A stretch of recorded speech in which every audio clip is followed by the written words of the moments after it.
Okay. All right. We got a show for you. Woo, wow. We are dipping into some of the darker corners of the conspiracy theories. These are these are no longer conspiracy theories. Okay. But we've got a little bit of Marina Abramovic and the satanic abuse that goes on all around the world. And we've found out a great deal about things going on with the Epstein files. Okay, and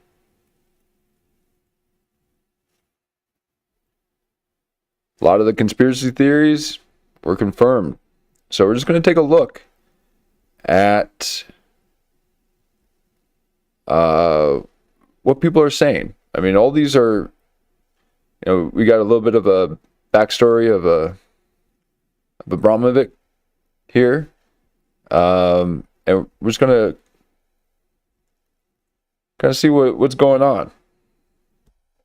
Now, before we do, we're going to take a look at what satanic ritual abuse is. And it's going to get a little dark, okay? And, we are a commentary podcast, and we do conspiracy theories. So this is our conspiracy theory night. And we're just going to, just dive in, okay? So it might be a little bit heavy, okay? If this is not your cup of tea, you might check the archives. I got a nice 15-hour stream back there, but they only gave me 12. They only put 12 up there. How dare you? They missed all the Lemon Bar radio or Lemon Pirate radio coverage I did. They just lopped it off. So we're going to get started. We had a couple hiccups in the stream, and we're back. So let's go ahead and take a look at what mental torture has to say about satanic ritual abuse.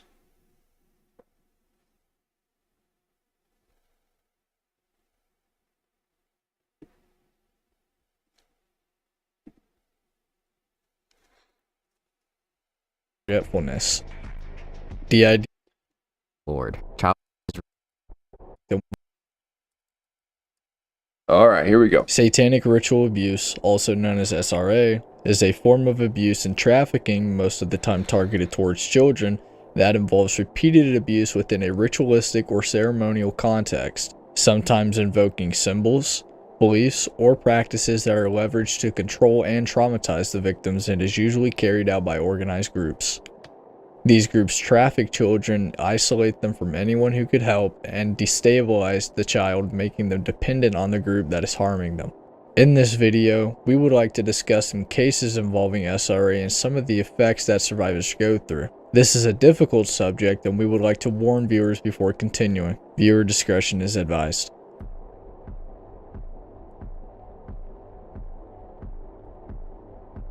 SRA is nothing new, and has been going on since biblical times.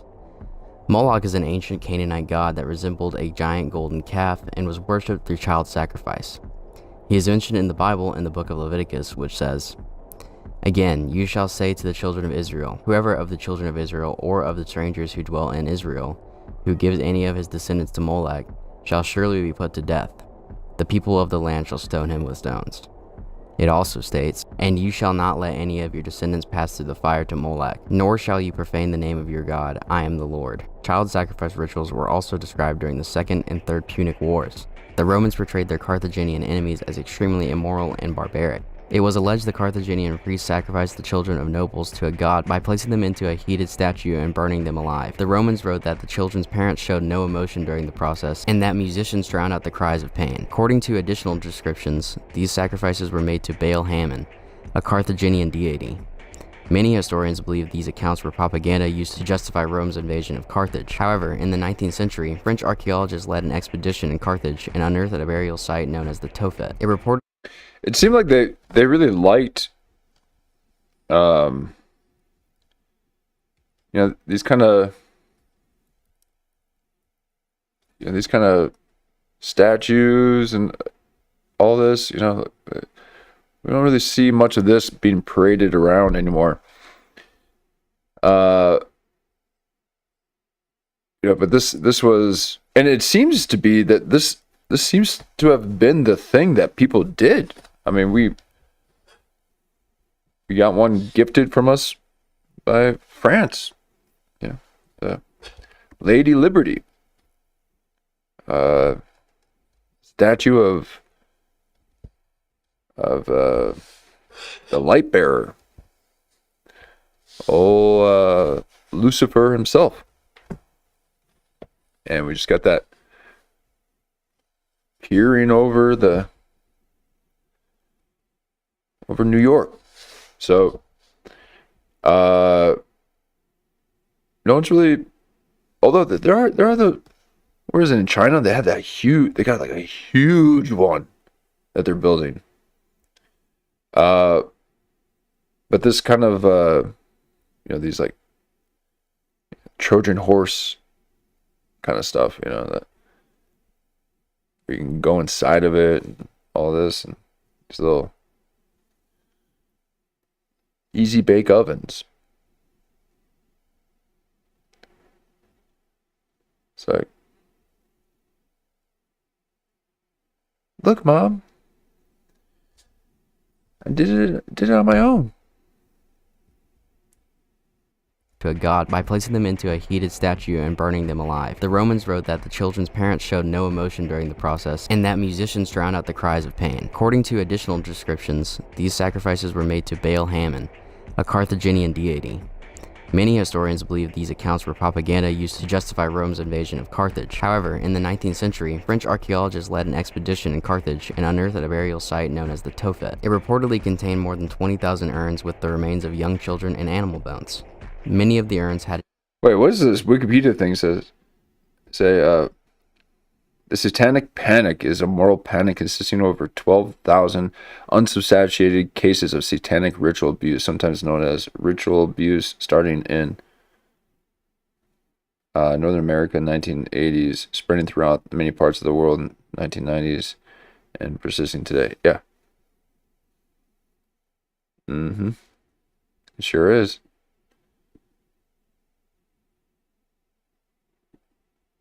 There you go. I don't want to see that shit. Bunch of lies. Okay? It's happening. It's not unsubstantiated. People are going on, Oprah and Phil Donahue talking about it. But they're a part of it. That they're a breeder. I can look that video up. That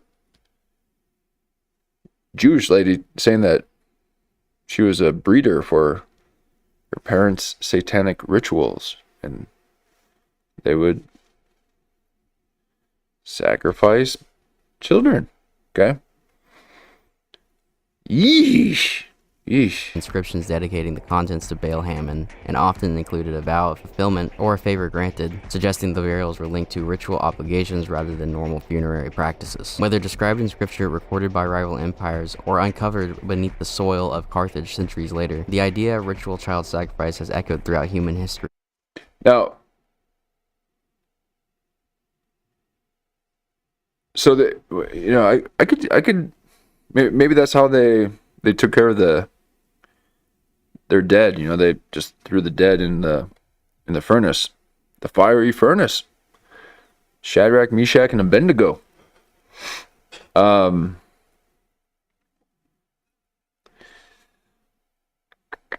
But there was a point where, they didn't know where babies came from. They just thought that they would just have one.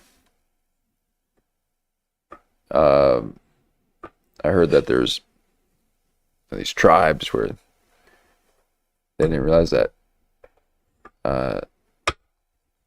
they didn't know about the birds and the bees.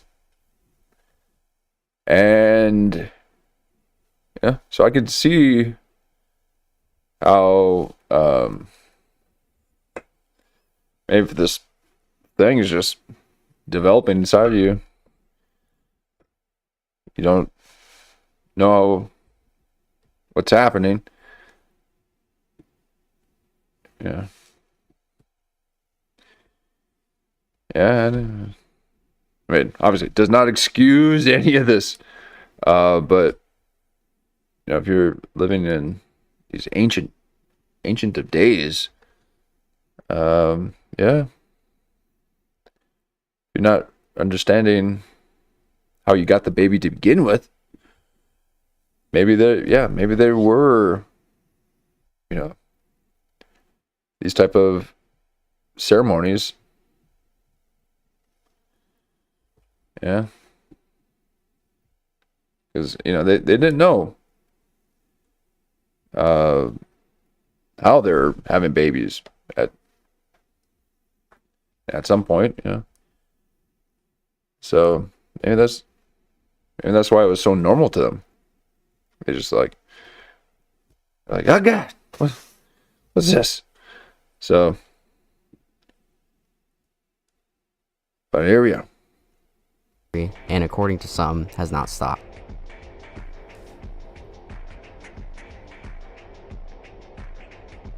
Children who survive SRA often experience serious psychological deterioration and immense trauma. Some conditions reported among survivors include PTSD, anxiety, depression, and most notably, DID, which stands for Dissociative Identity Disorder.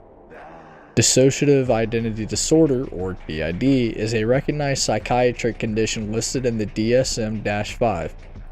It is characterized by the presence of 2 or more distinct identity states, along with memory disruption that goes beyond normal forgetfulness. DID is most commonly linked to prolonged childhood trauma, particularly abuse, that occurs before the personality has fully integrated. Dissociation becomes a survival response when the mind cannot process what is happening. Now I would like to examine the case of Kim Noble, a British artist widely known for both her paintings and her diagnosis of dissociative identity disorder. Noble has publicly stated that she lives with DID and that multiple identity states, or alters, contribute to different pieces of her artwork. Her story Oh, there's the altar. Okay. So they call each identity an altar?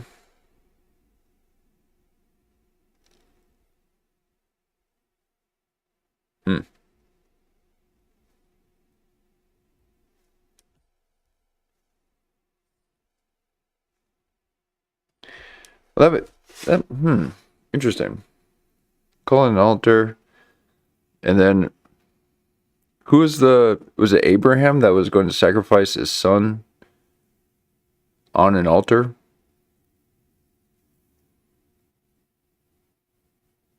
And then was stopped by an angel?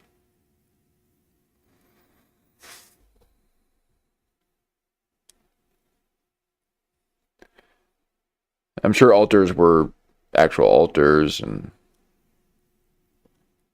all that, but I wonder why they call it an altar. has been covered by outlets such as The Guardian, and she has appeared on The Oprah Winfrey Show, bringing significant public attention to her condition. I have some of your paintings here, and I just wanted to know what's your inspiration for some of these paintings? Well, people have got to know what goes on, don't they? Just got to know. It's just these things happen. Oh, People man. don't believe they happen. Are you painting from Oh, memories altar. from your Yeah, nice. childhood? Altered. Whoa. Yes. These things happen. Wait, what'd you... Oh my god, this is crazy. Your childhood? Sorry, every time I back out or skip back, it brings it down. Wow, that's... Oh my god, that is so scary. And I'm not even just saying her face or anything, but like the fact that she's doing that. Oh my god. Like this is... Oh god, this is... Oh, Happen. oh, it's already too heavy for me. Already too heavy. People don't believe they happen. Are you painting from memories from your childhood? Whoa. Yes. These things happen. And children get hurt. It makes me very sad. They're not happy. Can you tell me about yourself? How old are you? I'm 12. And what are some of your first memories of your childhood?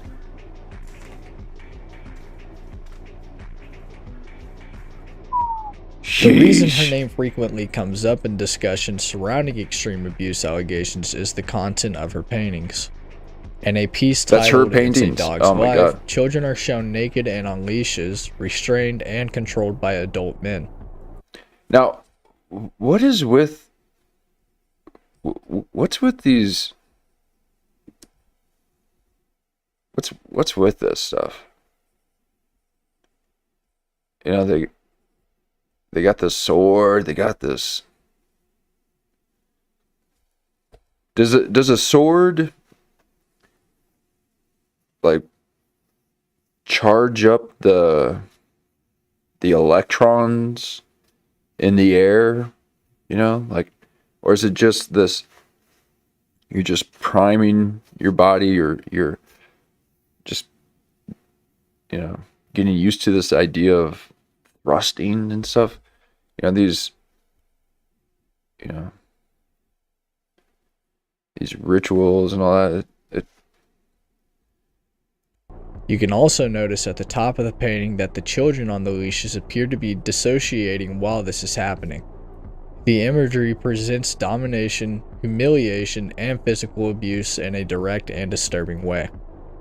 In another painting titled "What Ted Saw," a child I've actually seen this video that they're showing right there. The guy in the red started like acting like he was possessed. I mean, maybe he was, you know, but it was a bit, you know,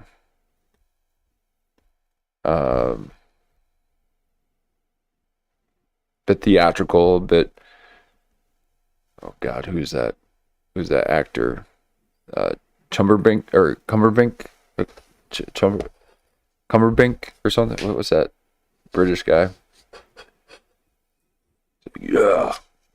Can't think of it,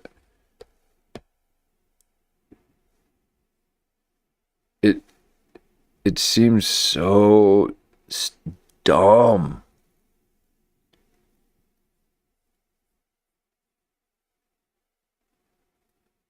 Yeah, Cumberbatch. Yes, thank you.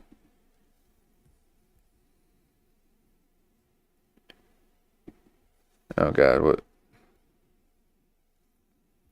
what's happening with my stream now?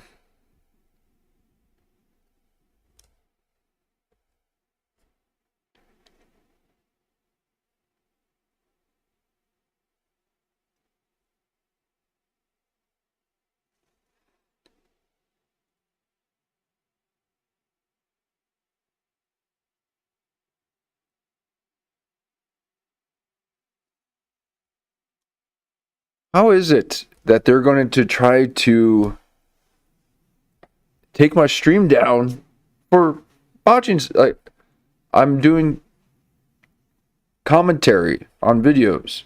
Is it the music? It's probably the music. What? I mean, how is it that I can't play this? And it started saying that we detected a video in your stream that belongs to someone else. What the heck?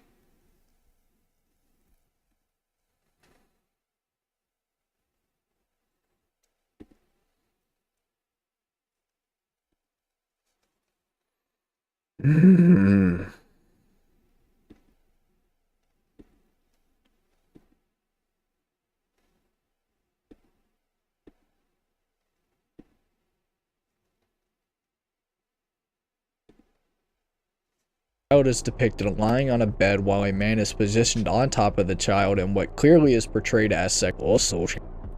Two other men are shown holding the child down while smiling, and additional figures stand nearby observing. In another untitled piece, children are shown confined inside a cage while two men stand outside laughing and holding whips. Kim Noble has never publicly confirmed specific details about. There's a video. Okay. And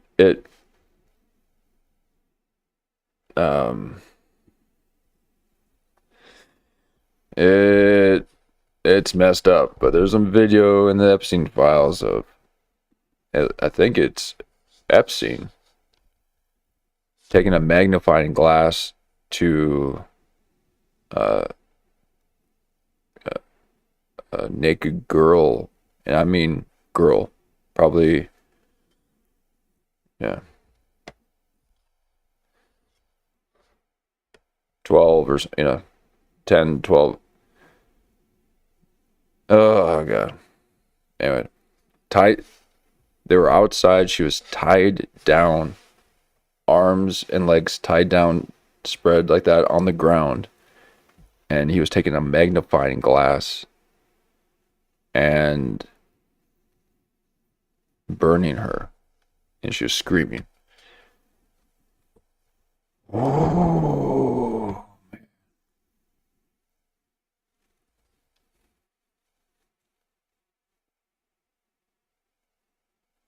Her childhood experiences.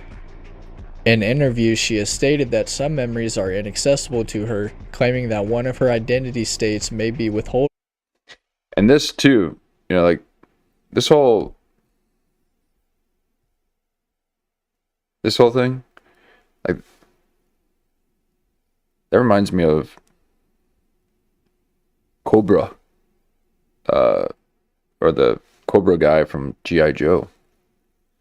So I wonder if there was some kind of, kind of satanic kind of innuendos within G.I. Joe and Cobra, because that looks like Cobra. Traumatic information because discovering it could cause her to disappear. Although her case is speculative, could cause her identity states may be withholding traumatic information because discovering it could cause her to disappear. Although her case is speculative, there's obviously something there. After analyzing the paintings she creates, it can lead one to assume that she was abused by a group.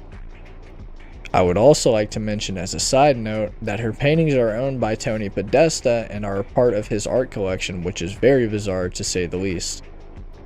I'd now like to talk about some examples of SRA that have happened in the past. To begin, let's start at the Franklin scandal.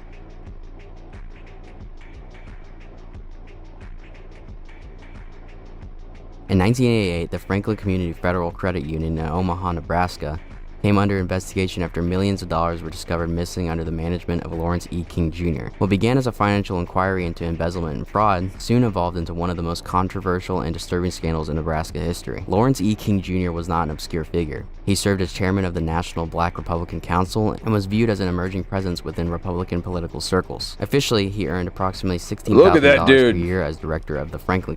What is going on? Community Federal Credit Union. Despite the modest salary, King lived extravagantly. He drove a $70,000 car, presented himself as independently wealthy, and claimed that family money supported his lifestyle. He made substantial donations to Boys Town in eastern Omaha and sat on the board of directors for the Omaha Girls Club, further solidifying. I'm having to flip the screen. That's why it's like this. Flipping the screen. For you know why. Welcome back, Jesus. Yeah, this guy's a... This is worse than the J.D. Vance meme. To Boys Town in eastern Omaha and sat on the board of directors for the Omaha Girls Club, further solidifying his public image as a civic leader. When the credit union collapsed due to financial irregularities and fraud, allegations began to surface that extended far beyond monetary misconduct. Several children came forward accusing King of sexual abuse and involving them in ritualistic practices they described as satanic in nature. Jarrett Webb, who was associated with the Franklin Credit Union, and his wife Barbara Webb, King's cousin, served as foster parents to 6 children. Multiple foster children later alleged severe abuse within the Webb household. They claimed their... And who else? Who else has a shit ton of foster kids in the entertainment industry?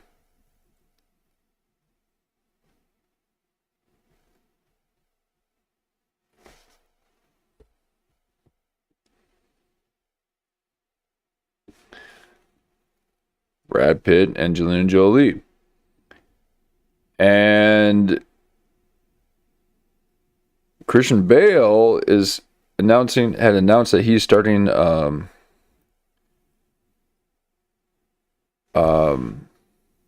child adoption center. Okay. Okay.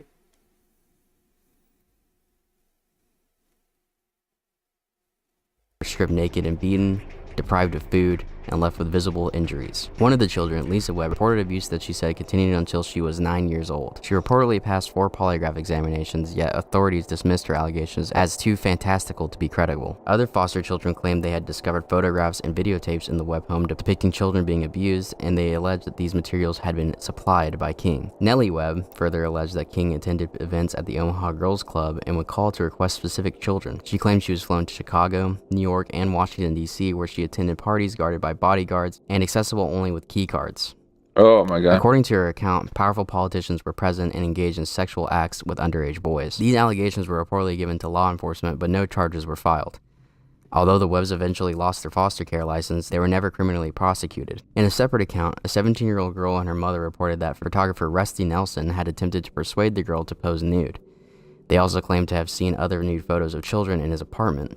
When authorities attempted to investigate, they found that the apartment had been vacated 9 days after the initial report. The lease had reportedly been under King's name. King later told the FBI that he evicted Nelson after learning of the incident. The building manager allegedly described King as a drug dealer with a preference for younger boys. Sharmita... I mean, do you guys remember those old 90s and 80s videos of Oprah and Phil Donahue talking to people that were in satanic cults? They're talking about sacrificing kids. They're like, wait, what? They're just like, oh yeah, my family participates in satanic rituals, and they child sacrificing. I'm sorry, what? Did you just say that your family murders? Should we investigate? Just like, Moore, a friend of Nellie Webb, also came forward with allegations. She claimed we need another, like, what? You know, Jerry Springer, people were duking it out. Now, you know, if you touch someone's phone as they have it up in your face trying to film you, and you're just like, get out of my way, they're like, that's assault, get him, arrest him. Well, in the UK, they're arresting people for just saying words. Okay? But used to have Jerry Springer just duke it out. Just let's go. Okay? Now everything's so sensitive.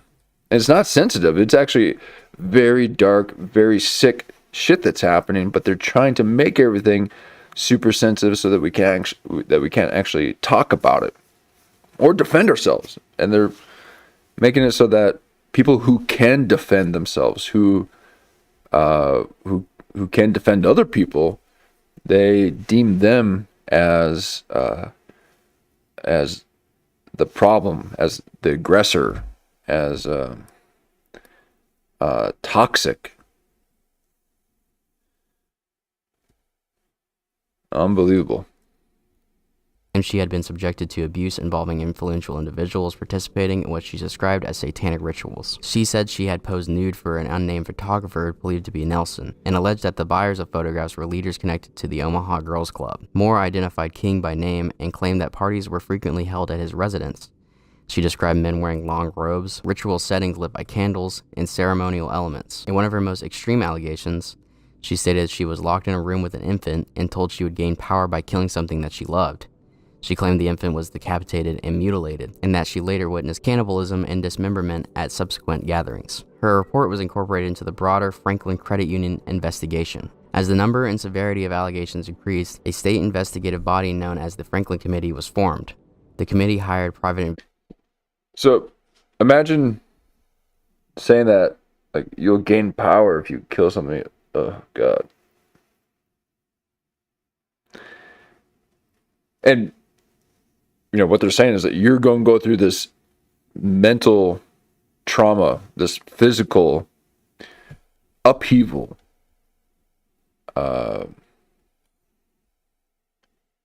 And, you know, PTSD and disassociating. And ooh, you get a power. Yeah. You're able to stare in the corner of your wall for hours on end.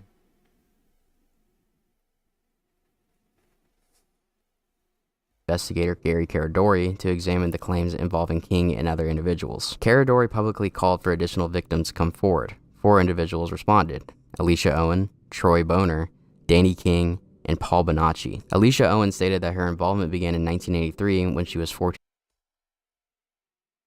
King and Paul Bonacci. Alicia Owen stated that her involvement began in 1983 when she...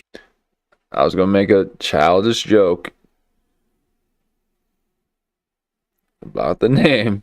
She was 14 years old. She described attending parties where fewer than 10 adult men and roughly twice as many minors were present. She claimed pornography played on the televisions while nude boys sat on adult men's laps. She alleged that an Omaha police chief attended and harassed her and may have fathered her child. She further claimed that businessmen such as Alan Bayer and Harold Anderson were present at these gatherings. Owen stated that she was flown to Los Angeles and subjected to abuse by violent men. At one event, she described a pentagram painted on the floor and demonic imagery displayed throughout the setting. She referenced a man known as King's Horses, whom she described as overseeing King's operations and ritual activities, and said she was beaten if she refused to participate. Troy Boner corroborated portions of Owen's testimony. He claimed he was first abused by businessman Alan Bayer, who allegedly paid him $700 per meeting. According to Troy, Bayer later gave his photograph to King, who also began paying him. Troy stated that he was relocated to a Travelodge Inn for 3 weeks and later to an apartment complex owned by King. He alleged ongoing abuse involving multiple underage boys and claimed that some minors were flown to California and abused by what he described as sadistic pedophiles. He further stated that some minors never returned and that he suspected they had either been sold or killed. Danny King reported that he was 13 or 14 when he was introduced to Alan Bayer. He claimed he was paid $50 per session, given alcohol, introduced to Lawrence King, and beaten if he refused to comply with what Lawrence wanted. Paul Bonacci, who was incarcerated at the Lincoln Correctional Center for assaulting 2 children and had been diagnosed with the dissociative identity disorder, also alleged that he had been abused by King and Bayer, and named another man named Michael Aquino, a former military officer and Satanist who was a part... Oh, there's that guy.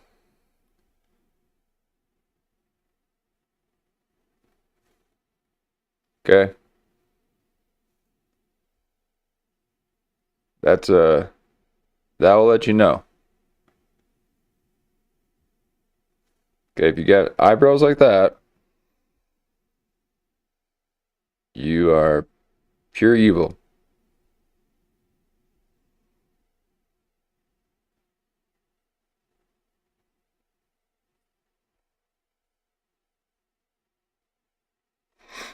I believe Metzger talks about him a few times too. The guy with the eyebrows.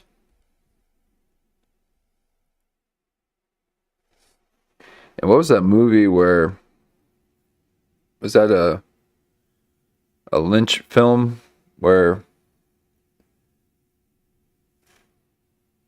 this guy's at a party and a short guy with a round head like this but with dark hair comes up to him and he's like,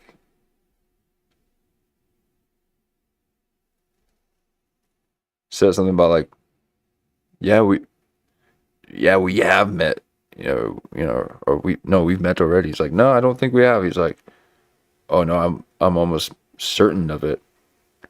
And he says something about maybe his home or something. It's like, why don't you call your home?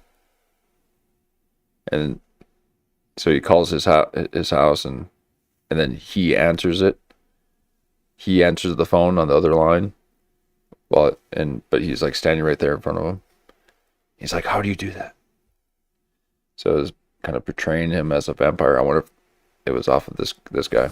Part of Anton LaVey's Church of Satan. He describes severe physical abuse, including beatings, cuttings, and burning. Bonacci claimed he was flown to multiple cities, including California, Washington, D.C., Chicago, and Sacramento. In one account, he alleged that in Sacramento, he and 2 other boys were instructed to go into the woods with a camera crew. Once in the woods, he stated that one boy was locked in a cage, and he and the other boy were instructed to abuse the boy in the cage. While this was happening, a man that was present joined in on abusing the boy locked in the cage, and then shot the boy and killed him. Later that day, Bonacci attempted to abuse Zeus, failed, and had to stay in the hospital for 2 weeks in Sacramento. Bonacci additionally claimed that he participated under duress in the 1982 kidnapping of Johnny Gosch. Bonacci claimed that a group of men had forced him to kidnap Gosch and threatened him with a gun. He was instructed to talk with Gosch for as long as he possibly could until one of the men could grab him. Bonacci then claimed that he, Gosch, and another boy were taken to a home in Omaha where they were abused and filmed during the abuse. Bonacci then told Caradori that these videos were used to blackmail politicians. Bonacci and Owen directed Gary Caradori to Rusty Nelson, believing he possessed photographic evidence of their testimonies as they believed he was present during their experiences. Caradori subsequently traveled to Chicago with his 8-year-old son to attend an MLB All-Star event. While there, he reportedly met Nelson, who allegedly provided him photographs supporting portions of the victim's testimony. On the return trip, Caradori's plane crashed, killing both him and his son. In the aftermath, a grand jury concluded that the allegations amounted oh my god, why is he to a carefully crafted hoax. 3 of the accusers were charged and convicted of perjury, receiving prison sentences. Lawrence E. King Jr. was ultimately sentenced to 15 years in prison, not for abuse-related charges, but for financial fraud. The Finders? In February 1987, 2 well-dressed men driving a van were pulled over by police in Tallahassee, Florida. How about them roads there, huh? Guys. You gotta live where there's sidewalks. Okay, these streets, and then they turn into like a little,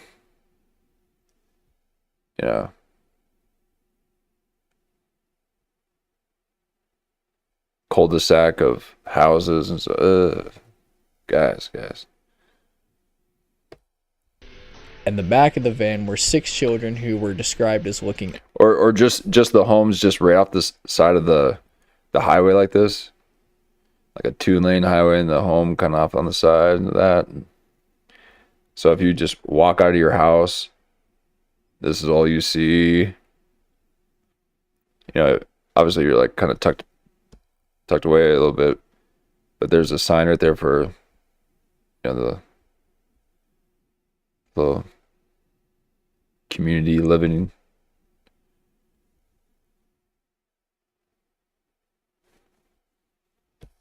Tallahassee, Florida. In the back of the van were 6 children who were described as looking unkempt and neglected.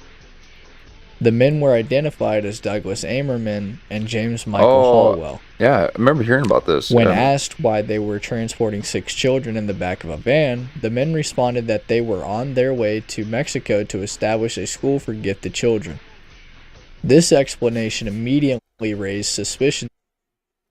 The gate kids, huh, Kurt Metzger? Is that one of you? Gifted and talented? Of a child trafficking and abuse, leading police to arrest the 2 men and begin interviewing the children. During interviews, many of the children were unable to tell investigators who their parents were, where they lived, or where they had come from. They appeared unfamiliar with the inside of a house and had never seen common objects such as telephones, televisions, or toilets. Some Oh of the my children God. stated that when they needed to use the bathroom, they would often go outside or urinate on themselves. After multiple interviews, one of the oldest children, Mary, explained that they were from Washington, D.C., and that many of the younger children had been taken from their mothers. She further claimed that the two men driving the van were acting under the orders of someone called the Game Caller, who communicated with them through a computer.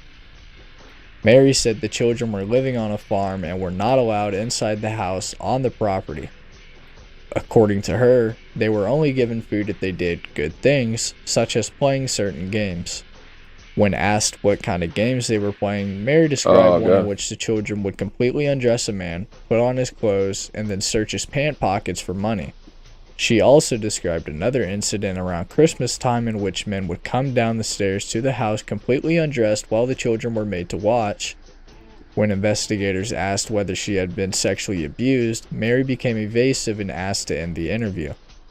Following these interviews, the Tallahassee Police Department contacted the Metro Police Department in Washington, D.C., who were already familiar with the men and informed Tallahassee authorities that they were associated with the group known as the Finders. After this discovery, D.C. police executed 2 search warrants on the properties linked to the Finders. A 1987 Washington Post article described the findings from a warehouse search in Northeast Washington. D.C. police, who searched a Northeast Washington warehouse linked to the group, removed large plastic bags filled with color slides, photographs, and photographic contact sheets. Some of the photos visible through a bag carried from the warehouse at 1307 4th Street were wallet-sized pictures of children, similar to school photos, and some were of abandoned children. DC police sources say that some of the items seized yesterday showed pictures of children engaged in what appears to be cult rituals. Officials in the U.S. service called in to aid in the investigation said that the material seized yesterday, which includes photos showing children involved in bloodletting ceremonies of animals and one photograph of a child in chains. Customs officials said that they were looking into whether a triage operation was being conducted. Investigators also found in the warehouse a large number of computer devices, a hot tub, a sauna, a large TV room, a library of books, some concerning mind control, a satellite dish on the roof, and various stage-like room settings that were roped off. And When the U.S. Customs Service became involved, they investigated another property and documented their findings. During the execution of the warrant at 3918/20 West Street, I was able to observe and access the entire building. There were several subjects on the premises. Only one was deemed to be connected with the finders. He was located in a room equipped with several computers, printers, and numerous documents. Cursory examination of the documents revealed detailed instructions for obtaining children for unspecified purposes. The instructions included the impregnation of female members of the community known as the Finders, purchasing children, trading, and kidnapping. Their report further stated, that's insane. one of the officers presented me with the photo album for my review. The album contained a series of photos of adults and children dressed in white sheets participating in a blood ritual. The ritual centered around the execution of at least 2 goats. The photos portrayed the execution, disembowelment, skinning, and dismemberment of the goats at the hands of the children. This included the removal of the testes of the male goat, the discovery of a female goat's womb and the baby goats inside, and the presentation of a goat's head to one of the children. Now, why goats?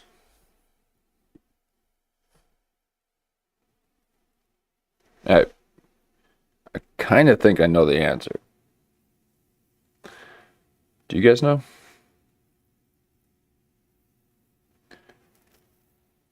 Because they also do chickens too. So chickens and goats.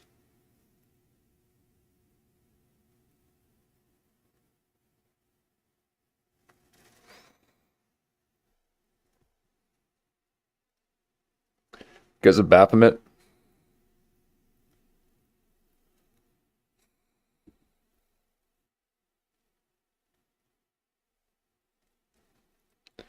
Yeah, that makes sense. But why is Baphomet a goat to begin with? And I had this idea that, like, what if what if it's goats because they actually sound like screaming kids, like when they're yelling and all that,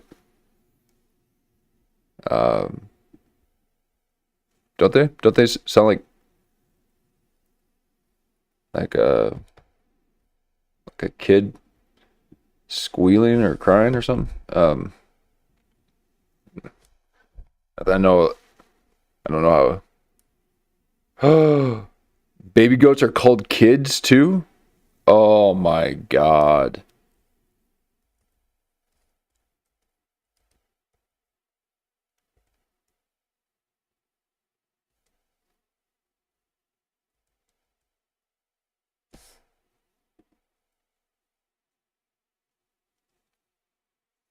Let me check this out here.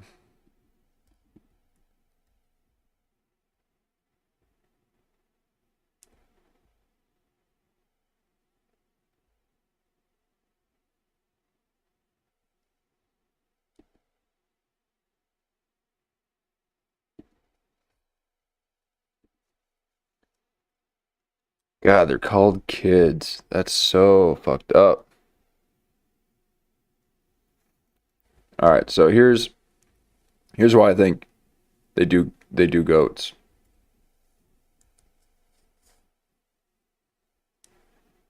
Video of baby goat screaming like human kids is music to everyone's. Oh, is it? To whom's ears? No, I didn't. This might not be what I was really looking for here.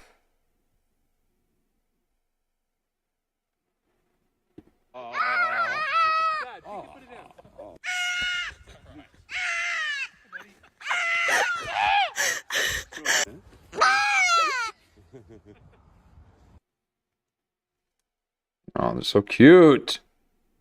Chill out, chill out, chill out. Calm down. Oh. Dad, you can put it down. Oh.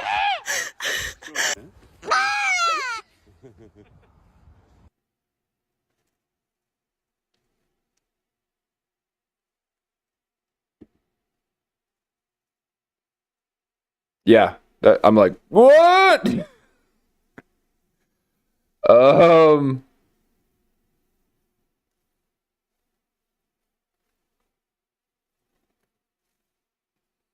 Yeah, that's insane. Let's see if we can find another one here.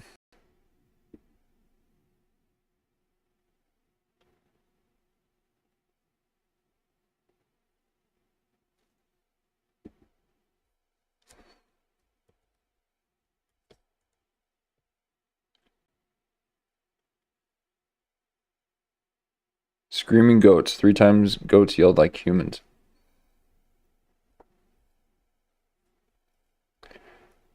The many voices of goats. Oh my god. I mean, it sounded like a kid. Okay. Oh, let me flip the screen around. Sorry, folks. I had to flip the screen for the purposes here.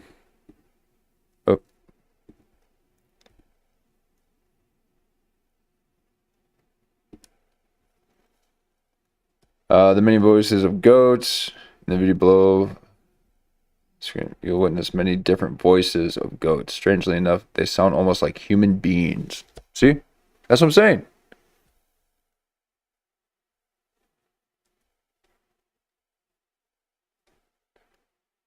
As their owners chuckle in the background, the video takes us. Okay, is this the same video?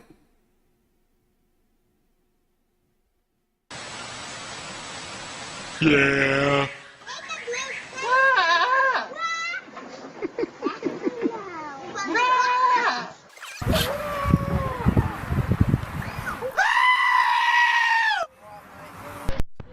Come on.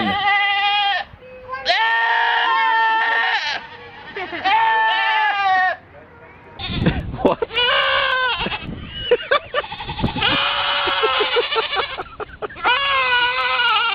What can I do for you?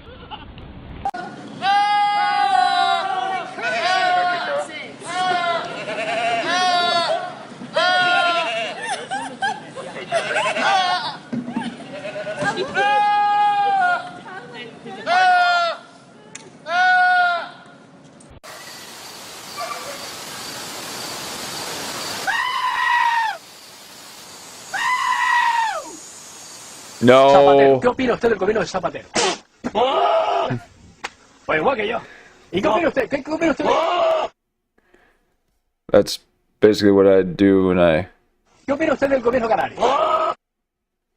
That's what I do when I see a Karen.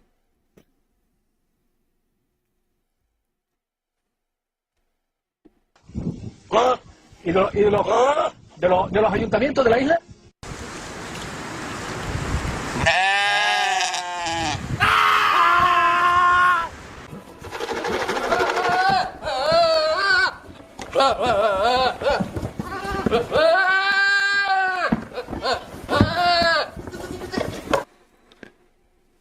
Okay. I mean, so I think they use goats because they sound like kids. And then they start doing that to kids. They practice with the goats and getting they're priming their psyche for that, and then they graduate to kids. And I yeah. I'm not taking this lightly. I'm just yeah. You know what I mean by graduate, but ooh, yikes. All right.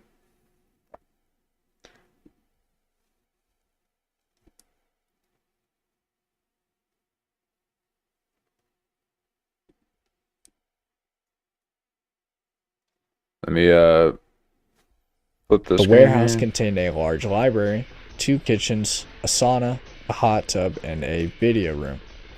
The video room appeared to be set up as And again, I'm having to flip the screen for content reasons. an indoctrination center. It had also seemed that the organization had the capability to produce its own videos. Yeah, thank you, cool boy. Yeah, I mean that's, you know, because I had seen that video, or seen a video of a goat screaming like that. I'm like, oh my god, that's got to be AI. Like that. This was a couple of years ago, maybe a year ago, and then I'm like, whoa, I bet that's why they do that. But then you're right. I mean, because that's also Baphomet's. That's a Baphomet deity. It's a goat. But, you know, maybe they made Baphomet that because he sounds like a human. Or the goat sounds like a human. There were what appeared to be training areas for children and what looked like an altar setup in a residential area of the warehouse. Many jars of urine and feces were located in this area. During the search, investigators also discovered numerous computers capable of communicating with individuals internationally. Upon accessing the systems, a 2-page document was found containing names, addresses, and telephone numbers in countries including England, the Philippines, and the People's Republic of China. Despite these findings, the 2 men whose traffic stop initiated the investigation never faced charges, and federal investigators ultimately stated that they found no evidence of criminal activity by the Finders Group. Why? The individual referred to as the Game Caller was identified as Marion Petty, the founder of the Finders. Petty was a former United States Air Force Master Sergeant, his wife was a former CIA employee, and his son was working for a CIA proprietary firm known as Air America. Additionally, a company called Future Enterprises, which employed members of the Finders, was found to provide training to CIA agents in computer operations. It was later revealed that the Future Enterprises was a wholly owned subsidiary of the Finders organization. With that info, Isn't there a movie called The Finders?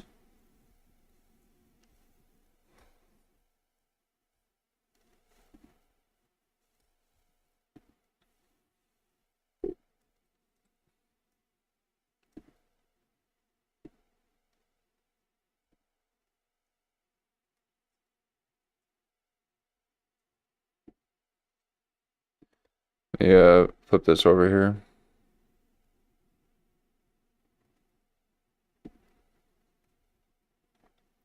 The Finders are friends group. Finders transnational. Finders transnational. Reg general science. It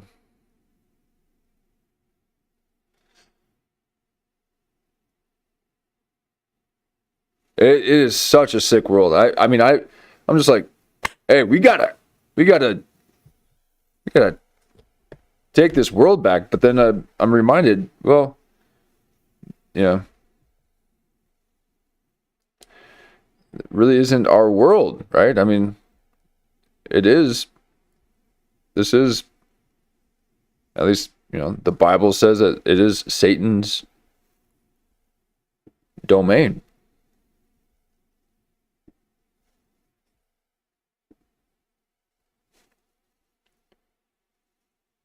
Nah. I say it's mine. I say it's mine. I'm going to take back my world.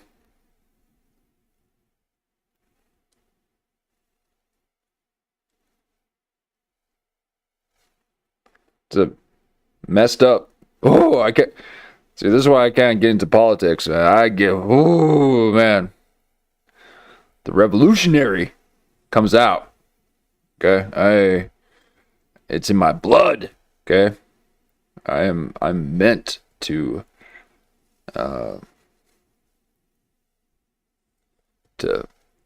forge through the depths. I don't know, but no call to action, folks. No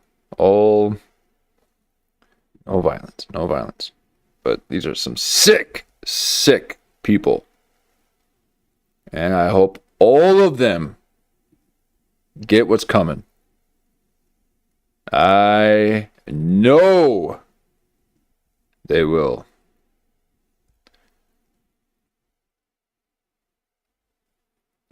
Not sure about the movie, but the Finders compound was located like a few miles away from the Combat Ping Pong. What? Ping Pong pizza place? The Finders. Is this what they're talking about right here? The Finders? Or is this a different Finders? Whoa.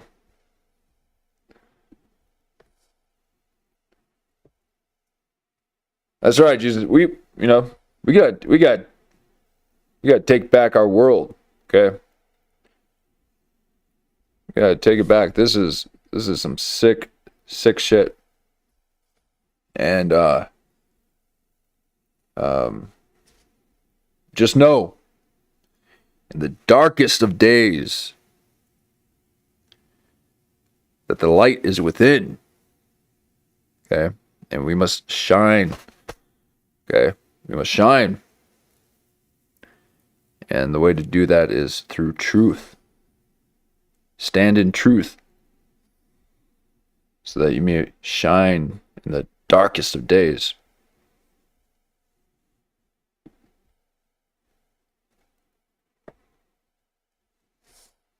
So I'd like to take a moment and you make your own assumptions as to why the Finders case resulted in nothing.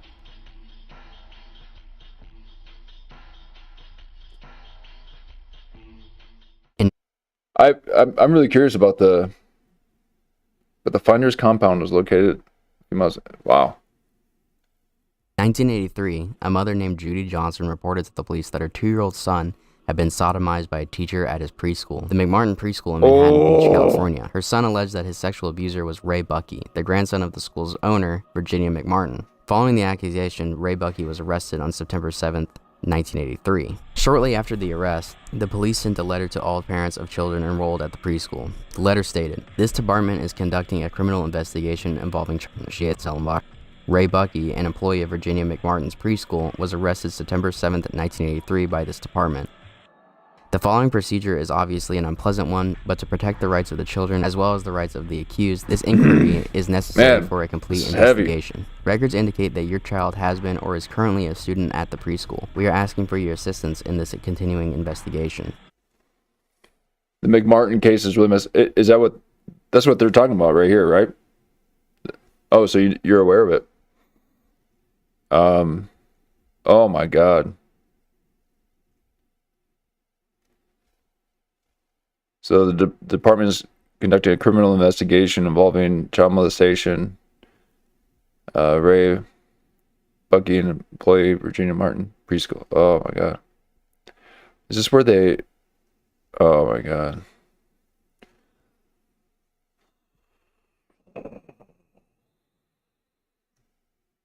God, did you guys hear about the principal that was hypnotizing kids and 3 of them died? He was hypnotizing them, and apparently one, according to his girlfriend, they're like 16 or something. Now, okay, he was hypnotizing them in his office or something. You know, what do you think is happening when someone just goes under? Okay, and they just drop down right on his lap. Yeah. It's just absolutely insane. And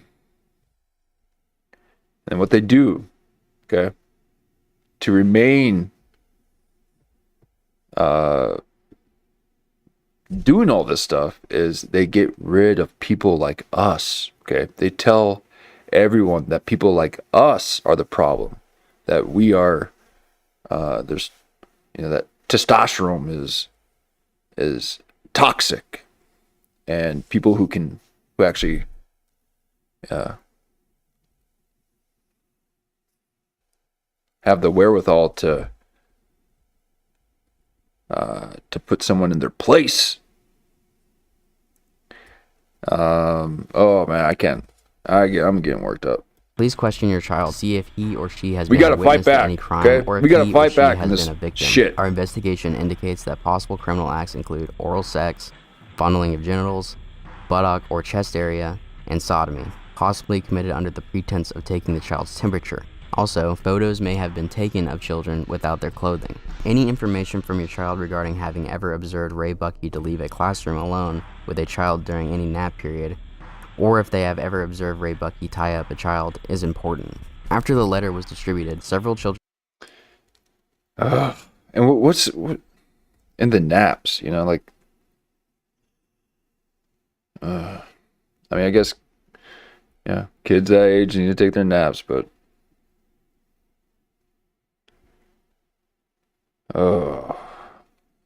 came forward alleging that they had also been sexually abused. Some parents report that their children had developed new rashes around their mouths, buttocks, and genital areas. Other behavioral changes were noted, including irregular bowel movements and instances of them soiling themselves, even though they had long stopped wearing diapers. On October 17, 1983, the Los Angeles Police Department contacted the Child Interviewing Institute, CII. Over 460 children were ultimately interviewed by Key McFarland. During these interviews, many children made highly unusual and disturbing claims. They described being restrained and taken into secret rooms and tunnels underneath the preschool. Some alleged that outside individuals who were not teachers came to the school to abuse them.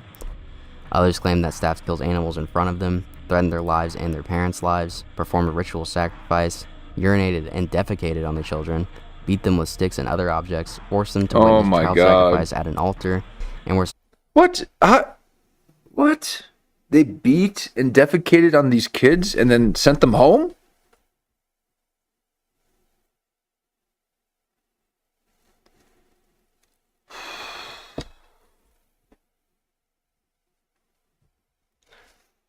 Just gotta power through this one. We gotta power through. We gotta 5 more minutes on this one. Surrounded by adults in black robes who chanted. Many children also identified a man Oh named my God. Robert Winkler, whom they referred to as the Wolfman. Winkler had previously been arrested for operating a babysitting service that was a cover for child sex abuse ring that distributed. The McMartin trial began in 1987 and continued until 1990, becoming one of the longest and most expensive criminal trials in American history. Ultimately, Ray Buckey and Virginia McMartin and the rest of the staff had their charges dismissed or dropped due to what the court determined was insufficient evidence. Many critics argued that the children had either fabricated the allegations or had been coerced into making these claims during the interview process. During the course of the legal proceedings, 2 key figures died before they could testify. Judy Johnson, the mother of the first victim, died of what was reported as an alcohol-induced overdose before she was able to give her testimony. Robert Winkler, who was also reportedly expected to testify, died of a drug overdose in a motel prior to his appearance in court.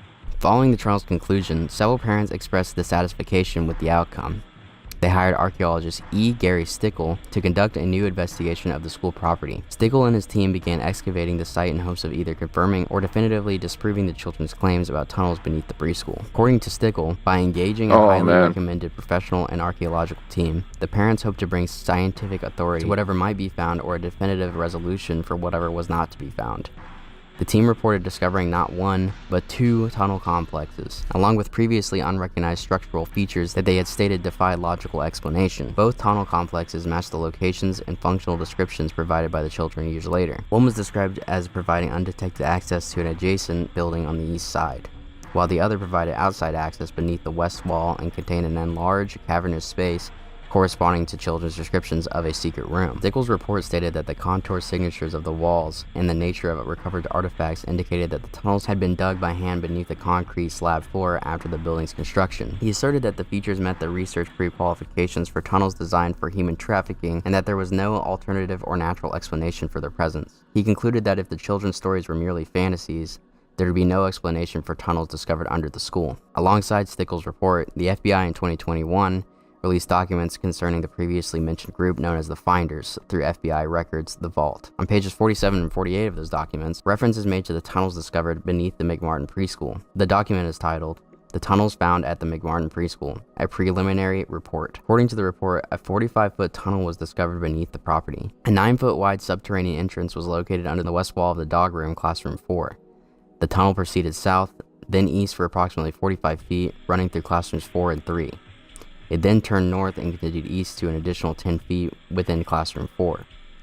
The tunnels measured approximately 30 inches wide and 44 to 46 inches deep, with the top of the tunnel positioned roughly 30 inches below the classroom floor. The footing between classroom 3 and 4 was found to be arched where the tunnel passed underneath a 12-inch shorter. At that specific point, the depth differed from the same footing located 12 feet to the north. Under the arch section of the tunnel, investigators found 4 large upright containers which appeared to have been deliberately placed there. Additionally, a 9-foot wide chamber was discovered along the tunnel beneath classroom 4. The top of the chamber, as well as many sections of the tunnel, had been reinforced with layers of plywood covered in tar paper. These supports appeared to rest on cinder blocks and wooden posts measuring 2x2 and 2x4. The structural characteristics of the tunnel indicated that it had been hand dug. The report also notes that children had described entering and exiting a tunnel of the yard of the adjacent triplex property, precisely where investigators later located a tunnel entrance and exit. An area measuring 1 foot 3 inches by 41 inches beneath a hole cut into the bathroom floor had been excavated and subsequently filled in. Other significant findings were a small white plastic plate where 3 pentagrams hand-drawn in light green paint was discovered in stratified soil within the play yard. According to a historical archaeologist, the pentagrams were hand-drawn by an adult and were not part of the manufacturer's original design. More than 2,000 artifacts were discovered from beneath the school floor, including over 100 animal bones. How could you Classroom tell? 3 reportedly had no doorknobs on its. Unless it was Dan Soder trying to Dan Soder decor. Not saying that he's a Satanist, just saying that he sucks at decor. Door, only a deadbolt lock. Each classroom contained an on and off light switch labeled fire alarm. The system was not connected to a fire station, but was reportedly used as an internal alert system within the school. The report states that numerous additional artifacts were recovered, with further analysis pending at the time of writing. Woo, man, this video is very hard to research and very mentally draining, but this really happens to children every day. Ugh. Satanism and especially SRA are real and continue to this day. We will look back at many cases in the past 10 years the same way we look at the cases from the 80s, and be surprised at how we miss these things. We can only hope for the world to change soon. Keep your children safe, and thank you. Oh, there you go. This was by mental torture, satanic ritual abuse. Them kids, okay? When it comes to kids, man, the weakest people pry on the innocent. Oh God, come on.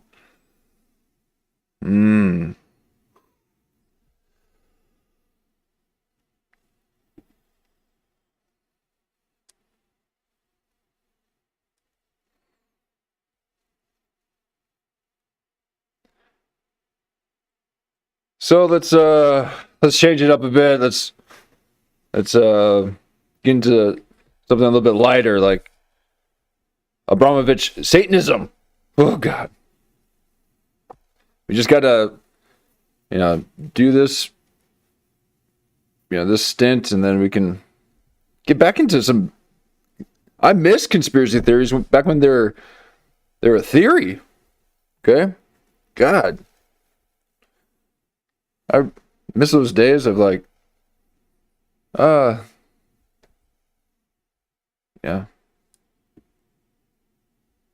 Is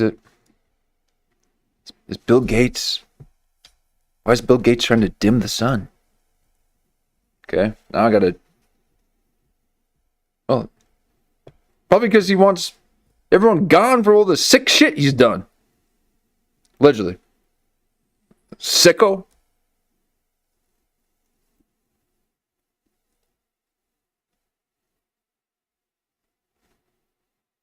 It's a lot to process because, you don't really know where to start.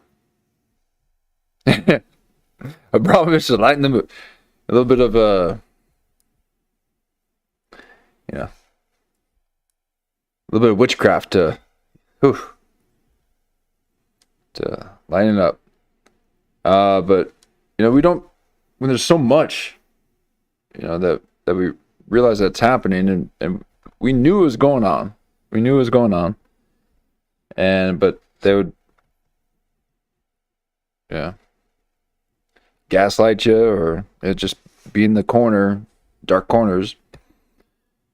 But now,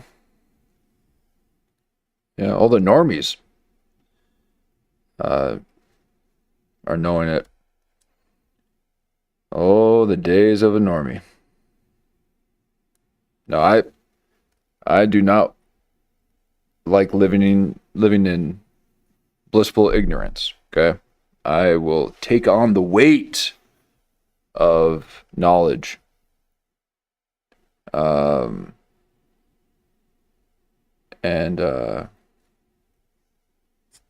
do my part. Do what I can.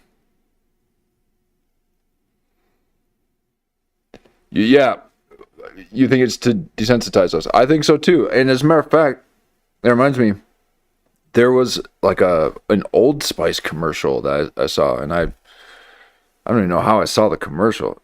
It was on YouTube. It was an Old Spice commercial, and it was a black family, and the son was in the bathtub with the door shut, and the mother was like, "Honey, can you hurry up? Can you come on?" It's like, "It's gonna be a while, and then the father's like, "But my perfume scented body wash, I need it." And he's like, "Well, I'm going to be using it or something like that. And then they said something like, I don't know if it was the narrator or the father in the commercial, but he's like, it might have been the narrator. It was like, if you ever find yourself, no, I think it was the father was just like, anyways, it's let's just say it was a narrator. The narrator said something like, yeah, if you find yourself, out on an island, da da da da da, and I'm like, what? Why do they say that? Why do they say? Why do they say island? What? And it's like, wait a second. They're now trying, because there's been this, huge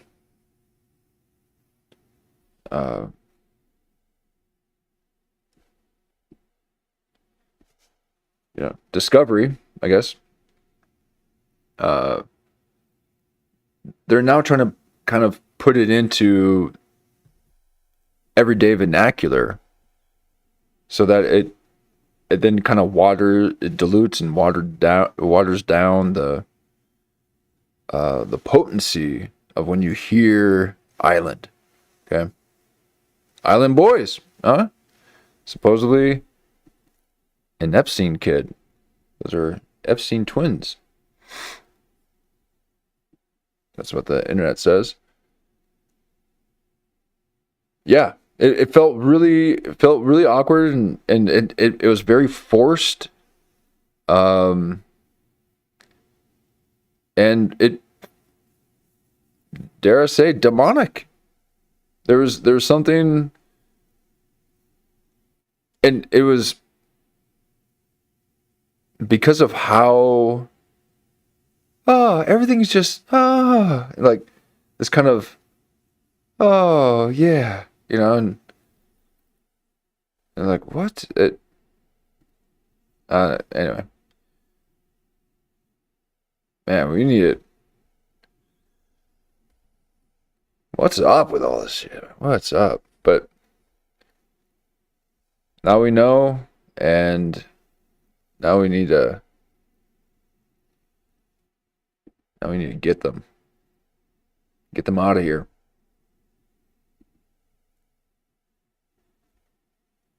So here we are. I wanted to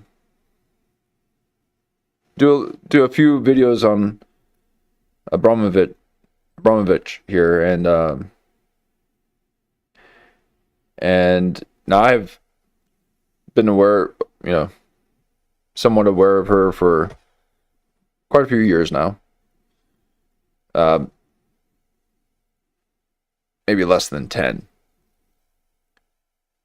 And I guess probably maybe it was just before when she did the thing at what museum was that in New York, and she just sat there and just had people stare at her, and then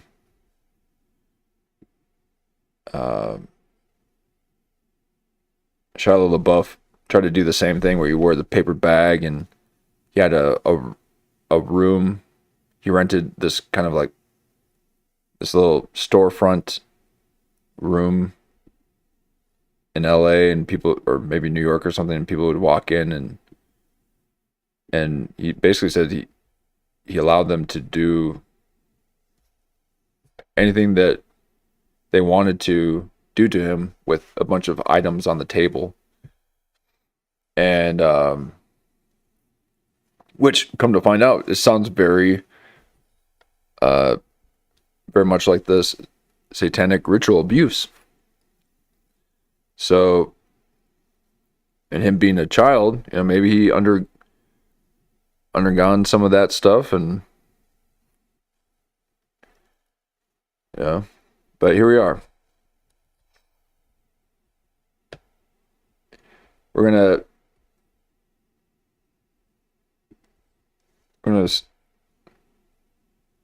see what this is all My about name here. is Marina Abramovic. I am performing artist.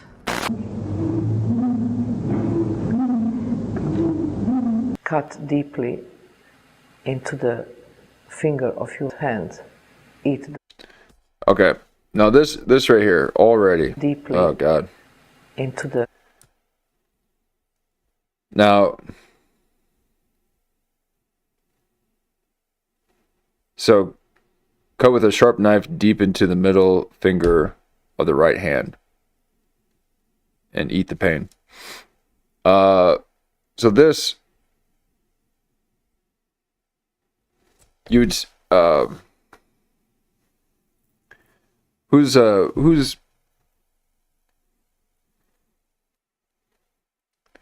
Elon Musk's ex-wife, who was the pop star? She had, like, on her hand, this kind of tattoo on her middle finger too, kind of going down, and I wondered if that had something to do with this too. If this is something that they do or something like that, but finger of your hand. Eat the pain.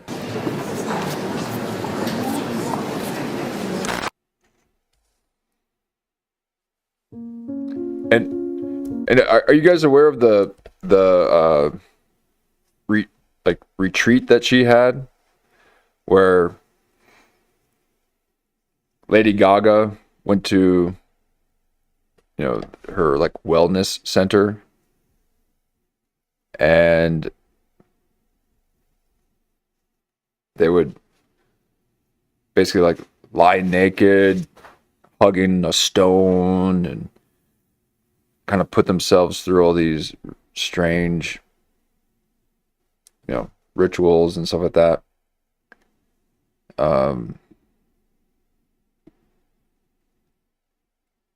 I think there's a video of Lady Gaga like going through all this pain, which could be related to cannibalism.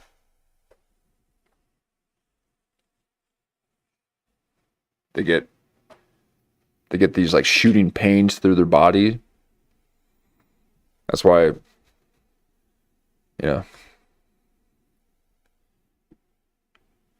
Hillary Clinton is like, whoa, yeah. It's because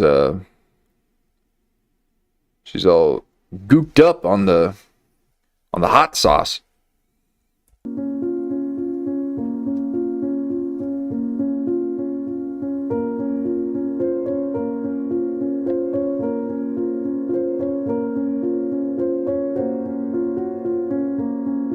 Oh God, the music. Uh-oh. Please don't get me. Oh boy.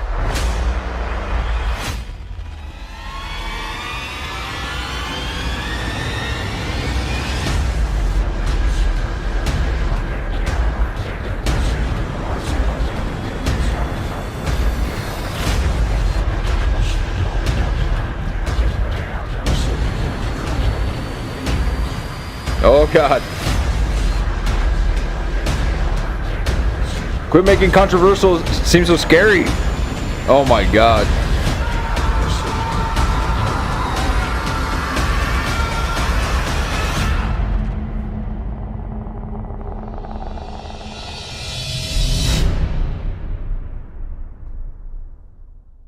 Decent intro.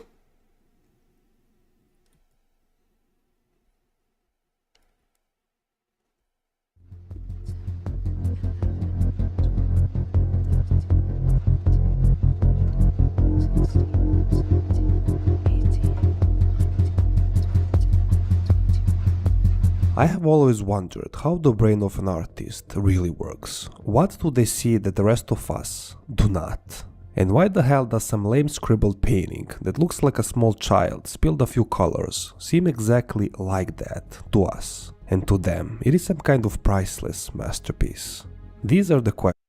Because they're mentally ill. Because they're mentally ill.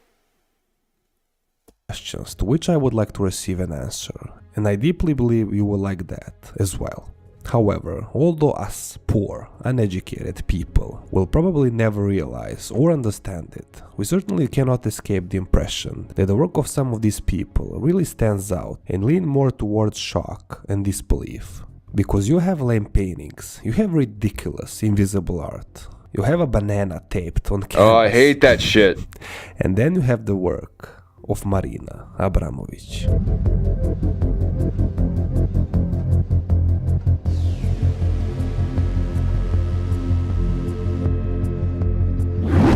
For those of you who don't know, Marina Abramovic presents herself as an artist who has a rather unusual style.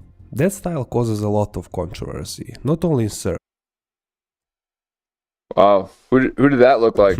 Unusual style. That style causes.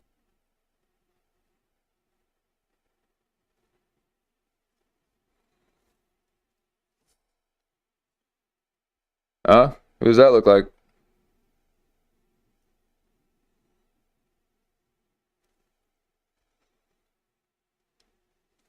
Ghislaine? Yep.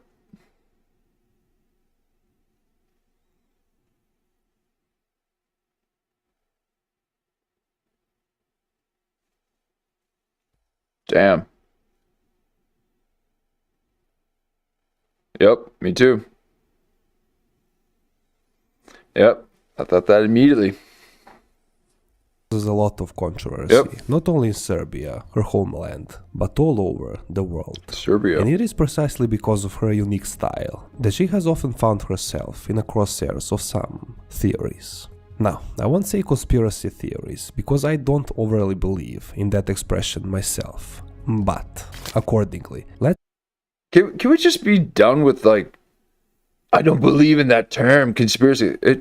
It was a manufactured phrase that CIA developed after the JFK assassination to gaslight anyone from looking into what had happened. Okay? So stop with this, I'm scared of, I don't want the stigma of conspiracy theory. It's like, what are you talking? You guys not understand this? This is sick. let's ask some logical questions. Is Marina an artist for herself or for the sake of somebody else? Is Marina a genuine artist or a worshipper of Satan? You maybe wonder how in the world did we go from Stop painting laughing kids with flowers to glorifying an actual devil. He's like, But I assure you, stick with me and you'll see that I'm not insane. Well, at least not completely. Because let's be honest, her performances are anything but standard. So, with that being said, let's get this list started. Jen, stop laughing. The body art in which Marina began to examine Wow, the look at limits of that. psychophysical endurance is related to the Wait, where's that at? Edinburgh, Scotland. festival in Edinburgh in 1973. The performance Wow. with 20 knives was the first in the series of 10 actions called Rhythms, and Marina then inflicted minor bodily injuries on herself for the first time. She used the knives by sticking them quickly between her fingers, and whenever she cut a finger in a hurry, she would take another knife. Her initial idea was to match the beater's rhythm so that she always knew in advance when the knife would touch her skin. In the action Rhythm 5, performed at the April meetings in 1973, she exposed herself to new dangers. She actually lit a fire around 5-pointed star, and after burning locks of hair and nails, she laid down in its center. She almost suffocated, and it took the audience a long time to understand that Marina was not pretending to be in trance, but really lost consciousness. Wait, but why is she sitting like that?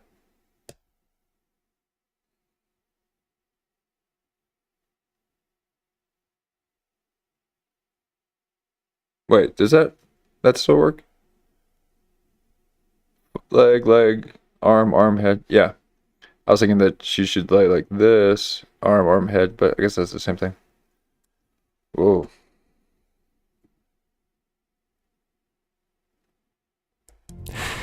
Well, this is getting weird, so to say, but hold on. In the Gallery of Contemporary Art in Zagreb, in Croatia, in 1974, she took tablets for the treatment of acute... Look at that. Look at that. Shitty building. That grotesque architecture. Just to sit there and mock you into accepting that this is that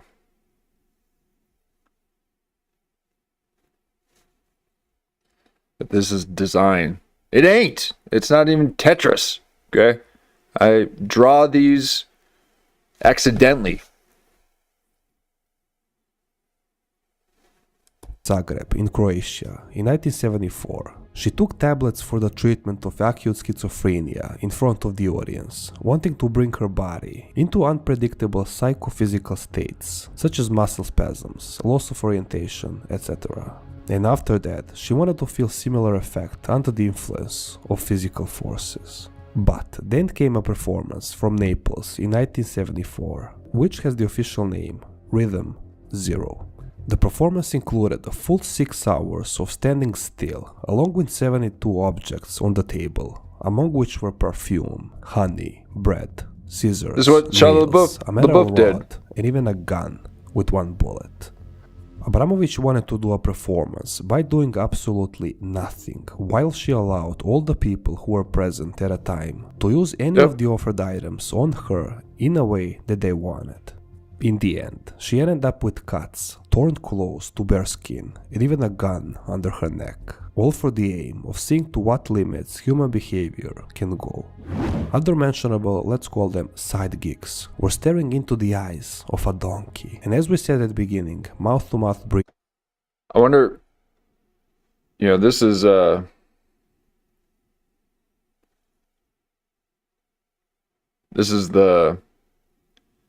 men who stare at goats.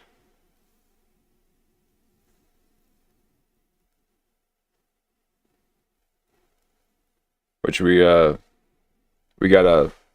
hacked headlines that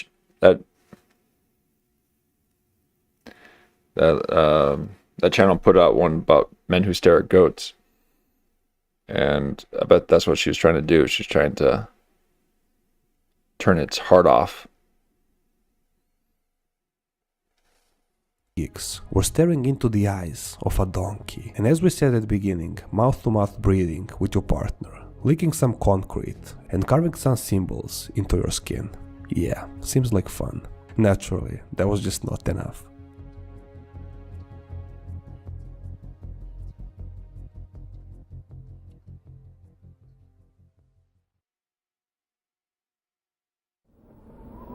It seems that that's what all this does. It's all harm, self-harm to get energy. It's harm someone else to get energy.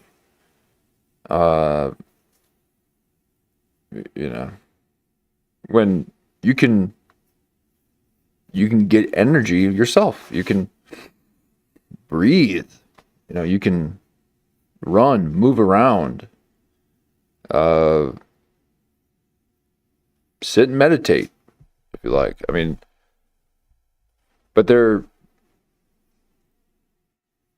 wanting these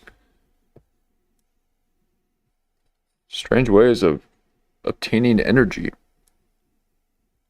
giving energy a bad name. Okay, go for a run. What?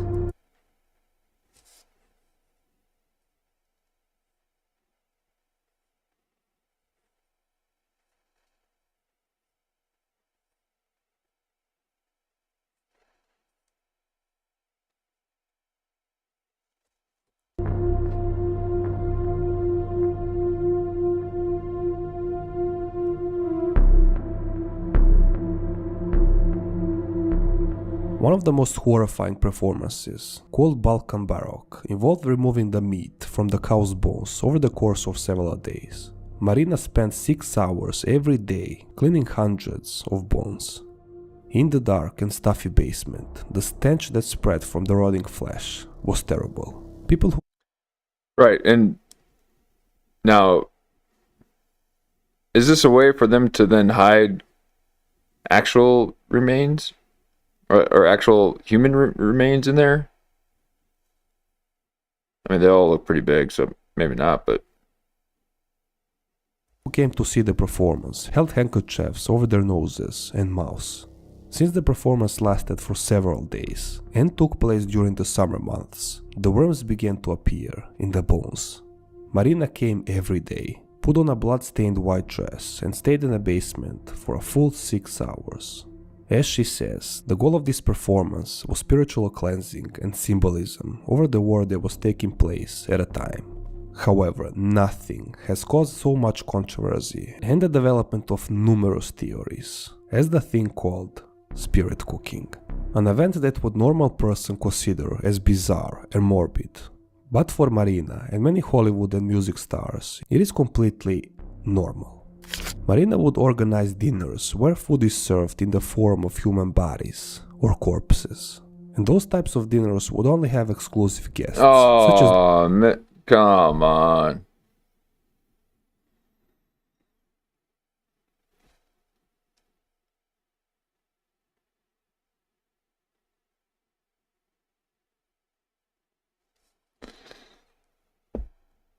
I mean, I was out on Will Ferrell when he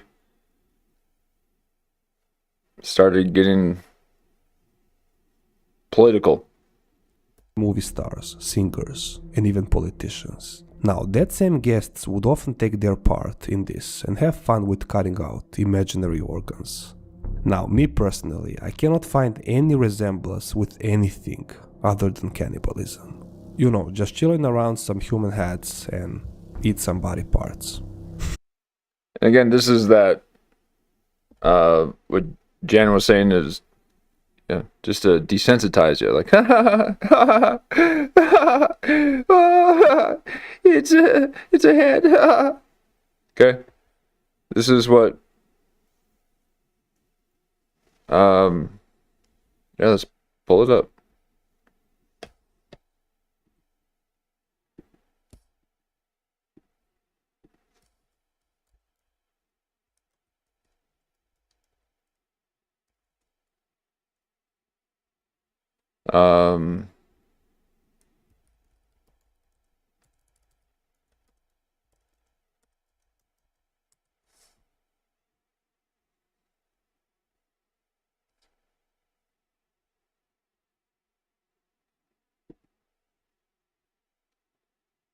Pull it up here.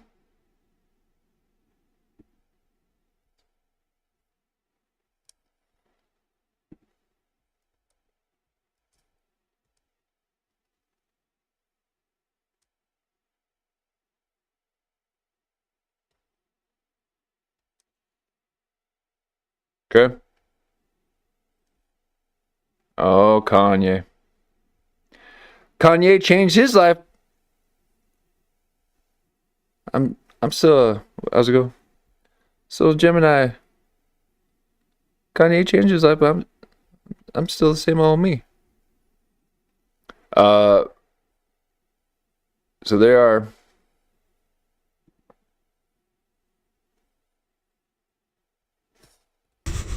Seems like a perfectly fine way to spend an evening, if your name is Jeffrey Dahmer. And it is no secret that many He sounds like a vampire. with If Marina, you just Jeff whether Dahmer. it was because of some spiritual upliftment or something else. And look at There are that. even rumors that on Jay-Z. one occasion Oh, she there you left Lady Gaga completely naked in the middle of the forest to find her way back. Bizarre. Then, for example, this guy. There you go. The guy you may know from the cult movie American I just Psycho, pulled it. or in the role of possibly the worst Joker ever to appear on the big screen. A guy who was also seen to attend these kinds of dinners. And to be perfectly honest, he's not the only one. Many more people from the music or film industry have passed through the hands of Marina Abramovic. And there is the same question for all of them. Why? And if there is something that is not missing when her name is in question, Oh, great. there is accusations. She's Starting still with brainwashing, still in my through look. implementing some ideologies, all the way to practicing witchcraft and performing ritualistic practice. She must have seen. Satanic ritual abuse. Oh God, what's happening? She must have seen my videos. My name is Marina. Oh, sorry, folks. I hit the wrong button again here. Let me bring it back to where we were.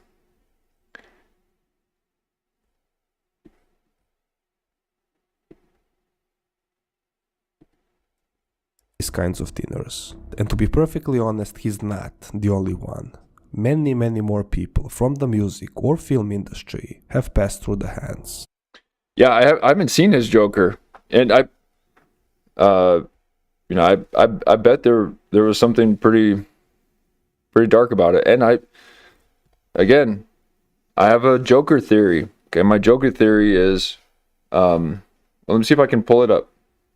Give me 1 second. See if they got a picture of it.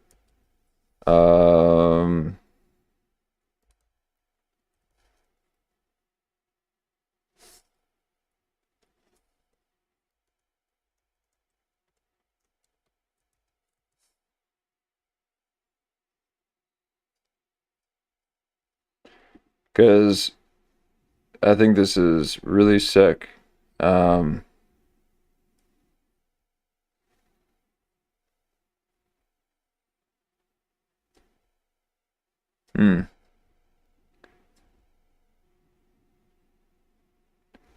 Not seeing it, but there was let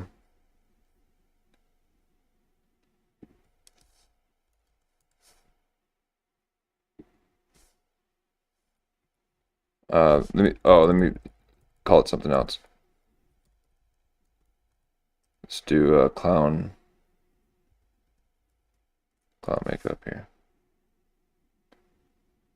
I'm pretty sure I saw a photo, and I think it was of Epstein. That they're saying that he would dress up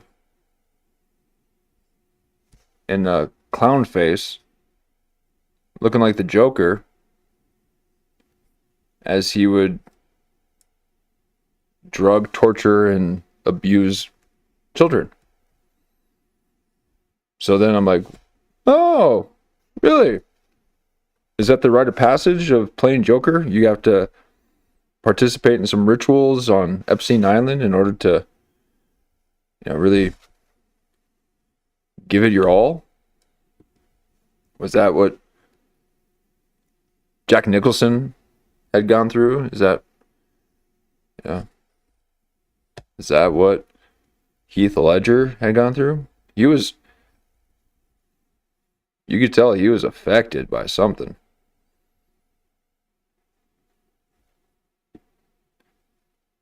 And you see all these celebrities in the early years of their careers. Oh, hey, everything's great. Yeah, oh yeah, sure. And then all of a sudden they're like,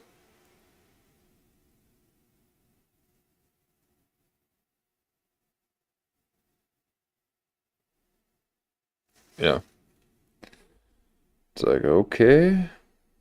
Of Marina Abramovic. And there is the same question for all of them. Why? And if there is something that is not missing when her name is in question, there is accusations.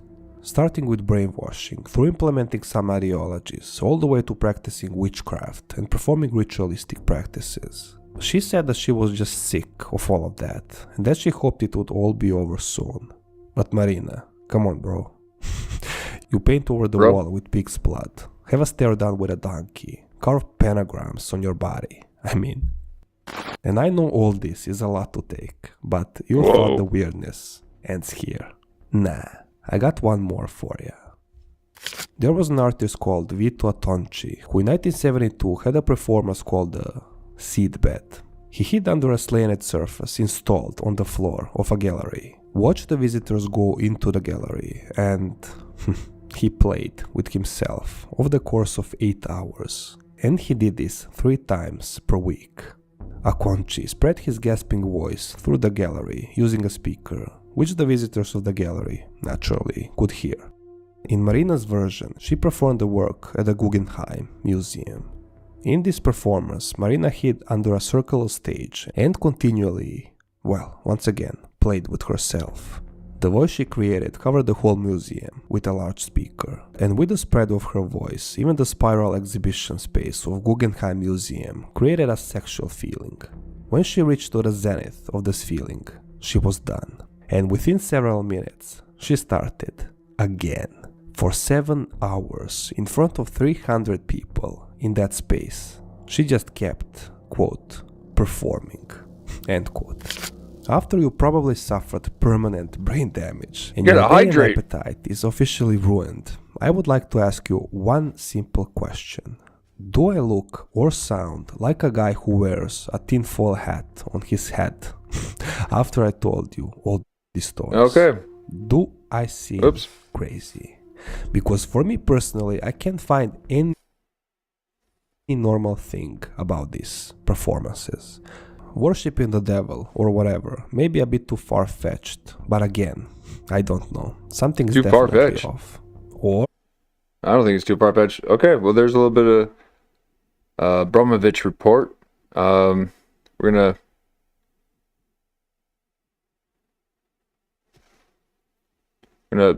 take a look at just a couple more here, and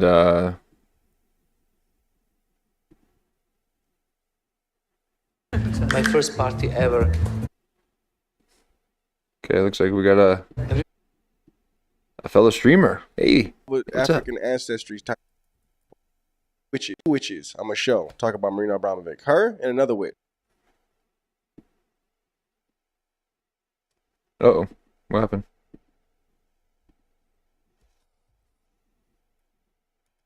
Okay. You know this moron. Jay-Z. Well, listen to that. White lady doing conjure? That's an oxymoron. Jay-Z. Well, listen to that. White lady doing conjuring, that's an oxymoron. So if you white, you can't even be involved with African ancestry type stuff, spirituality. That's what they believe. So if this is truly God that they believe it is, why can't white people do it? I gotta hydrate. Different ethnicities do it. It's only black people. Oh, okay. Only black people can reach God. Okay, stuff like that. Just you automatically know it's nonsense. And hold on, Jay-Z's. Oh, what's going on with the audio here? I'm just trying to get to his Abramovic. Blood that she's like writing in is actual animal blood, and she'll make artwork out of that. The ancient civilizations did the same thing, and we. Like you know, and how do we know it's animal blood? Huh? That's what I'm saying. Like they hide their things within the performance, you know, and you know, so that doing all this and like, oh, sorry, yeah, I gotta. Like, Abramovic, what's up with you? Got a bunch of blood on you. What's everything going? It's just I did a performance show. Don't worry about it. But why don't you come see me tonight in my dungeon? I mean my home. I don't judge them for that. I'm not gonna judge her for what she's doing because I don't know exactly what she's doing. And she says mixed. Because I don't know exactly what she's doing. I can't judge it. No, you can have an opinion. You can. It's like, I don't know. How am I supposed to? Fresh breast milk with. Breast milk? Fresh sperm. Oh, she is doing root work then. So that's a form of root work. So is this a good witch or a bad witch? I can't tell you what she's doing. I don't know what she's doing it for. So you see why I be scared? You see what I'm talking about? Like, but I don't do that stuff, so that's why I'm thinking like in my accord on it's a white lady that's been with Jay-Z and Beyonce. As long as she ain't harming anybody, she didn't harm anybody with that pig's blood, did she? She's a white lady. She's a white lady. Oh man, got a white lady doing witchcraft. How dare she? People eat pigs. I don't even eat meat. I don't eat pork. But my thing is like, That must be the only thing you don't eat. Okay? Your zipper is begging you to, you know, to stop. And I'm not going to get into this other mess, but come on. What are they doing? Don't it say in the Bible and in the Quran you ain't supposed to eat pork or anything like that? As long as she isn't harming anybody. Yeah, in public. That's on public display. Oh, man, I can't wait for the day where I get HD. Folks, oh, I get an HD camera. I'll be full screen the whole time. You'll never see a comedy clip again. It's just me. Oh, in HD. Oh, man, puts a smile on my face. Oh, God, I can't wait until I get HD. I'm going full screen, folks. I'm going full screen, and I'm just going to put it in the little tiny little corner, the videos that we watch, okay? Because it's going to be all about me. All about me, okay? Look at that. Just, and sitting. Oh, my God, imagine sitting. See, now, as you guys know, I am actually hanging upside down. Okay, I hang upside down, and I flip the camera around up, right side up, so that it's viewable for you guys. But yeah, I'm just. Oh, you know what? I wonder too if I had 3 hours taken out of my 15-hour live stream, and it might be because 12 hours is the max that they put on there. I don't know. But 15 hours was on there when I first uploaded it. And for that whole night, it was up there. And then they lopped off the last 3 hours. Now, in those last 3 hours, I was doing some things like this. And I had my ponytail up like this. Pretend like I was hanging upside down. Like, oh, like this. Now, I wonder if they thought that I was kind of doing some kind of hanging thing. Yeah, I don't know. But oh, imagine being able to sit. You guys could just sit. I don't know if you guys, do you guys sit? You guys stand with me when I'm a stander. I like to stand when I work. I like to, yeah, but oh, wouldn't that be great just to be able to sit? You guys be able to watch me in HD and have a microphone like right here. Oh my gosh, that'd be amazing just to have a microphone. Wouldn't it be awesome just to watch me in full screen with a watch me in full screen with a microphone right up to my face like this? Ah.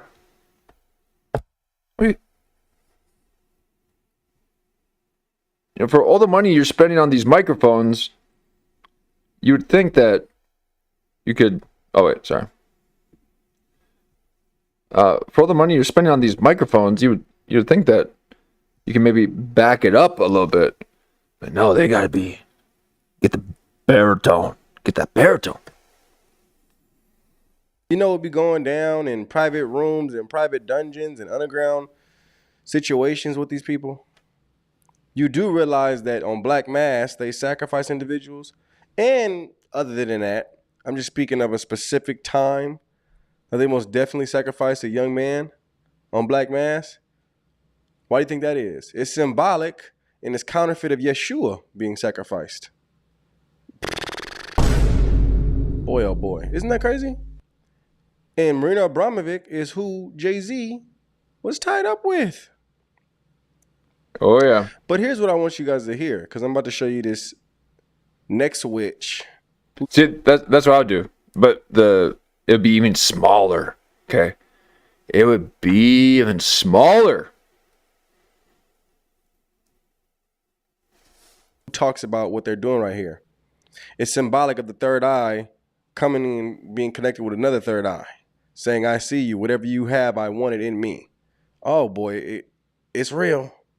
All right, let's skip through his commentary here. Let me see if he's got a good video. Frontal lobe to frontal lobe, which is third eye to third eye, which says, I welcome you into my spirit. I welcome whatever is inhabiting you. I welcome it into me. It's a rich. Jay-Z has been relying on witchcraft for a long time. You know, whatever is inhabiting you, I welcome it into me. Notice how she's not even looking in his eyes, but he's looking in her eyes. Well, it's just one photo. Who's Marina Abramovic, right? Okay. Well, what's the excuse for him being with somebody who does something like this? My mother dressed me as a devil when I was 4 years old for the little party. My first party ever. Everybody was dressed very happy.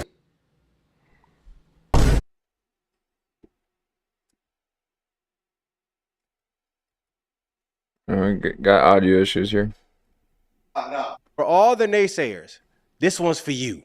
For everybody out there who said, nah, it's just art. Nah, it's just, it's just a good time. She just throwing pig's blood on the wall and curving in it different things about her middle finger. And they're like he said on the documentary, I like it's this just guy. a good time. Are you still veiled? You still need to get patted on your back? You need to be burped? Are you waking up yet? Are you growing up, huh? Are you off the bottle yet? Are you still drinking milk and still blind to the facts that we've been throwing out for years now? He's talking about drinking milk as he's peering down her chest. Sick, Are dude. you finally picking it up? Is the veil lifting up off of your eyes? Or am I sitting here going crazy? We're with you, Isaiah. Hold on. Look at this. And I can sit here and laugh at it because it doesn't affect me. Yet. She's coming for you. I pray it affects you in a way where you're coming into acknowledging the facts of it. I don't accept that. Look at this. Don't be praying that shit over me. Oh, we got her. He's just pausing on her chest. For those, if you don't know for foolishness, what is going on? What is going on? Like, he's a cleavage coverer. Boy, oh boy, I can't. It blows my mind. You see that? Dominion. Her standing over him. See that? Him going down, stepping into a place of bowing. Whatever's inhabiting her is over him. Understand this, guys, because I'm showing you something right now. Whatever you're seeing over him, right? Then there's a connection. There's a connection here, but he's still going down. There's a connection here, right? Look at this. Look at this. This guy knows. I like him. Look at that. Would you look at this? Would you look at this? Would you look at that? Look at this. And then they try to hug it off for everybody else in the back who don't have any idea about what's going on. A whole lot of pawns on a chessboard. Yeah, but do you know how to do zoom-ins? I bet you can't do zoom-ins. Okay. Nah. Many people can do the zoom-ins. Smooth zoom-ins like this. Woo. That's silky. Yeah, about what's going on. A whole lot of pawns on a chessboard. Yep. Let's see what else you got. And they need to see a shining light. They need to see a beacon. All right, so just getting a little bit of Abramovic coverage here. Wanted to show you a bit of the satanic ritual abuse that goes on. And then one of the prominent,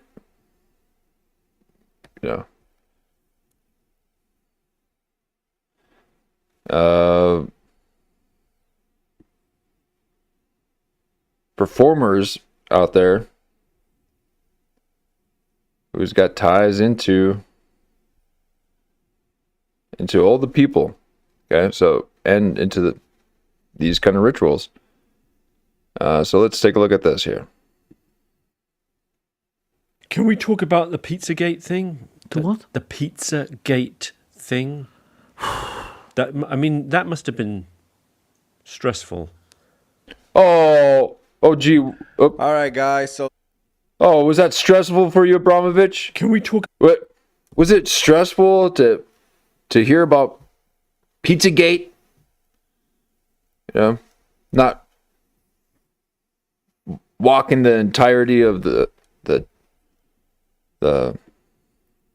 Great Wall of China and doing all your performance pieces and carving sigils in your right hand. But this Louis Theroux, you would be called that. Oh, it must be so stressful for you. About the Pizzagate thing? The what? The Pizzagate The thing. what? Like you don't know. That must have been stressful. Look at his. Look at that forehead. That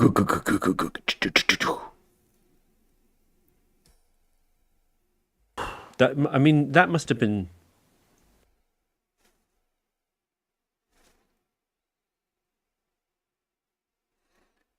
Now, this look right here.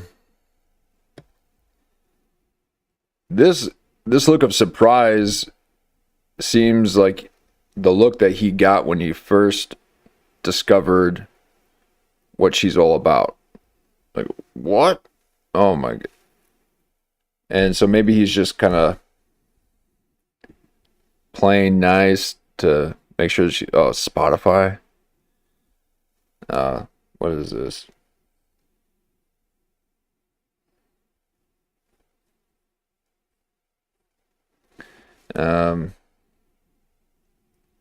This is a puff piece, okay? These softball pitches to this bitch. Stressful. It sounded stressful because I have the really, life warning. Death threats? Do you mean? That they will come and take the devil out to my body, and were you having death threats? Were those the notification bells from the death threats that you're getting in your emails and Instagram? Were they bothering you while you're hacking away at babies, allegedly doing your spirit cooking and trying to make Lady Gaga a woman? You're too busy? Did it take away from your satanic rituals? From who? Then and take the devil out to my body, and from who? Then Oh, who would say that to you? I can't believe, who would say who? From who? Oh, we should. I can't believe that. Take the devil out of you? No. Come and take the devil out to my body, and from who? Then unknown. We should explain for people listening what happened. It would be so wonderful. Anybody can Google Marina Abramovic, New York Times, the Pizzagate.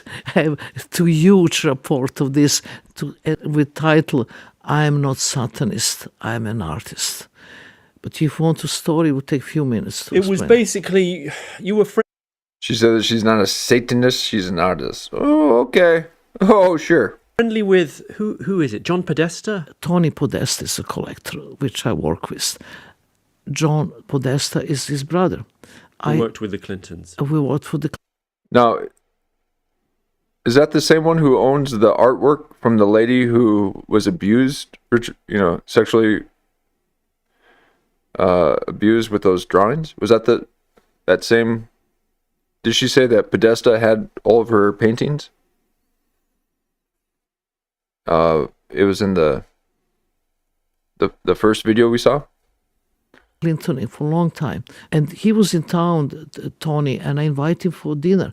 I used to make these funny dinners called spirit cooking, which I make normal food with the funny recipes. You know, they're just funny. kind of poetry. Let's tell you one recipe. Take 13 leaves of green cabbage, mix with 13,000 grams of pure jealousy, put in iron pot. Pure jealousy. Put in iron pot and eat just before attack. Just before attack? Attack, jealousy attack. Then next will be like spill fresh morning urine, put over the nightmare dreams. Like, you know, just pee over the nightmare dreams. I mean, there's like kind of vision and the images. Or you have surrealistic poems. Yes, all. Anyway, so. Oh, are they? He sent to me a little message and he said, you never met my brother, he's in town, send me this email and send me the John Podesta email. I send email to John, if you want to come, his brother is coming, blah, blah. He sent email to his brother that he's not going to come, not to me. Never had meeting with John Podesta, never saw him, and never came for the dinner. Now, it's this whole thing with the investigation of emails, the WikiLeaks. And in these emails, the most strange thing was that I invite him, the Tony Podesta, to come to, spirit cooking dinner in my place. So they Google me. See the cut star, communist star in my stomach. Basically, they would have leapt on these apparently... they see as a pentagram immediately. Pentagram, seemingly satanic symbols and whatnot. So from that one would have day, been catnip. One day from another, I open my email and it's bombarding that I'm the witch, that I'm eating children, that I'm drinking the blood with Hillary Clinton in Pizzagate. I completely shocked. They put it together with... Really? Complete shock. We're so from left field, apparently, right? I mean, what kind of schizophrenic, connected those dots? Oh, man. Only Kurt Metzger could fathom up something so schizo as you doing sacrificial rituals with Hillary Clinton. Oh, that's so... The pre-existing narrative, which was based on a kind of bonkers conspiracy theory to do with trafficking of children and satanic ritual abuse. Oh! So there was this frame... Oh my God, I hate this guy! I hate this guy! I hate these kind of men! You're not even a man!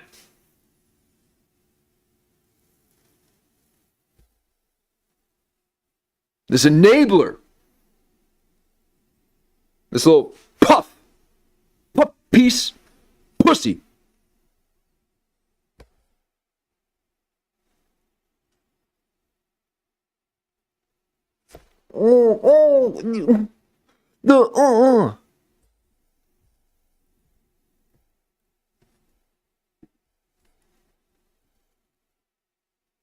I hate you.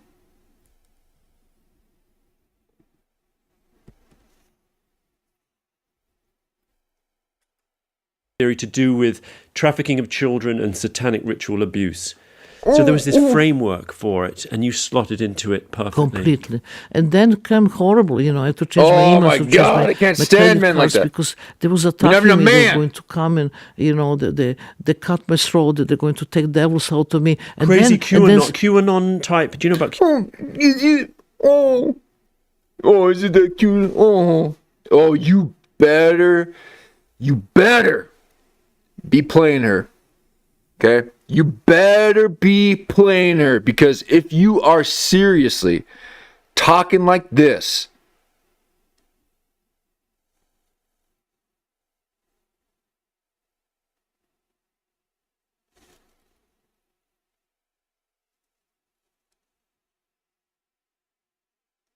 and if you actually mean this,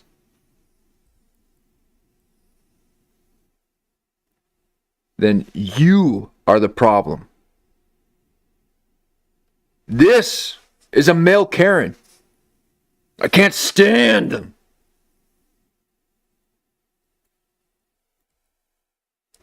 they cut my throat, that they're going to take devils out of me. And Crazy then, QAnon type. Do you know about QAnon? Yes, the same guy who said 36 kids kill, in this horrible the school that actually was actors. Oh, Alex Jones? Alex Jones. Was he a ringleader for the allegations against you?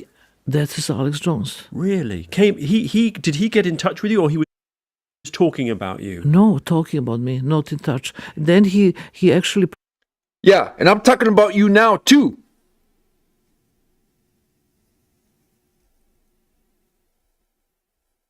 The whole world is talking about you. We want you out.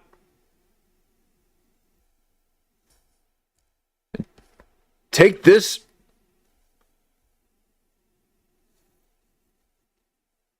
little shit with you.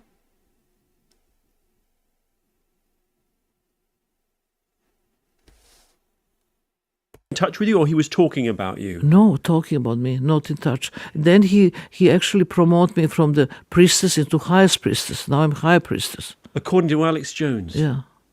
So I got so fed up with this shit. Oh, yeah, and Alex Jones, geez, he's been so wrong about everything, huh? I can't take this away from me. I made a big article in New York Times say I'm not...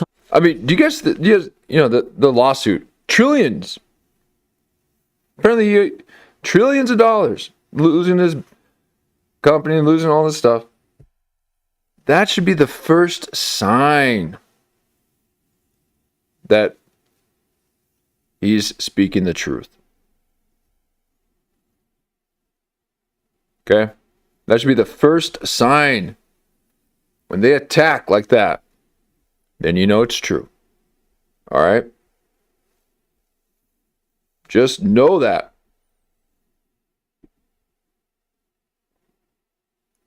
Now, yes, Alex Jones is a bit of a hype man.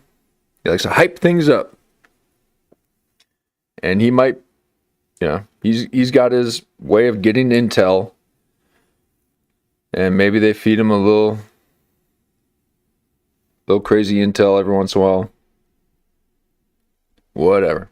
But how are you not behind bars?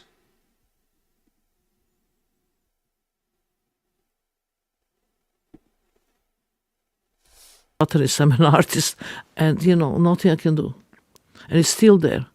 And this problem is that I have started having bodyguards because I had the opera. Yeah. What about the children? Okay. Look at you.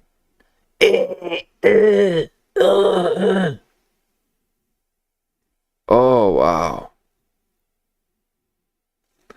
There was ever a demon. If I was to draw a witch demon, it would be that.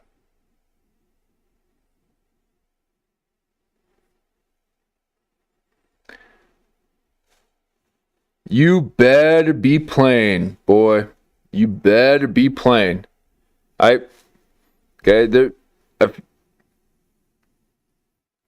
think he's just trying to play neutral or kind of, these QAnon people, huh? Just to kind of bring down her walls a bit. Hopefully, because otherwise, you're on my list. Okay, and look at that shitty. Look, what are you? Seriously, put some effort into what you guys do.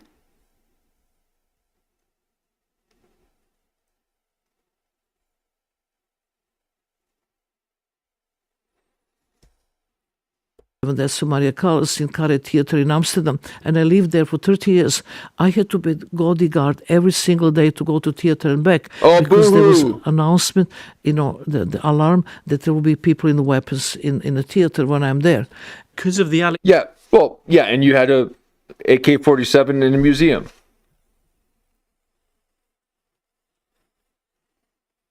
You're telling people to chop up bodies. But, if anyone threatens yours, then there's something wrong with them.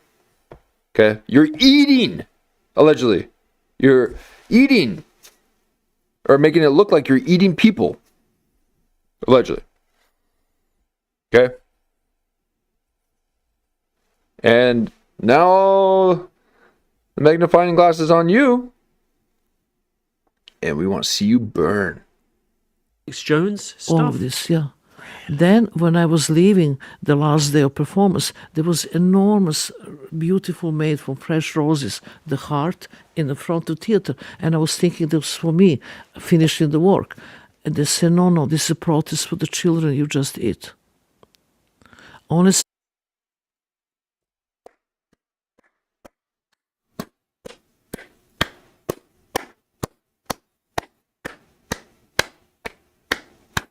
Good for them.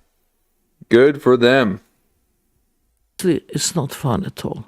And I am just horrified by this. But the same guy, I mean, now, you know, he is sued by the She's family like, where did it come from? million, you know, to pay. And now he asked his supporter to pay back his debts. The family of the Sandy Hook, 36 the children bereaved Sandy been Hook killed. families where the children got killed.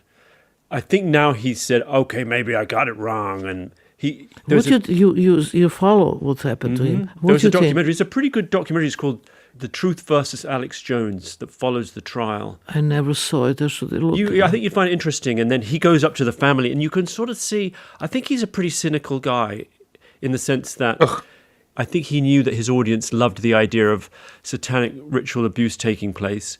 And so he began giving that currency, and then he said, I get it. You see him going up to the family members afterwards saying, I'm sorry if I got a couple of things wrong.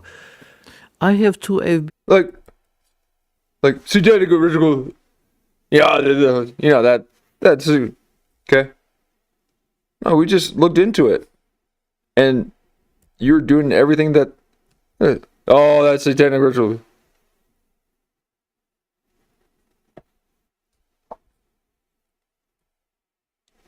It's that I think he knew that his audience loved the idea of satanic ritual abuse taking place. Oh, yeah. Oh, I'm sure they just love that, right? They just love that taking place. So it's then on the people that hear about the stories, there's something wrong with them. Not the people who are doing it, but the people who are reacting to that, there's something wrong with them. Oh, okay. No. Okay. We see through your bullshit. And you're not going to gaslight anyone into thinking that they're crazy just because we know what you're doing.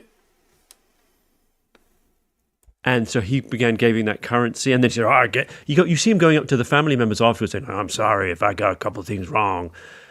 I have two FBI agents come to my house to see if I'm okay, because they found the list somewhere in Arizona with my name on the list as a target. That's not fun. No. So Roseanne and her son were doing the same thing. They were saying the same thing, or not sure what you mean. I don't like this at all, and really nothing I can do about it. It's a side effect of the internet. It's become a dumping ground for toxic conspiracy theories.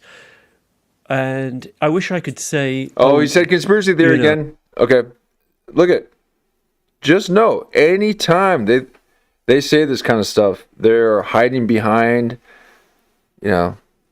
that to protect themselves from criticism. Okay.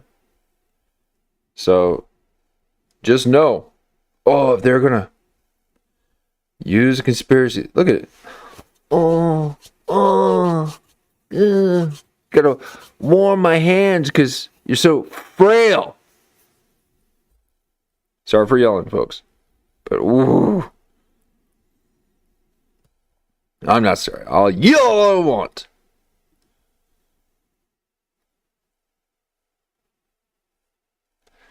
Wishing he had a cigarette. Side effect of the internet. It's become a dumping ground for toxic No. Side effect of the internet is that we are now aware. Okay, we are We are now aware of what's happening, and then we can communicate with each other. You know, it's not, oh, these hotbeds of conspiracy theories that, no, we are finding out the truth. It's the apocalypse. Okay?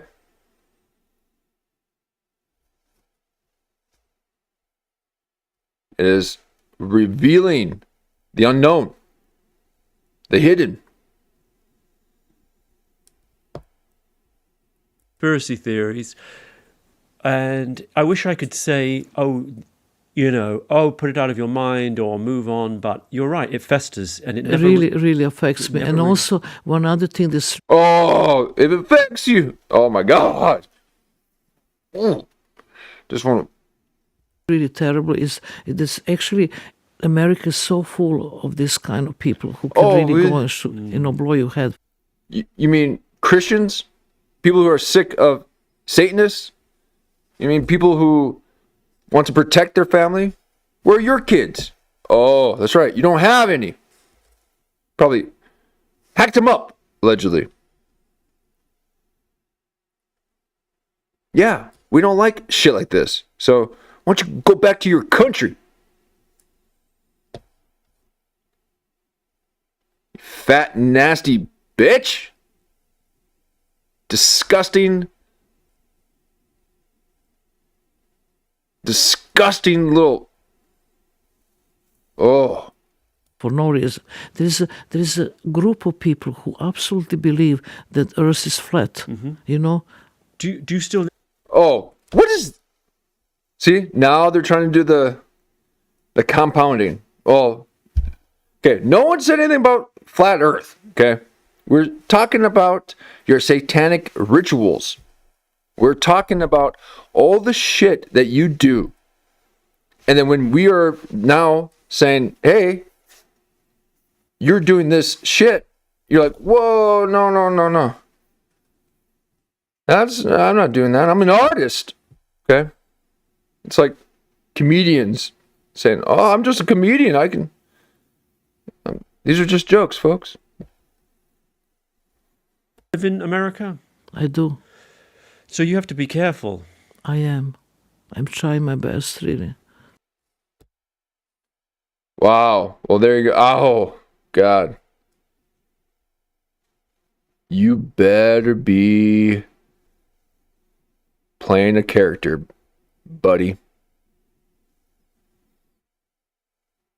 Otherwise, your time is up as well.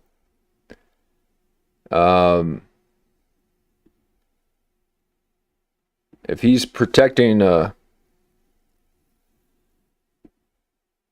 sick person like that, he is just as evil. All right, guys. So something. Can we talk about the Pizzagate thing? To what? Sorry, let me get back to the page here. Ooh, man. This is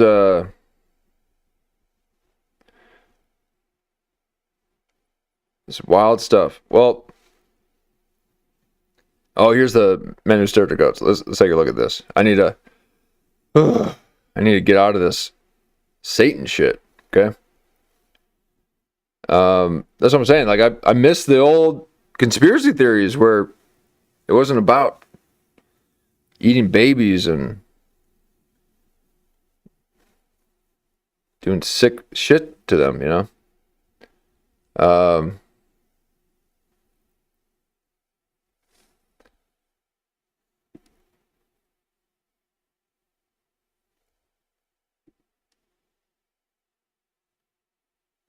See if I can.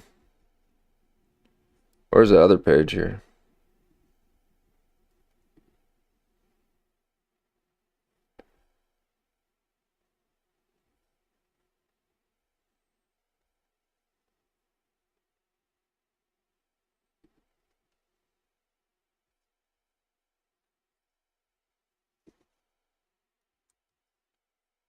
Is this it?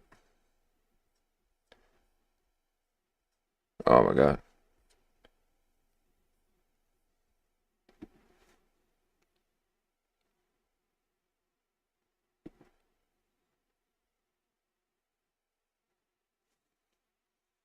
One second, folks. Sorry. Look at that. So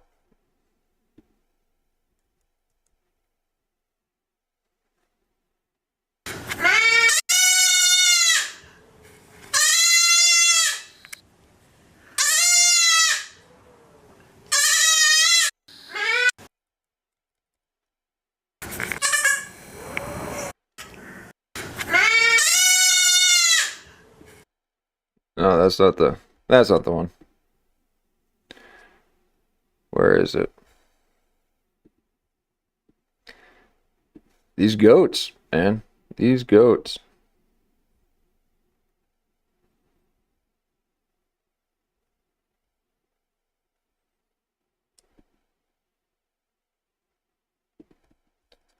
Let's try this one. Is this what we saw?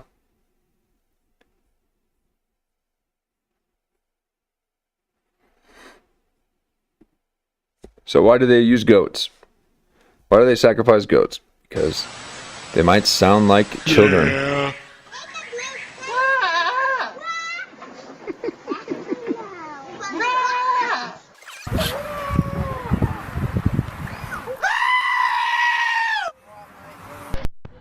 That's gotta be fake. Where's the one with the kid? That one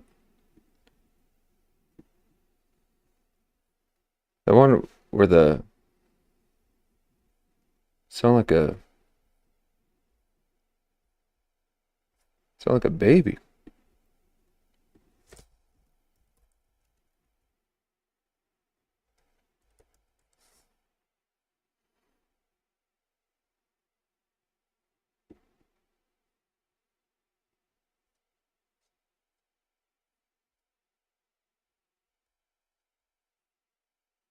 All right, I think this is it.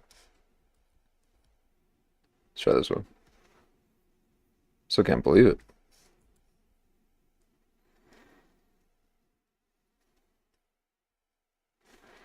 Am I lagging?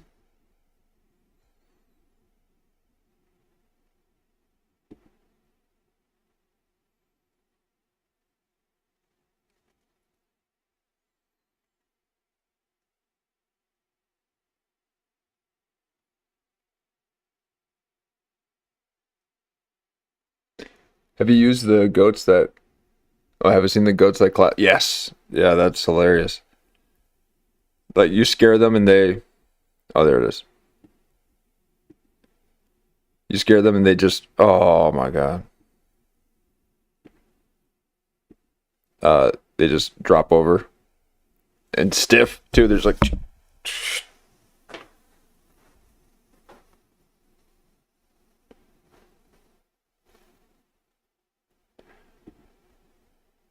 Okay, getting a little glitchy here, folks. Oh my God. What is... Okay.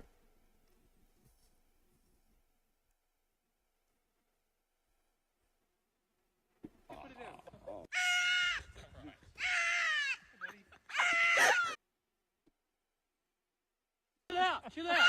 Chill out. Calm down. Oh. Dad, you can put it down.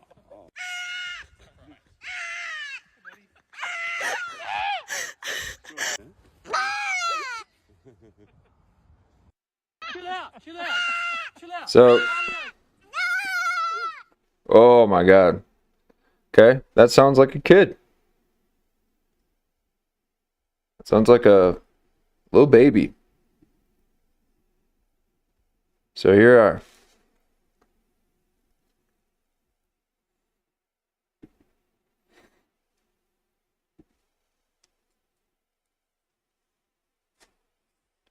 Let's take a look at this video on men who stare at goats. Again, there's something about the goats. All right, so Baphomet, the deity, was a goat. You sacrifice children to it. But then they'll also sacrifice goats, but the goats sound like children. And Cool Boy 52 said baby goats are also called kids.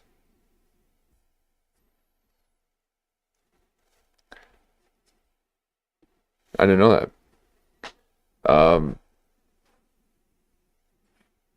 I think they said that this one's called Joey. I have heard of Joey, but it wouldn't surprise me if they were called kids.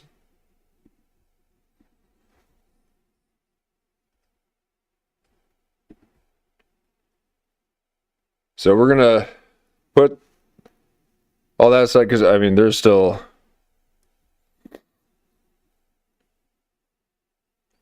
I'll need to take a look at this one first. Good God. Who would do a 3-hour stream? Ugh. How annoying. That's why I don't have a lot of repeatability in my videos. It terrifies people when they see 8 hours. That is why I kind of toned it down a bit, not doing that 6 to 8 hours anymore. It scares people. So I'm bringing it little piecemeal sizes of 3 to 4 hours.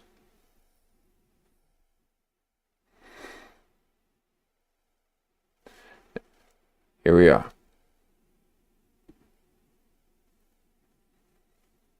The Men Who Stare at Goats wants you to think it's a comedy. George Clooney.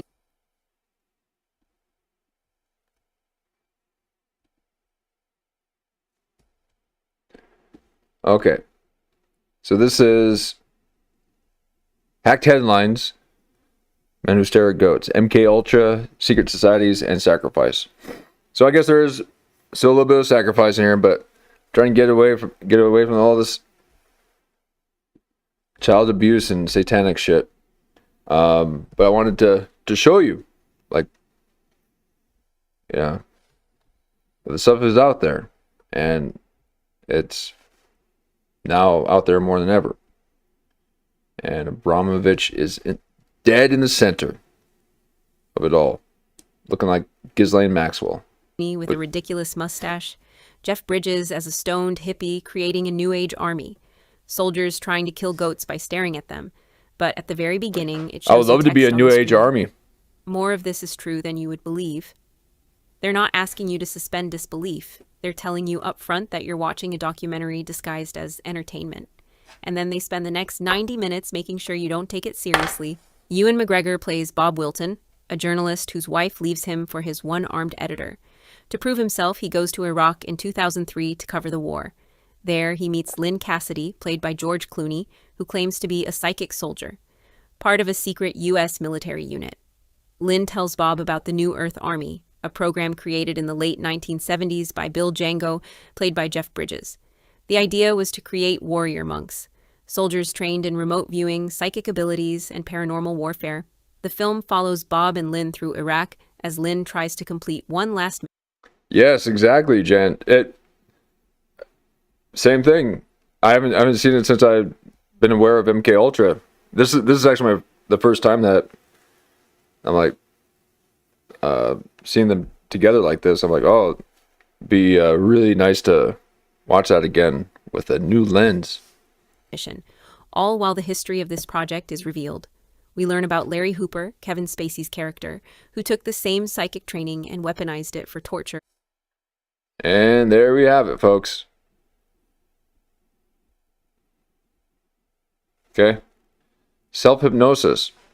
Now that is what that principal had done to the kid. He would put them in, he hypnotized 3 kids, and all 3 of them died, I think, within a week of each other. And I believe this just recently happened. And the girlfriend said that as they were driving, he had put himself into a self-hypnosis and crashed his vehicle he had crashed his vehicle. Now, what if that could be part of what MK Ultra does, where they hypnotize you, have you carry out some orders, and then they plant the seed of self-deleting. But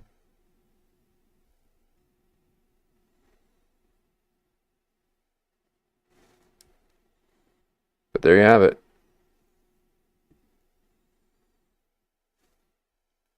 As Jeff Dye.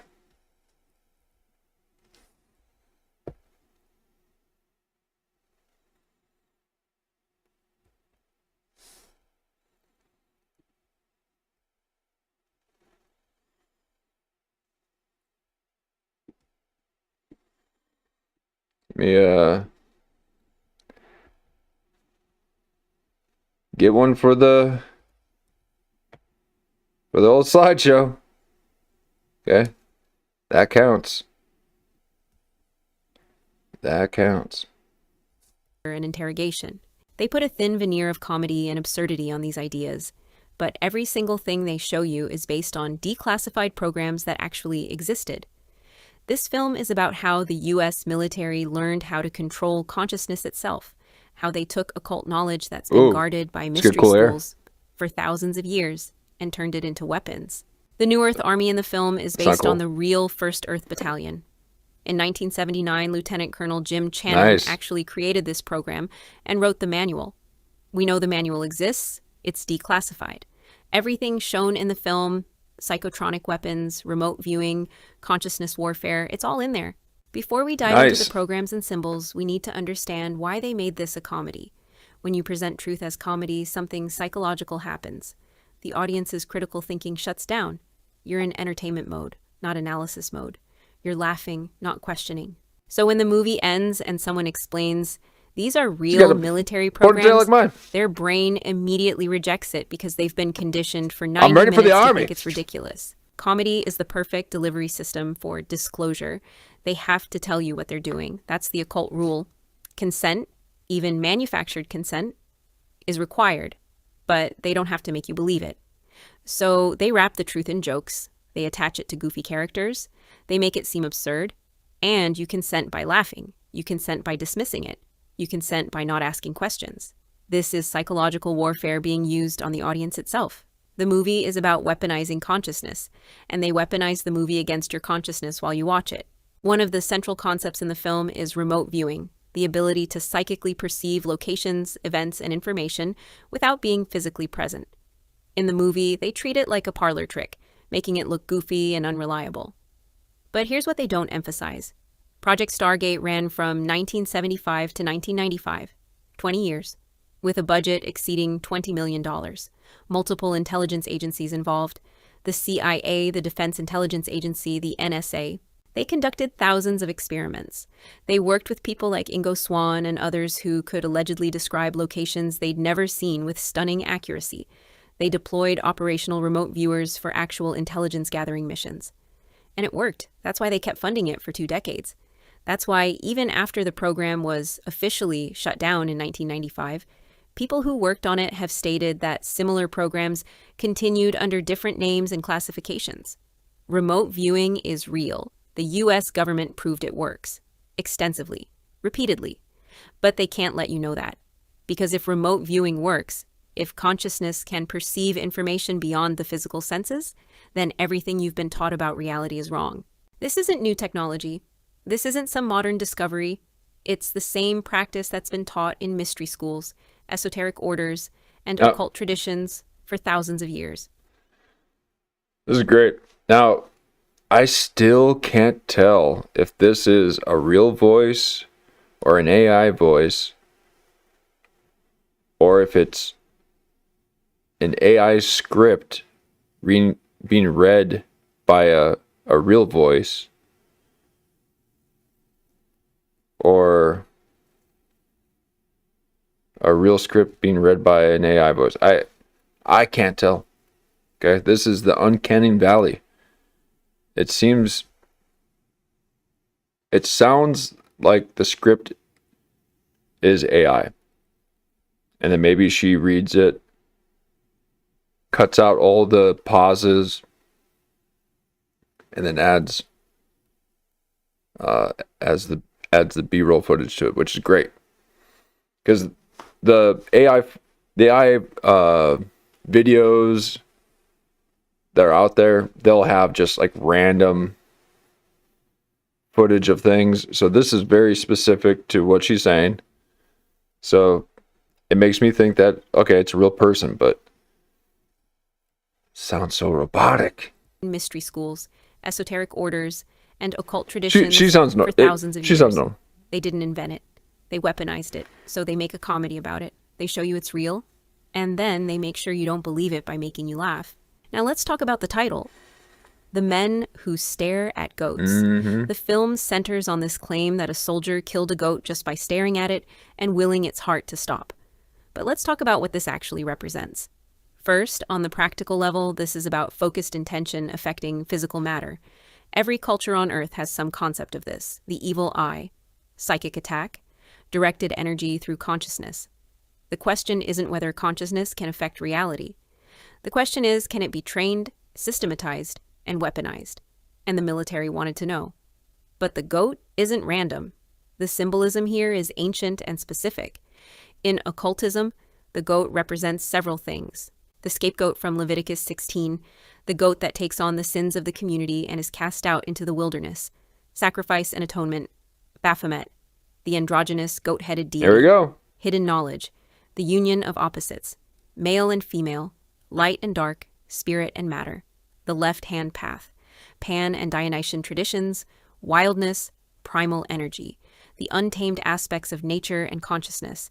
And across countless cultures, the goat appears in sacrifice rituals.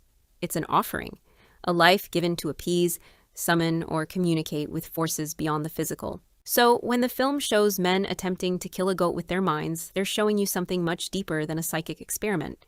They're showing you the military attempting to master death itself through will alone, to kill without touching, to stop a heart without physical contact, to end life through consciousness.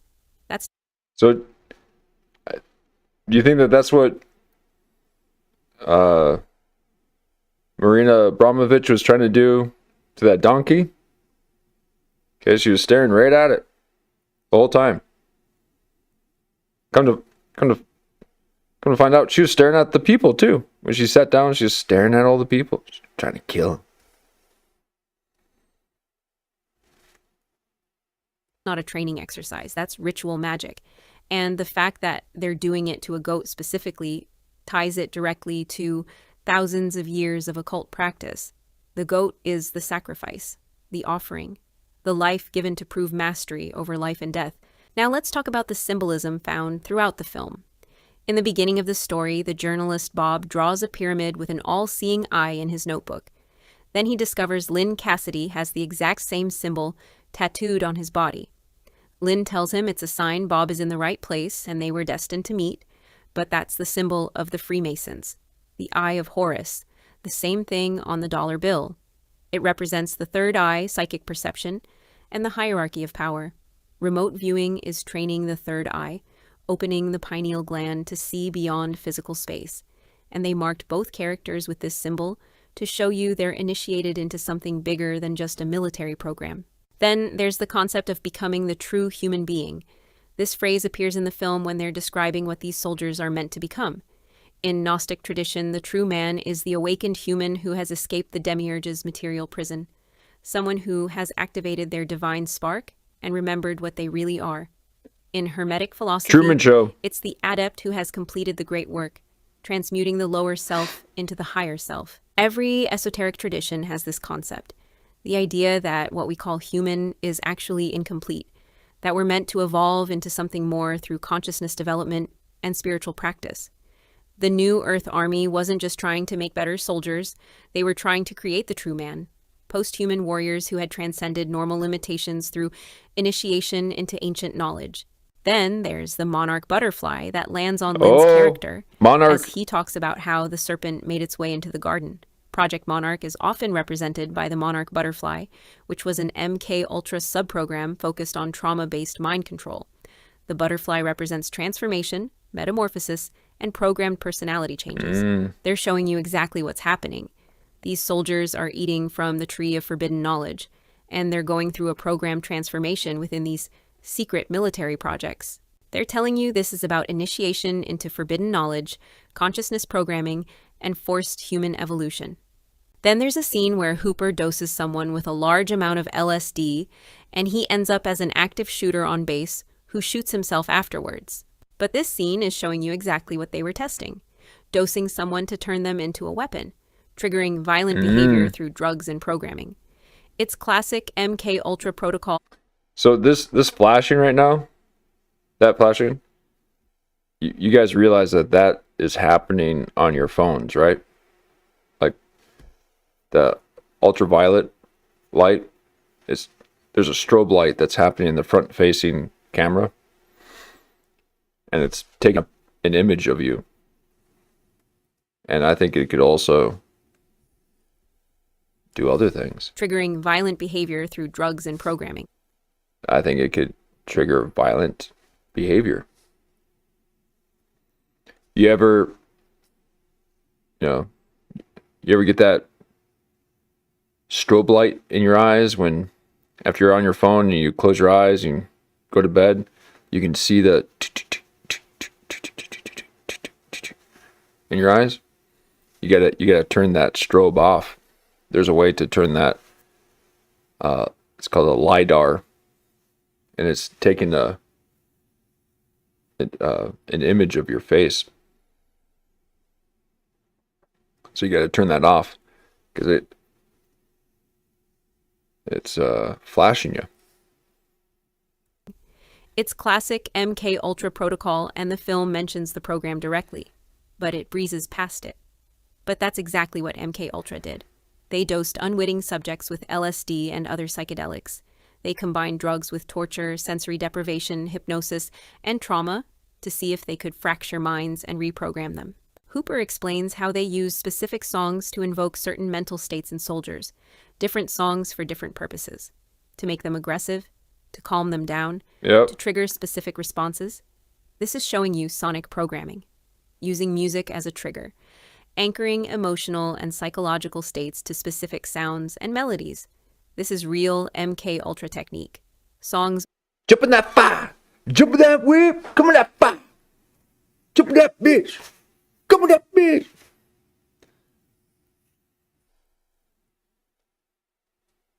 Bitch just doing circles. It's a bird.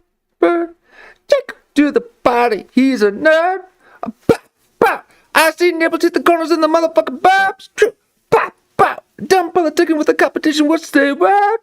Put that on mama never ate in the process. Never try to tip a toe through the progress. Tongue tied with the truth is an object. What's the pros and the cons of this next shade?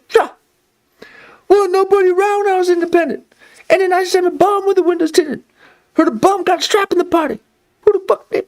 In the party. Beat him up. Beat him up. Beat him up. Beat him up. Beat him up. I seen double in the projects, mad at myself when I put to the side. Mama had to keep it. Mama had to cater the coop. You know what I mean? Full MK Ultra, folks. Full MK Ultra. Family ties. Aren't just songs when you're programming someone. They become activation codes. Oh, yeah. Play this song, activate this behavior, play that song, switch to that personality. The film shows this like it's a clever psychological trick. Oh, yeah. But it's showing you actual mind control methodology. The film is set at Fort Bragg, and that's not random either. Fort Bragg has been connected to special operations, psychological operations, and yes, allegations of experiments and unusual activity for decades. It's home to the U.S. Army Special Operations Command, exactly the kind of place where programs like this would be tested. Throughout the film, the soldiers call themselves Jedi Warriors. They reference Star Wars constantly. It's played as a cute pop culture callback. But think about what Star Wars actually is. George Lucas was inspired by Joseph Campbell's work on mythology and the hero's journey. He incorporated Eastern mysticism, Rosicrucian philosophy, and Hermetic principles. So when the characters call themselves Jedi warriors, they're acknowledging what they're actually studying. They're working with the Force. They're training in principles that have been taught in mystery schools for millennia. Ewan McGregor, who plays Bob in this movie, also played Obi-Wan Kenobi in the Star Wars prequels. That's not a coincidence. Movies like Star Wars is all about soft disclosure. When you put real esoteric knowledge into a movie, into entertainment, into fiction, you accomplish two things. First, you make it acceptable. People are comfortable with ideas presented as fantasy. The Force, psychic powers, consciousness manipulation, all of it becomes normalized through fiction. Second, you create plausible deniability. When someone starts talking about real programs using these principles, everyone dismisses it and tells you you've been watching too many movies. That's exactly what the guy just did to Marina Abramovic. Gaslighting everyone, saying, oh, it's just a conspiracy theories. They're talking about the sacrificing children and eating babies. Yeah, you know how these Alex Jones folks are. They just want the satanic, scare, don't they? The satanic panic. They love it. No, they don't. They actually hate it. And they're gonna find you, okay? They're gonna find where you are. Okay? You don't mess with people like that.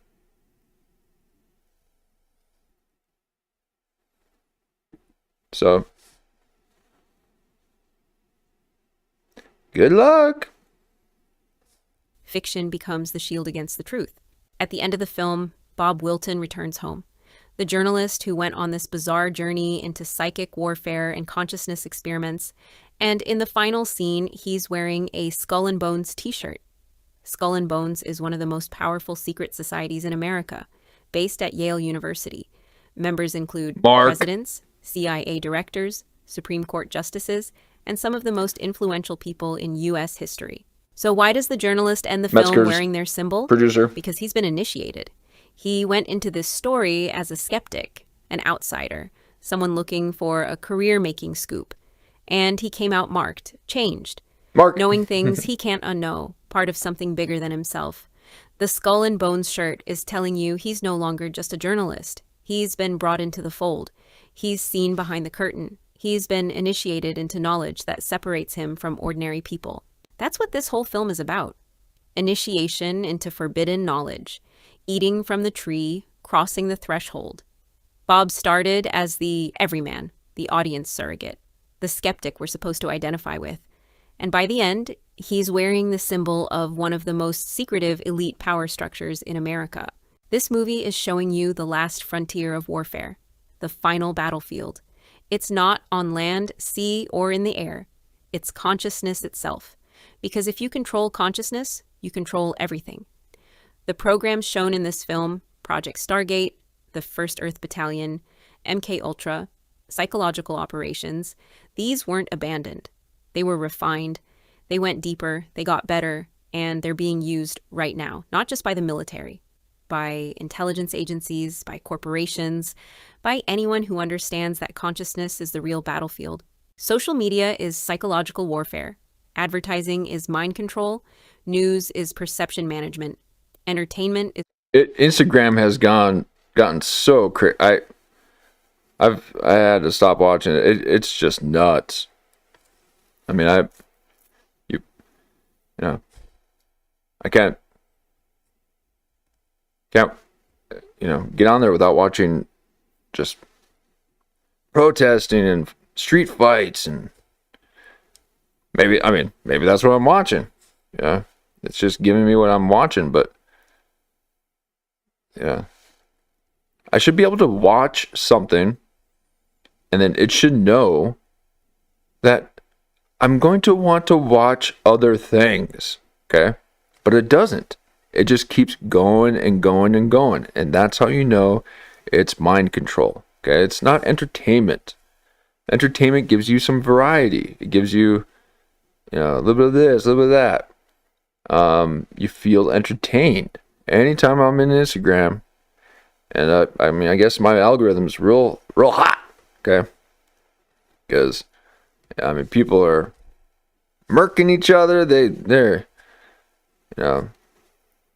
running cars through the streets, through crowded people and fights and breaking into things and into malls and, it's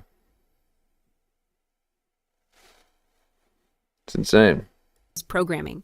It's all the same techniques shown in this film, just deployed on a mass scale. And they made a funny movie about the origins, so you'd never take them seriously. But yeah, cool boy. These are super freaks, man. Super freak, super freak, super freaky. Here's what they can't hide. Here's what the film reveals, even while trying to obscure it.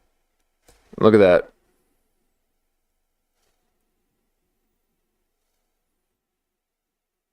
So it's made to look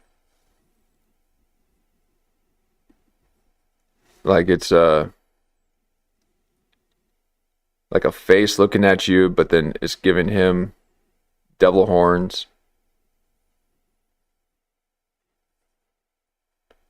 And why do you guys sit like that?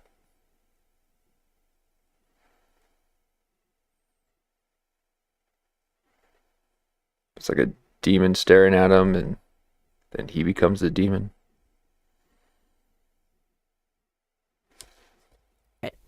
Human consciousness is far more powerful than we've been taught.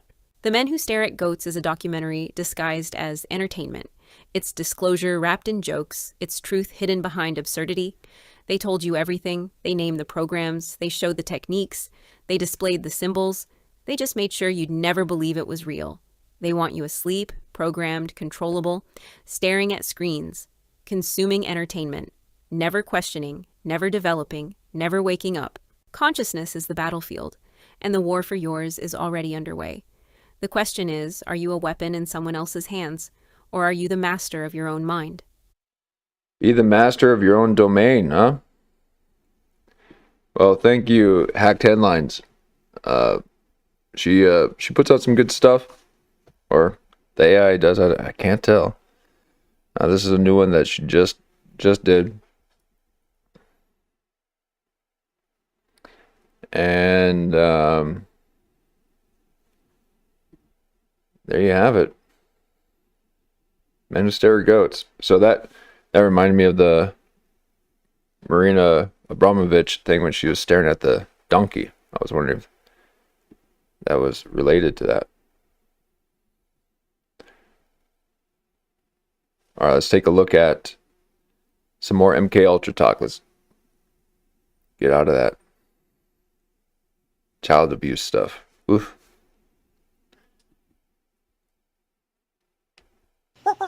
The Joe Rogan Experience. Oh God! So Please not don't. just LSD. Most people associate MK Ultra with LSD, but one of the most expansive of the subprojects is Subproject 68. It was by this guy named Ewan Cameron. Have you heard that name before? No. Cameron? Okay, Ewan Cameron. Did they just talk about him? He is a psychiatrist up in Montreal in Canada, working at what's called the Allen Memorial Institute. And Gottlieb wanted to expand MK Ultra besides drugs because he already had a lot of people doing drug experiments. So he wanted to see if there were psychological techniques that could be used to manipulate a person. So not just in an interrogation, but can we actually control a person's personality? Can we make them behave in certain ways, make them do something? So the idea that Ewan Cameron had come up with before the CIA is involved, I should mention, Ewan Cameron is a behaviorist. So he thinks that all behavior is a result of nurture, not nature. So it's the environmental input that causes a person to behave a certain way. And he thought that if you could bring a person back down to a blank slate, remove all the environmental inputs that have been put into them, and then you can build them back up in your image into whatever you want them to be. So his idea to bring someone down to the blank slate was to induce enough stress that they... Yeah, like every military boot camp. So, I mean, that's essentially what they're doing to the military. They break them down psychologically, they build them back up, and they're trained killers. MK Ultra. Forgot who they formerly were. And so you reduce them to the blank slate, and then the CIA is really interested in, if you could do that, then you could form them into whatever. So Ewan Cameron, his main goal is to try to figure out what can induce enough stress in a person to bring them down to that blank slate. And so he performs a lot of experiments. His most famous one is called psychic driving, where he was doing a a therapy session, quote unquote therapy, with one of his patients, and he was recording the session, and she said something about how, my mother when I was young used to tell me blah blah blah. She said something negative to her, and so Ewan Cameron rewinded that on the tape that he was recording and made her listen back to it and said, "Hey, I want you to listen back to what you say your mother used to say to you." When he rewinded the tape and played it forward, as soon as the woman was kind of quoting her mother and she listened to that herself on the tape, she recoiled. And Cameron thought, oh, you have a negative reaction to that. So he rewinded again and again and again. And he kept rewinding it. And she just got more and more emotional, had this more and more kind of visceral reaction to what she was saying her mother used to tell her. So this led Cameron to develop the concept of psychic driving, which is you record some kind of negative message and then you make someone listen to it for thousands and thousands and thousands of times for weeks on end, for hours every day. All their waking day, they basically are strapped into a headphone that is playing this negative message, and it will break them down over time. That's how you induce enough stress to break them down to the blank slate. Or just watch one of my streams. I'll get you. Okay? I'll get you going. I'll get you monarching in no time. Okay? I'll stress you out with all these pauses and zoom ins. You're just begging to have me play the clip. Just play the clip. And I just keep zooming in. And you're just your skin's crawling because you just want this clip to be played. I'm clip virgin. Okay? I don't play no clips. I sing them. And then you can record a positive psychic driving message to build them up into whatever image you want them to be. So that was his initial idea. Was it based on anything? Not or was really. It just... So that was just based on he had this one encounter with this woman and she had a negative reaction. And he's just trying to induce stress. This obviously seemed to induce stress in her. Therefore, we're going to start playing these negative tapes to them. So it was just his idea? It's just his idea. He was known for doing this kind of thing, like kind of spur of the moment. In fact, there was one kid basically who had been at this Allen Memorial Institute where Ewan Cameron was. Goat. He eventually had gotten out, but he had tried to commit suicide, and so he was sent back to the Allen Memorial Institute. But the way that he had tried to commit suicide was to close the garage and have the CO2 build up with a running car, and then he would, breathe it in and pass out and die. That ended up not working. However, when he went back to the Allen Memorial Institute, Ewan Cameron thought, his personality seems like a little bit better than it was when he was here before. Maybe CO2 can influence someone, and so he sent out some of his assistants to go buy CO2 canisters, and we're going to start giving this to people. But it turns out the assistants knew that this was completely unethical. There's no medical basis for anything. And so they lied to him and said, oh, the canisters were way more expensive than we could actually afford, so we can't do that. But so he was trying to find any way that he could have a breakthrough to cure mental illness, and he was using his patients as guinea pigs. Complete guinea pigs. Complete guinea pigs. What was the result with the woman? The woman where they played the negative recordings? There are dozens and dozens of people who that happened to. I don't know about her in particular because I don't know if she's actually named in the documents. So I don't know. Did any of these experiments have a positive effect? Did it work? Hardly. So that was only... I shouldn't say positive. I should say were they effective? No. For the most part, the people who he did his practice on came out way worse than when they went in. So psychic driving, that's initially what got the CIA interested in Cameron. So it's important to keep in mind, it's not that the CIA told Cameron to do this. He's doing this on his own because he thinks he's going to cure mental illness by having this radical breakthrough where we break them down and build them back up, and we can build them back up and make them forget their schizophrenia or depression or whatever they have.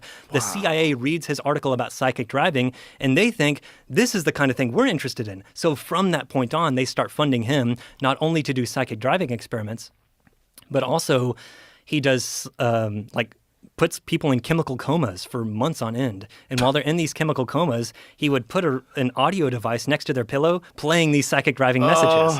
And he would put them in sensory deprivation chambers for weeks. They would have goggles over their eyes, earmuffs on their ears. They would have cardboard tubes over their arms so that they couldn't feel anything.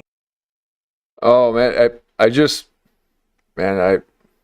noticed that my chat, it wasn't popping up all the chats again. I didn't switch it off of top chat here. Cool boy, I see that you had typed some stuff in here, and I didn't even see it before. Sorry about that. says, "Oh yeah, this was okay." So you're talking about the finders, and then yeah,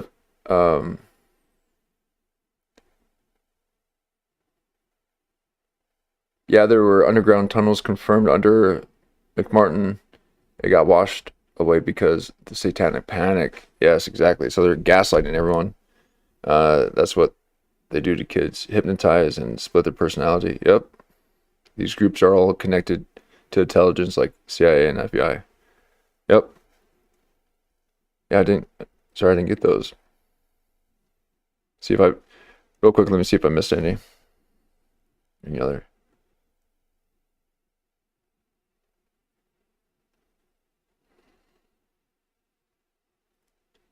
The thing about these Luciferian elites is that they're born into this lifestyle. Yep. Oh my God, this is their norm.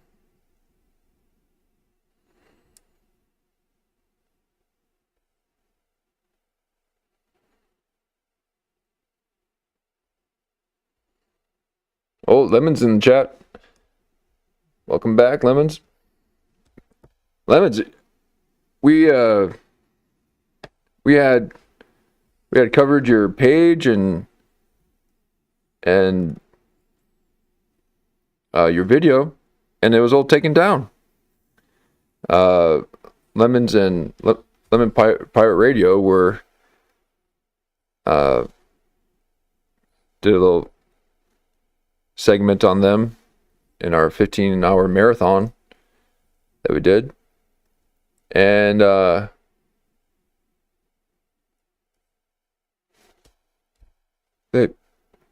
they lopped off the last 3 hours of the 15-hour stream. So sorry, I don't know what to tell you. I mean, I still have the footage though. Still have the footage. I record it.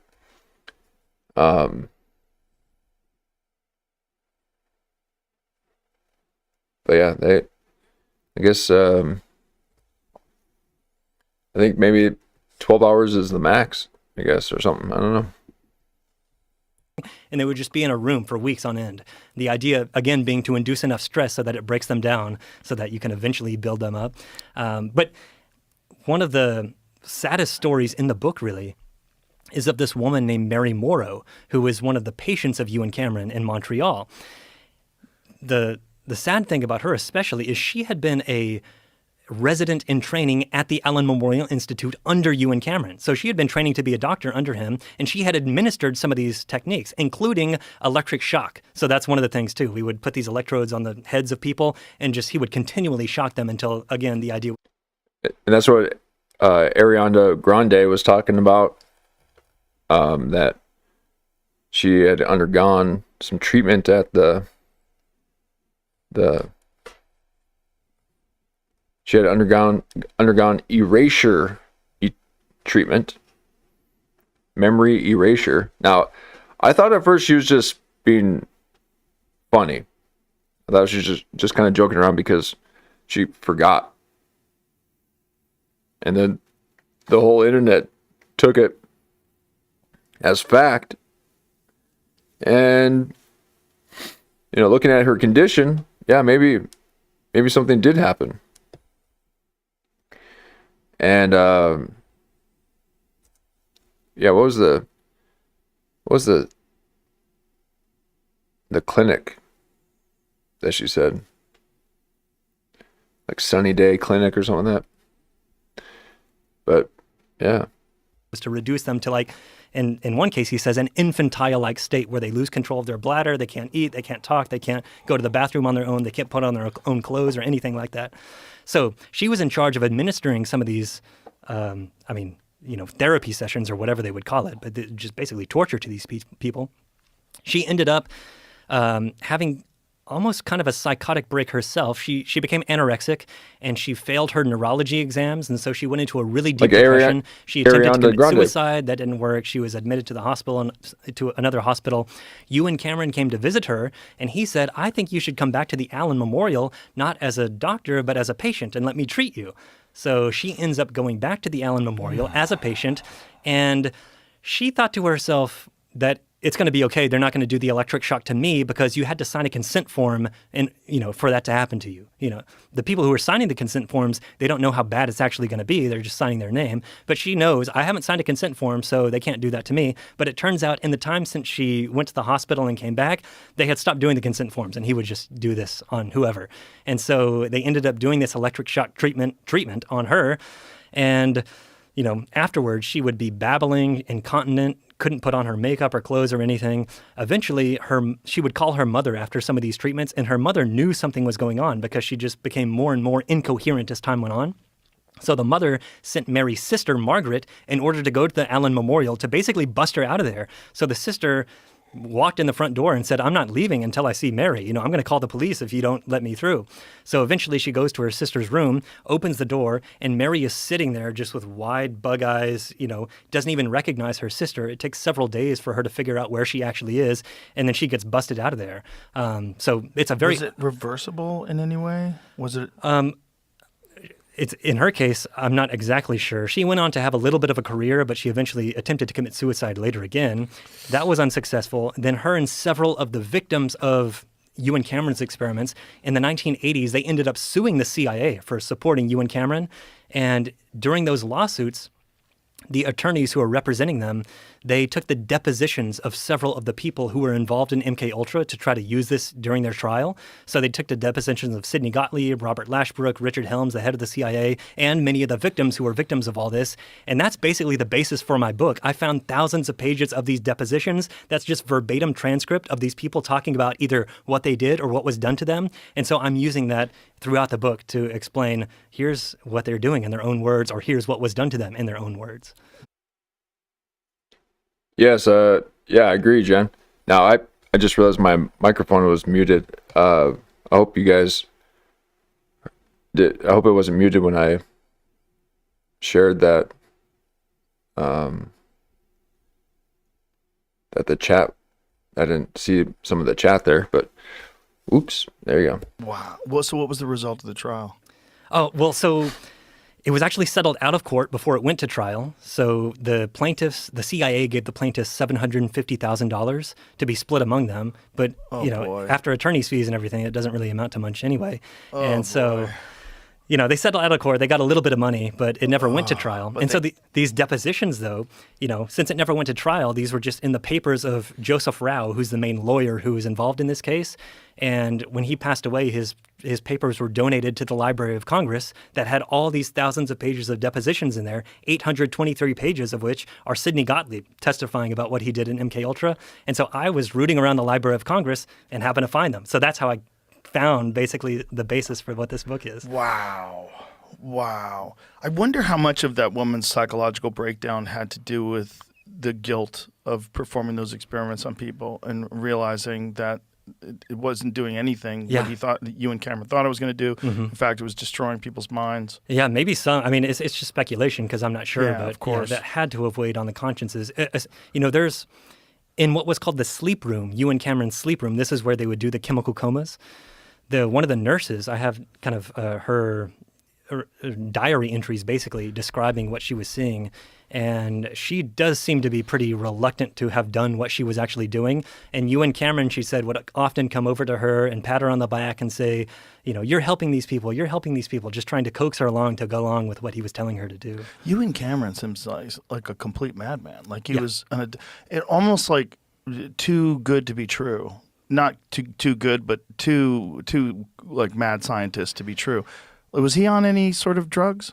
I mean, I've never seen anything to indicate that he was on drugs, but he definitely had almost like a messiah complex. He thought, I'm going to be the one to win the Nobel Prize in medicine because I'm going to cure all mental illness through this psychic driving or whatever it was. He was going to be the next Sigmund Freud. He really had delusions of grandeur, just like I think Jolly West did as well. Mm-hmm. And so I think that drove a lot of what he was doing. His patients were just a means to his own end. They're the guinea pigs that I can use to prove that these medical techniques actually work, and therefore everyone's going to praise me because I've cured, schizophrenia or whatever it is. I'm just always suspicious of something that someone has that kind of access to all sorts of compounds, and then you're experimenting on people, and especially with things like amphetamines, which do tend to make people a little less empathetic, a little more driven. I would be very curious to see if he was interested in anything like that. Yeah, I don't remember specifically for him in that case. Many of the people who are either running the sub projects or approving them, like Sidney Gottlieb. Gottlieb took a lot of LSD. He was when the CIA got LSD before it gave it to other people. The first thing they did was try it for themselves to see what actually happened. So Sidney Gottlieb took it multiple times before he ever even gave it to people to understand what it was like. Wow. High in your own supply. And, one of the physician who was the attending physician the first time he took LSD, because they did it in kind of a controlled setting with several other people there, a guy named Harold Abramson. And for anyone listening who knows much about the Frank Olson incident, Frank Olson is a guy that would later be dosed with LSD. He would go out the hotel window in New York.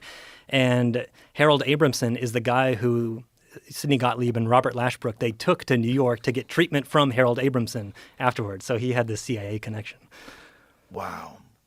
The reason why I brought up amphetamines is because I feel like it might be one of the unheralded or undiscussed drivers in a lot of like psychopathic behavior that we see in our culture today. I think there's a lot of people on prescribed amphetamines that operate in a way that is very, okay. very much like a funk. I'm getting a warning. Oh, God. Ugh. God. Rogan. Every time I get warnings.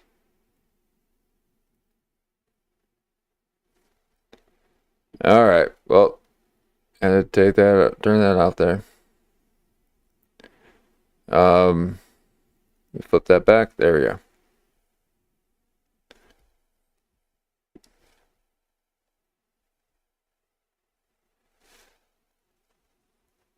Well, yeah, I had to take that clip off because got a warning that they detected Rogan's monotone voice.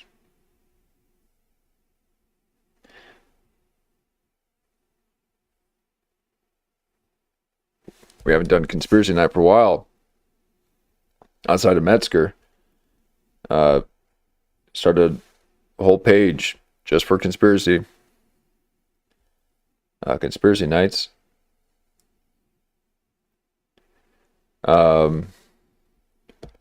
Anything out there that you guys would like to see or discuss? Oh, the Batman thing.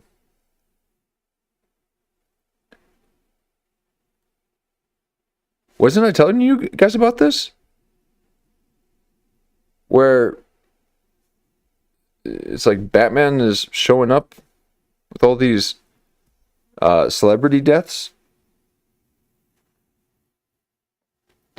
Val Kilmer had the Batman mask. He put it on, and then a couple days later, he died. And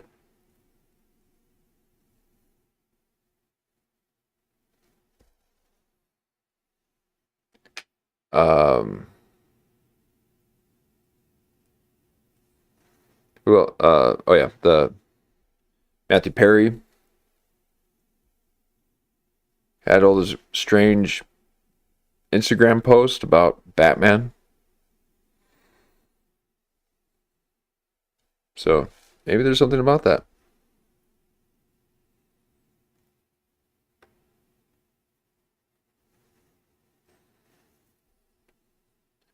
Let's take a look at this and then we'll see where we're at after this here, huh? Wow. Oh, this guy again. Well, this is not what I was expecting to talk about today. What'd you get with Epstein? Wait, Epstein files reveal Batman emails. Premiere artwork, knives, and something darker. Oof. So again, I was wondering, like, what's the deal with all the Batman movies? What's going on? So after the third or fourth one, I'm like, okay, something's happening. Okay. Something's happening. It's this little insider thing that they all know about, and if you play the Batman, then you must have done something to earn wearing that suit.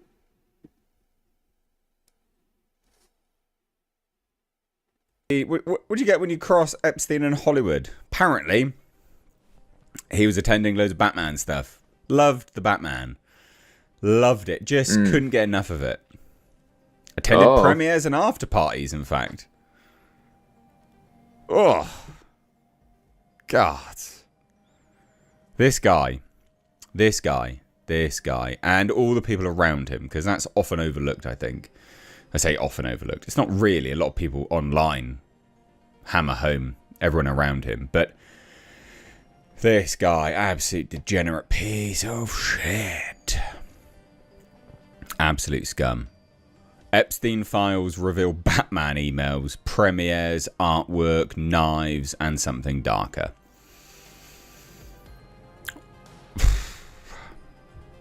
You don't invite Jeffrey Epstein to the premiere of Batman vs Superman: Dawn of Justice. You what are you doing? What the fuck? Mad. So newly released records from the Justice Department reveal more than 100 emails tied to Jeffrey Epstein that reference Batman, pointing to an unusually sustained interest in the character that spans Hollywood events, merchandise purchases, artwork gifts, and deeply troubling personal correspondence.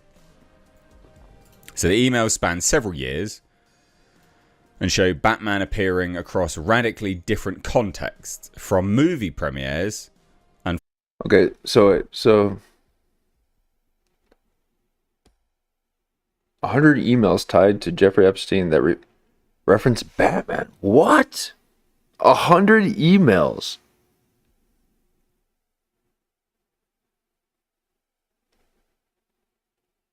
Wow, look at that. Look at that. Well, Christian Bale, looks like your time is up, son.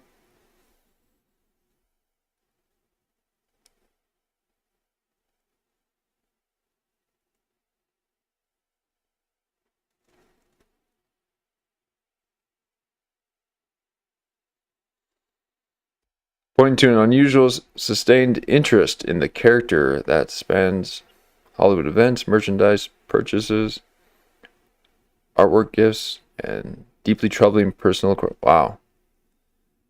The emails span several years and show Batman appearing across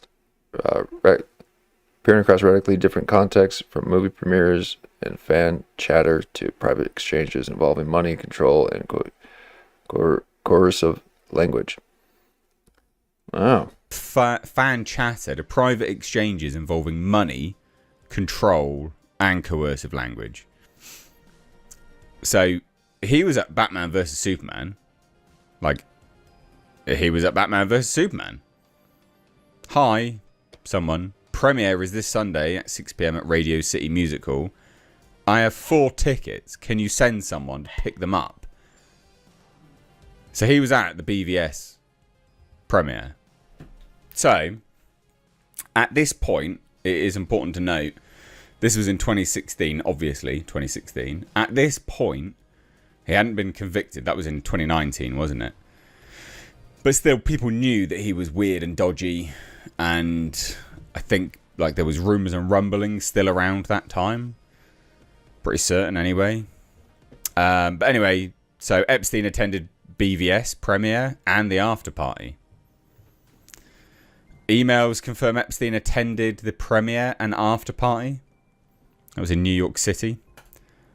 Correspondence shows staff coordinating ticket pickup, seating, guest access.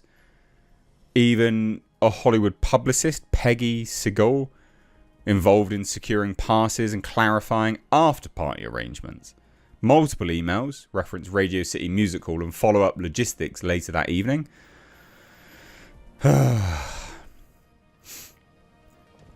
Epstein's presence at the event was previously reported in 2019 when outlets noted that he attended the after party with Seagal. At the time, one studio executive was asked why. Oh, was he convicted? I thought he was convicted in 2019. Or maybe that was the most recent one. Oh, so this was known then. Oh, that's so bad. I get confused with all of the charges. So he was convicted child pedo at that time, was he? Oh, that's even worse. Sorry. This whole thing is just an absolute shocking timeline. I thought he was convicted in 2019, but that was, of course, the most recent one, wasn't it? Oh, God. Mad. They just declined to comment. Mate, he's a convicted sex offender. What are you doing? Ugh. You see it here. Look at this. Disgusting.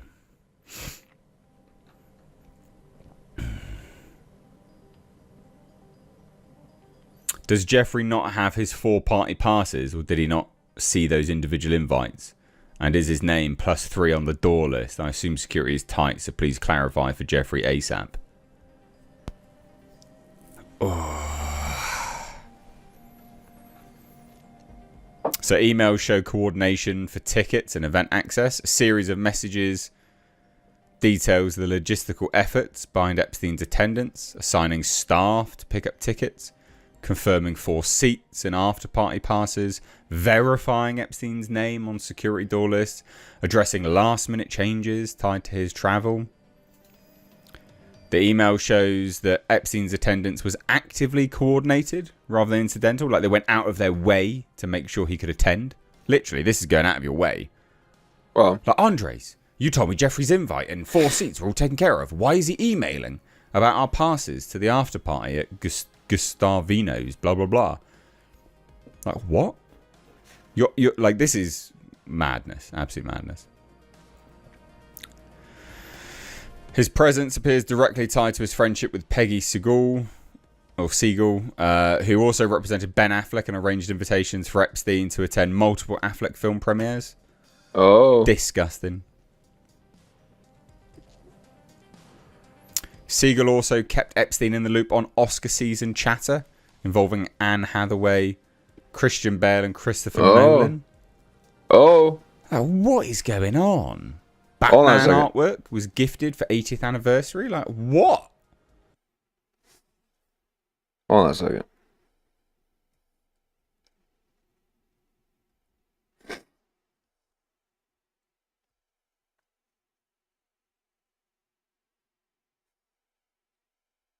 Siegel also kept Epstein in the loop on Oscar season chatter involving Anne Hathaway, Christian Bale, and Christopher Nolan. Well,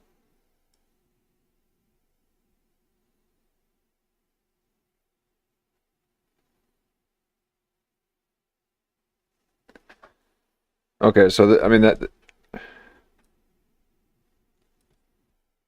Come on.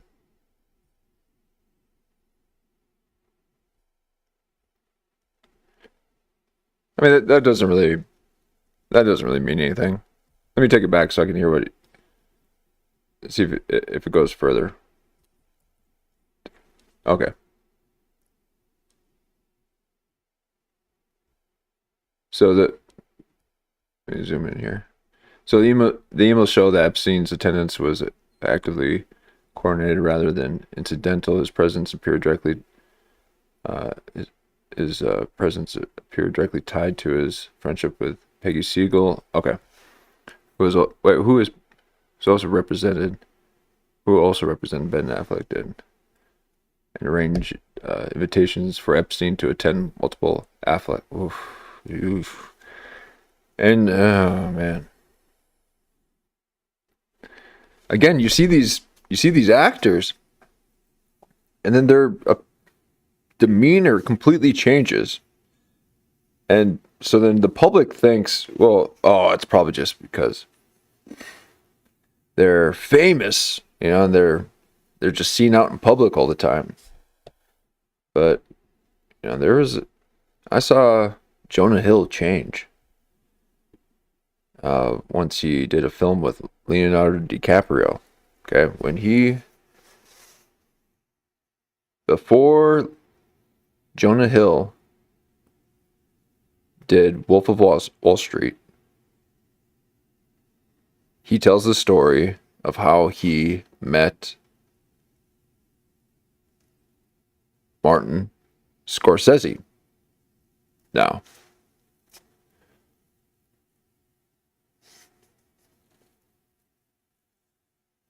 yeah, we know what the deal is with Woody Allen.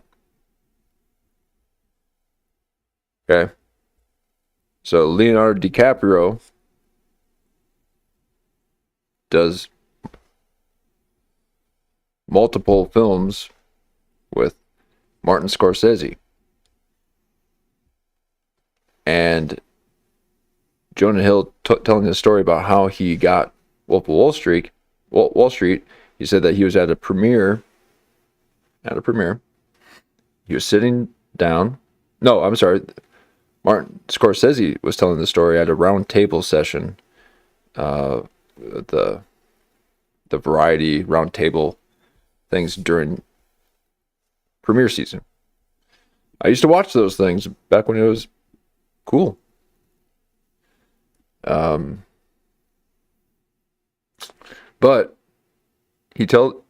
Scorsese told the story about how he met Jonah Hill.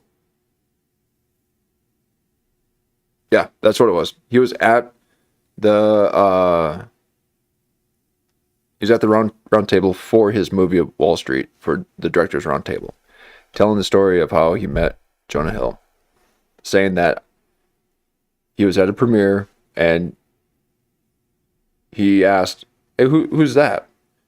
And who's this in front of me?" And apparently Jonah Hill was sitting in front of him, and he used that as a point of reference of him meeting him. Just like noticing him at a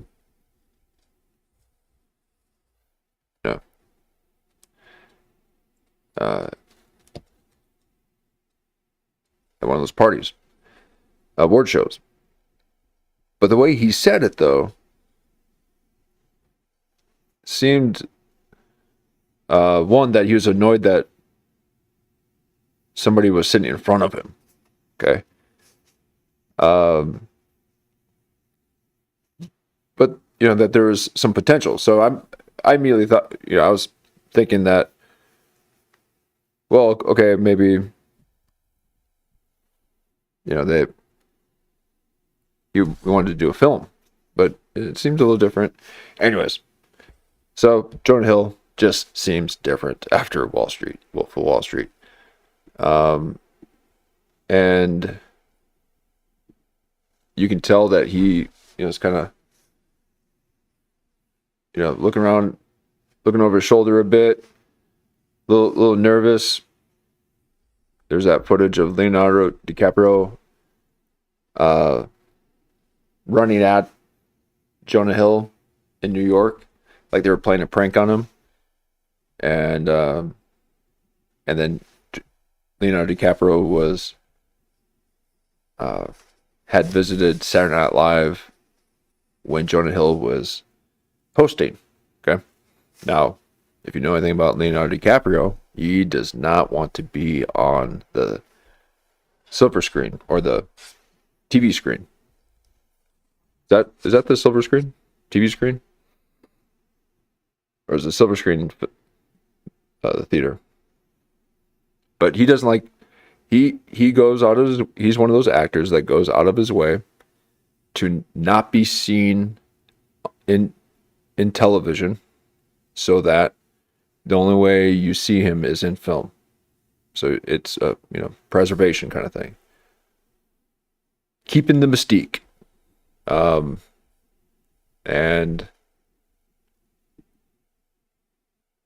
he went on Saturday Night Live while Jonah Hill was there, And you could tell that Jonah Hill was nervous as hell.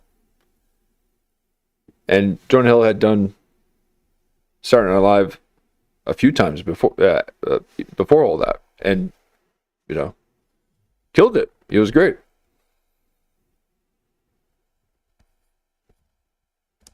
So Leonardo DiCaprio jumps out. Hey, you're doing okay, man. Because Jonah Hill was talking about how the fame that had happened since doing Wolf of Wall Street. Just he's in all these movies now, and it just seemed a little off. So if you guys go back and take a look at that, let me know what you think. And take a look at the Martin Scorsese round table. I feel like Jonah Hill was there though. So maybe it wasn't the director. Maybe it was Jonah Hill telling the story. I think it might have been Jonah Hill telling the story of how he was sitting in front of Martin Scorsese, and that he asked if he would do the movie, or if they would like to meet. And then he goes on to say, so then they met at the Beverly Hilton or some hotel, and yada yada yada, he's in the movie.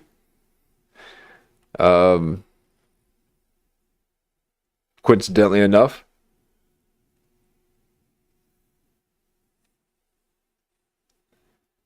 during the filming, before the filming of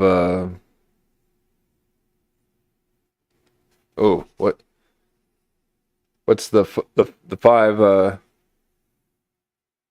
five boroughs, or with Daniel Day-Lewis, Martin Scorsese film, the New York one, of course. That one, Leonardo DiCaprio tells the story of how he had to convince Gangs in New York. Thank you very much. Now, again, if we could have just figured out the audio, there was a point where they could hear you, and I could hear you, but it was only through the program, so it was a little bit off. But you just know it every time. It's great. Thank you so much. And we'll figure it out. We'll figure that out, and I've got an idea for you do like a party chat, and just have you all talking at some point. But I got used to having voices in my head again. But here we are. So if you take a look at Gangs in New York, before they shot that or whatever, basically Leonardo DiCaprio had to talk to Daniel Day-Lewis. So the way that Leo tells the story is that they met at the park, Central Park, sitting on the bench and something. So take a look at that. And now with this kind of lens where there's something far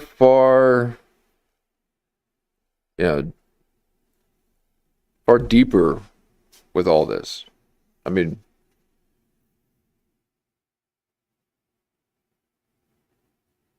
it is kind of strange that they show how much money they make, right?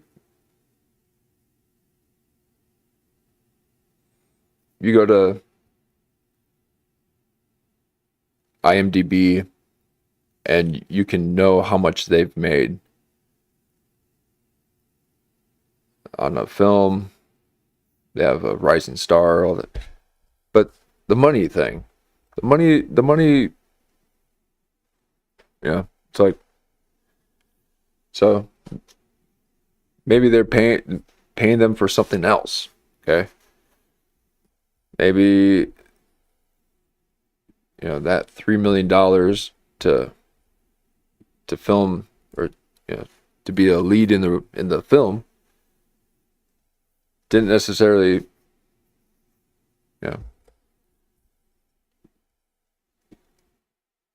it wasn't all just because of the movie. Probably,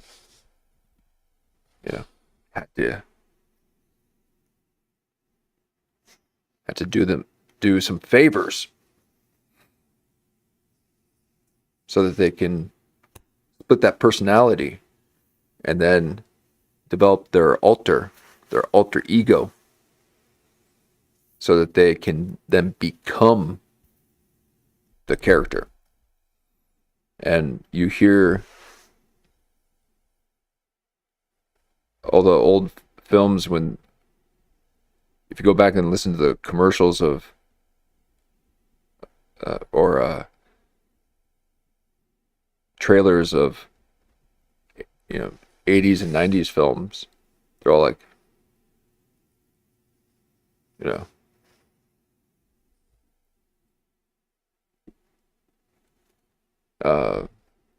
I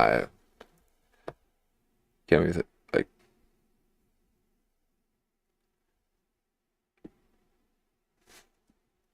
what's a good example? Oh, I can't even think of a,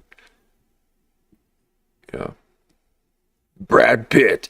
Sorry, I'm going with the most generic thing. I can't even get clever with it. But Brad Pitt is.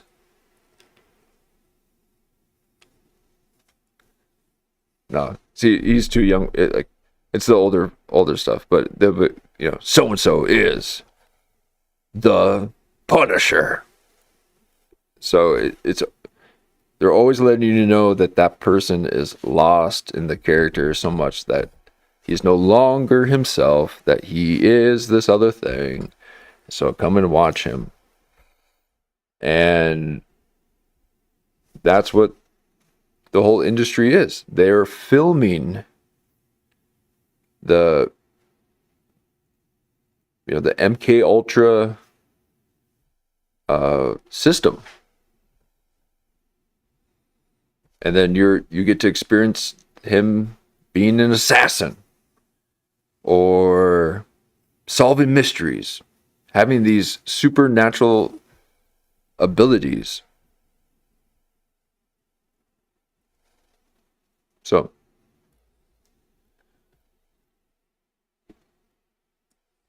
now, outside all that sick shit, outside all the abuse and all that stuff, okay, being kind of put through the ringer a bit, coming out the other end, seems kind of fun. Why wouldn't you want to, now, not at the cost of your mind, but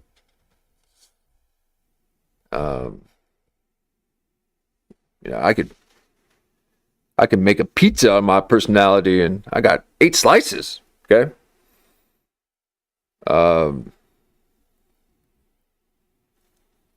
It's fun. Now I only got one personality. That's just it. No, here we are. So that's just when I think about this kind of stuff. It's like how deep does it go?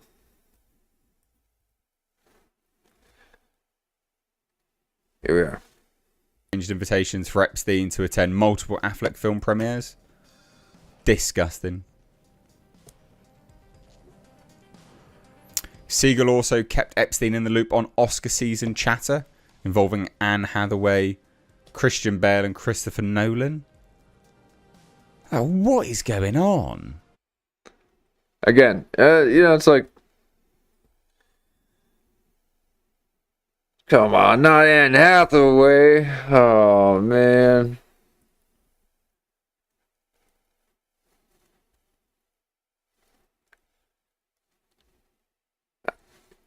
But, well, geez. I mean, she's been in it for a while, right? I mean,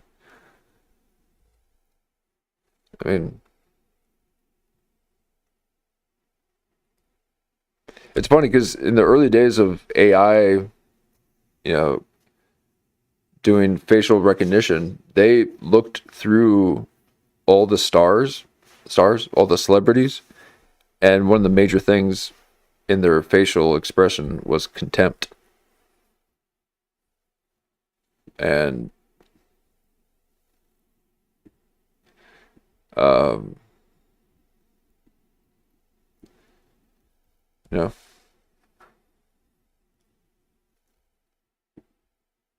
so, maybe, with Anne Hathaway, I thought she was okay. She seemed that she had a kind of, stand her ground and be professional. And no, we are not going to, so again, just because they're talking about them doesn't mean that they're part of it, but Jim Bale and Christopher Nolan. Oh, what is going on? Batman artwork was gifted for 80th anniversary. Like, what?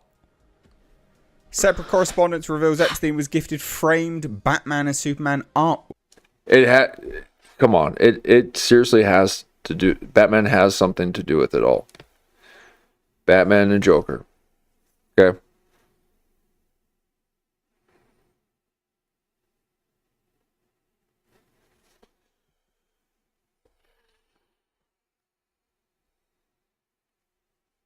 Work commemorating the character's 80th anniversary. One email described because even P. Diddy dressed up like Joker and was going through the streets in New York.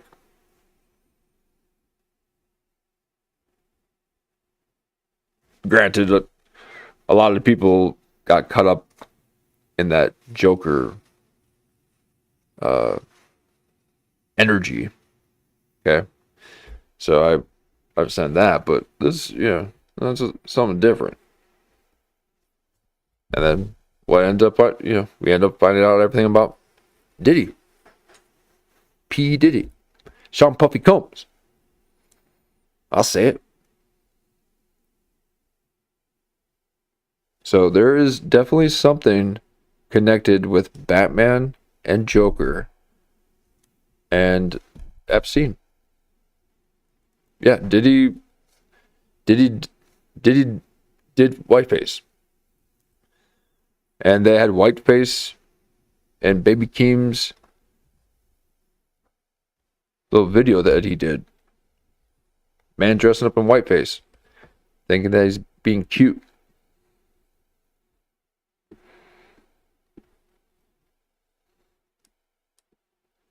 But if whiteface means what it means, then okay, then maybe he actually did something quite heinous. And I'm talking about the guy in the music video. I forgot his name. I think he is one of the rappers. I don't know. I only know Baby Keem. No, they even in Baby Keem's new album, they even said kill you boy. Okay. Not even, like, I domed a neighbor. Okay. No, it's something like I killed a boy. Okay, that's different.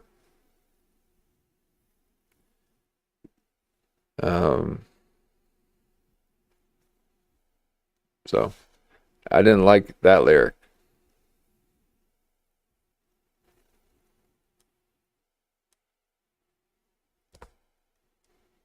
The pieces as really, really cool, noting they were professionally framed and intended as a present. The message reinforces that the gift was personalized and aligned with Epstein's interest. Oh, that's right. And with Matthew Perry too. Okay, I'm going to try to find some of that footage with Matthew Perry and the Batman everywhere.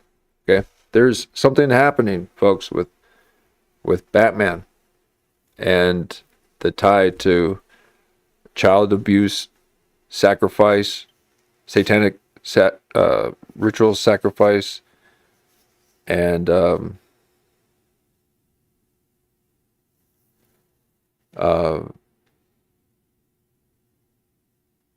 child trafficking.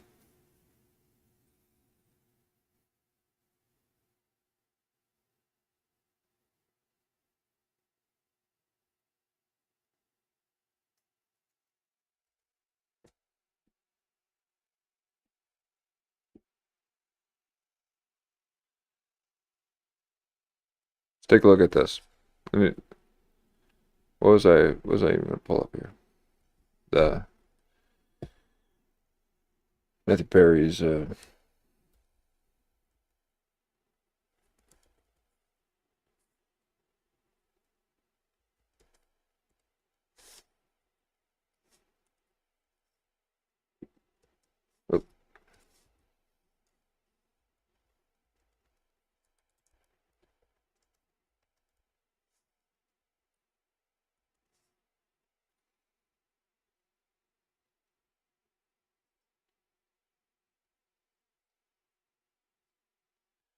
let's see if we can find it here.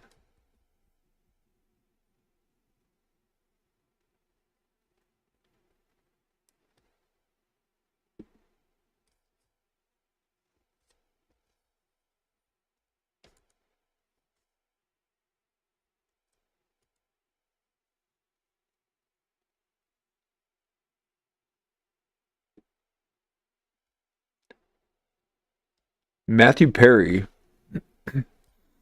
had a deep, long-standing obsession with Batman, often identifying with the character as a wealthy, lonely crime fighter and referring to himself as Matman. That's right, I forgot about that. Oh, shit, dude. In his final days.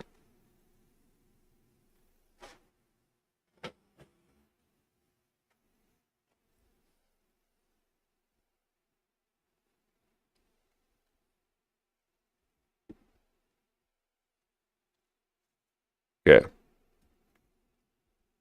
Take a look at this while I look up another thing.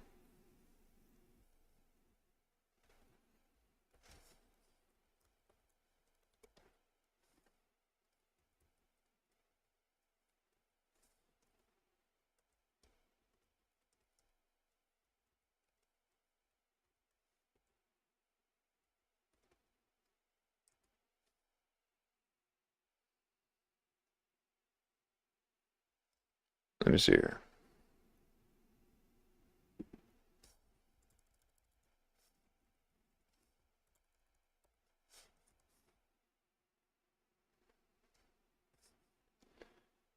Um,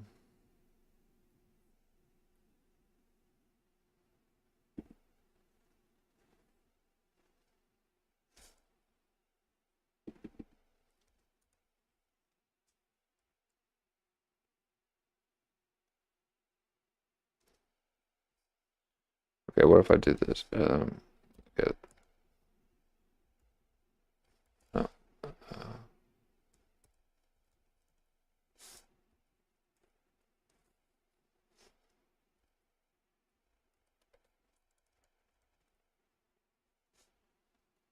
Oh, I mean, I can't even do Batman because it'll pull up.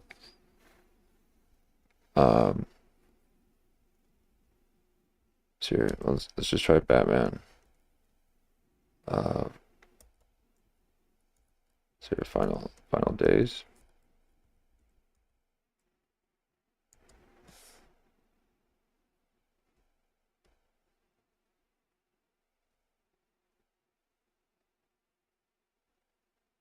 Val Kilmer dons Batman mask in a nostalgic final Instagram post.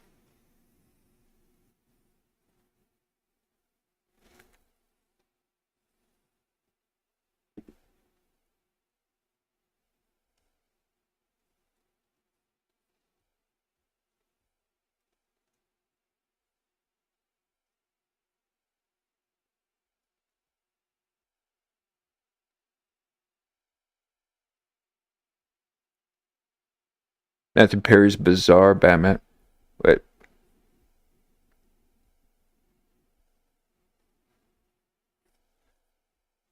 I mean, look at it.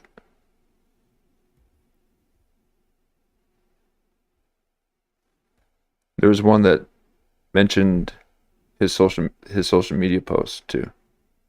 Okay. So he did the same thing. Okay.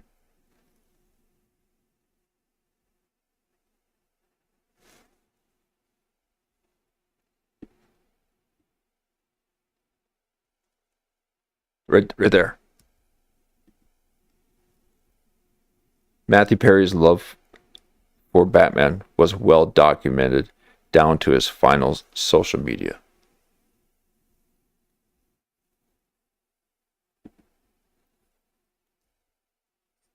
Val Kilmer's final Instagram post. They didn't post that. Someone else did. Someone else must have posted those. Oh boy. Oh boy. Now.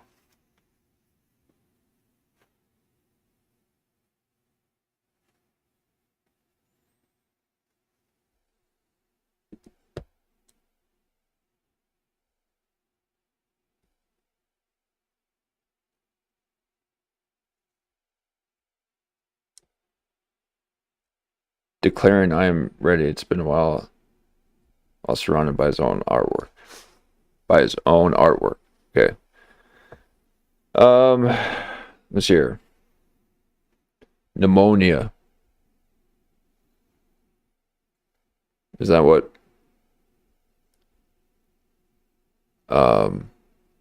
P. Diddy's girlfriend died of? Is it known that pneumonia is usually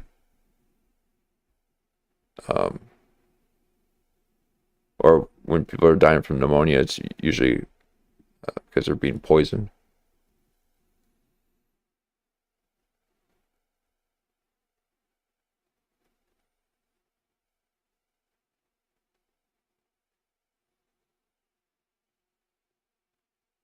A tribute to Batman.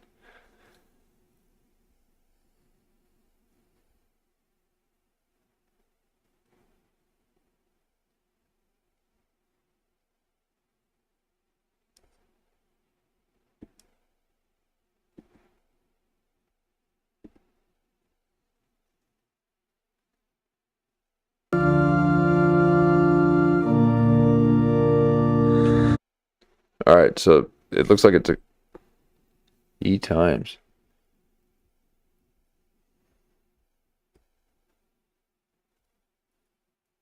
So this is 10 months ago. Hollywood legend Val Kilmer shared an emotional final video before his tragic passing. In the clip, he stood beside a painting of his iconic Batman character holding a mask in his hands. With a bittersweet smile, he declared, "I'm ready," before slipping it on one last time.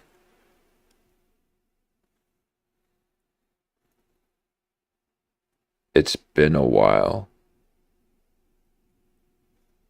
He joked as a voice in the background praised his look, which was Cho. That whoever is it Michael Cho? which he came on to Joe Rogan with red face. So it's been a while. I'm ready. It's been a while. Now, for a minute there, I was going to think that, well, maybe Val Kilmer and Matthew Perry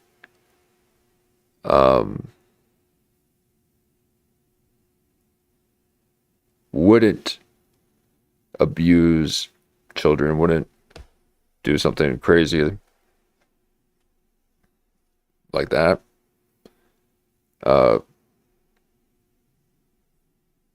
Based on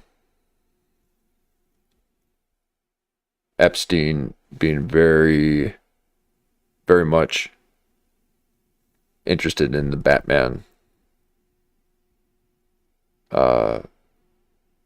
world and the people within it. So I was like, well, maybe Kilmer and Matthew Perry, maybe they're fighting against it. But then if he's saying, I'm ready, and it's been a while,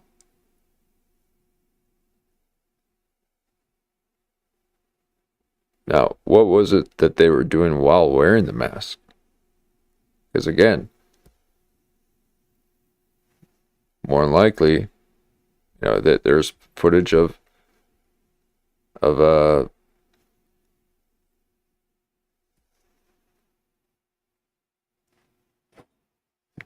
Jeffrey Epstein wearing Joker face.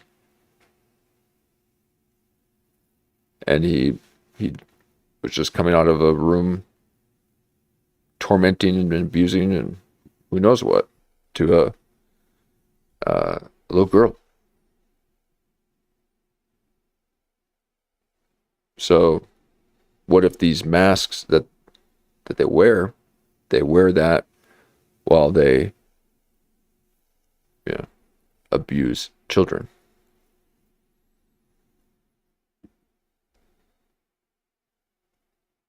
And what if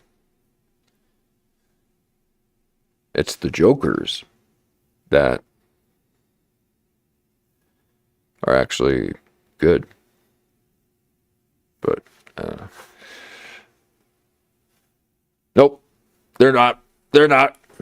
There's no twist or anything like that. The evil people are not the good and the good are not the evil. It's just all evil. All evil, folks. All right. We're in the den. We're in the devil's den of evil.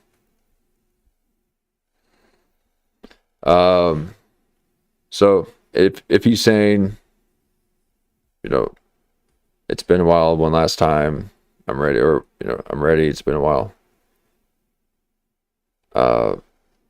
It could maybe it means more than just wearing the mask or being Batman, but what it actually means. What they did on the island.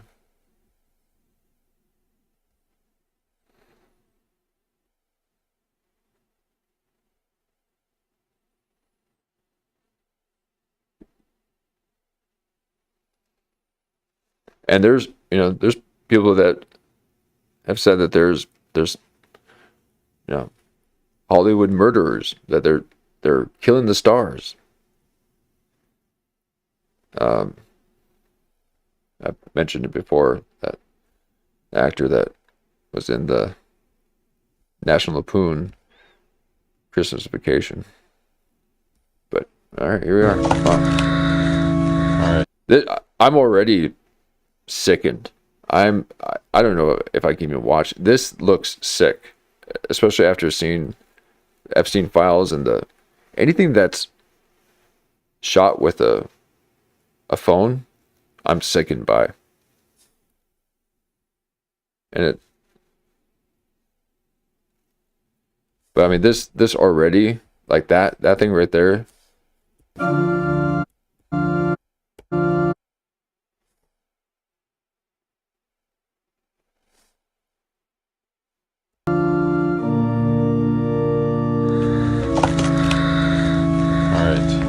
I'm ready.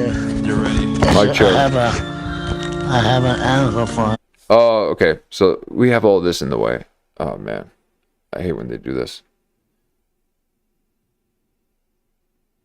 No, I just want to watch the footage and not what you think of it.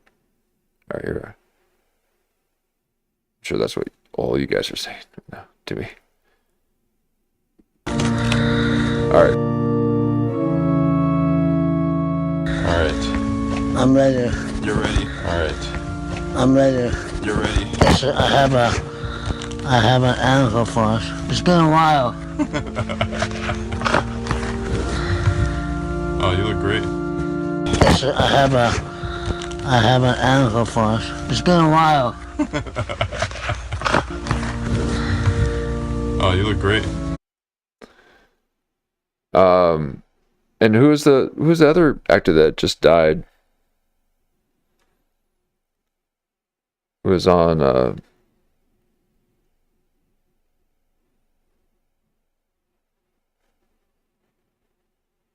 you got I mean there's several that just died.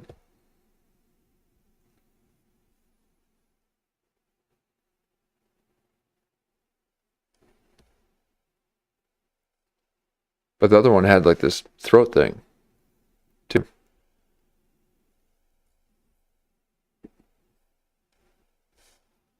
I think he was on one of those he's like McDreamy guy, you know, one of those hospital shows.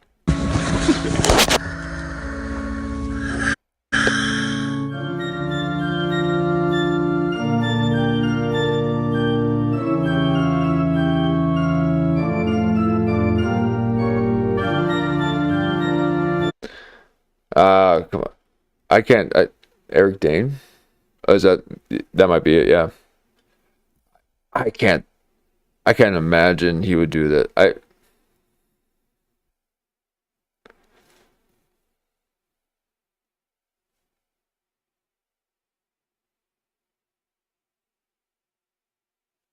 So I couldn't imagine the Batman representing torturing children. So maybe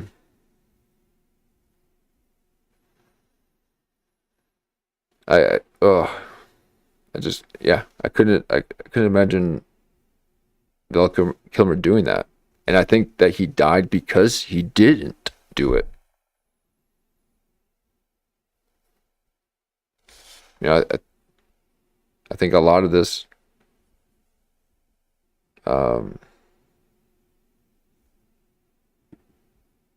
because he wasn't working for a while and all that, and I think it's because he was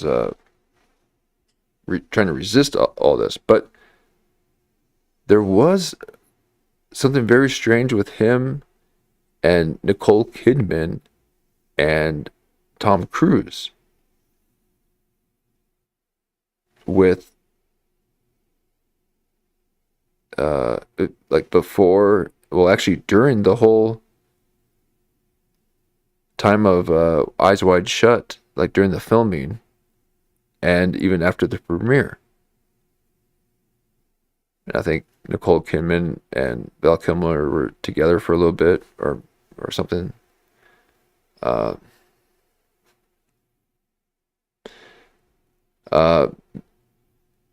Maybe Batman represented the self-harm aspect.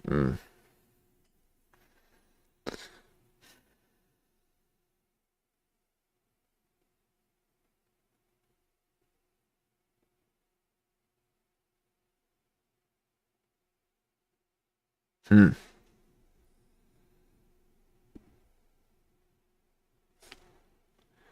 mean, it's not a coincidence.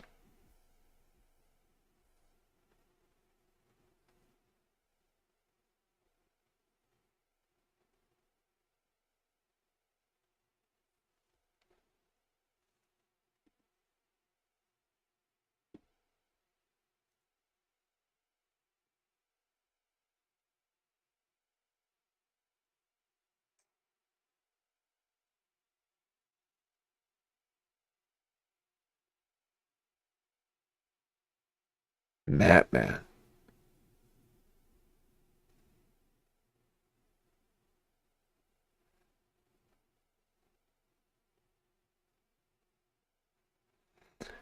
Madman persona in the week leading up to his death in October 2023. Perry posted 7 times on Instagram with Batman references. Okay, well, did he do that before? Or was that the only time that he was doing Batman references?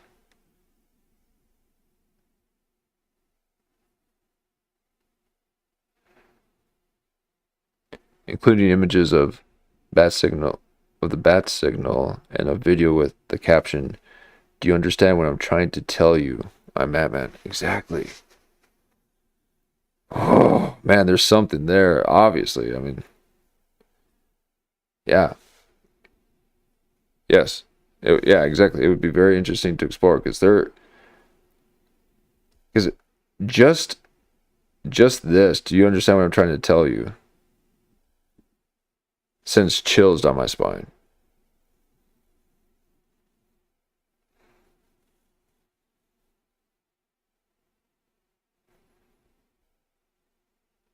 And I'm Batman. Like,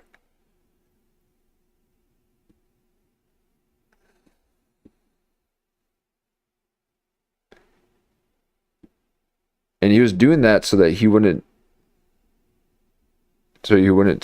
say that he's Batman. Or no, because I think even during that video, yeah, it showed.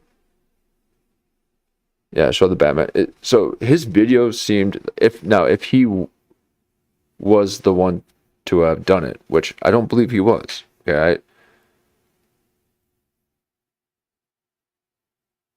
if it was him, if let's take a we'll take a look at his video. Well, let's just do it right now. Let's see when they show, because it'd be great to get the get it without. See, Matthew Perry referenced Batman multiple times, but it was only at the end.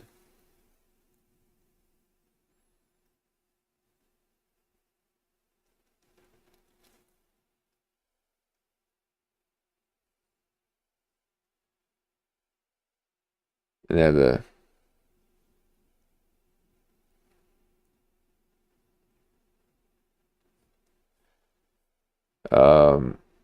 see if we can get a video of it.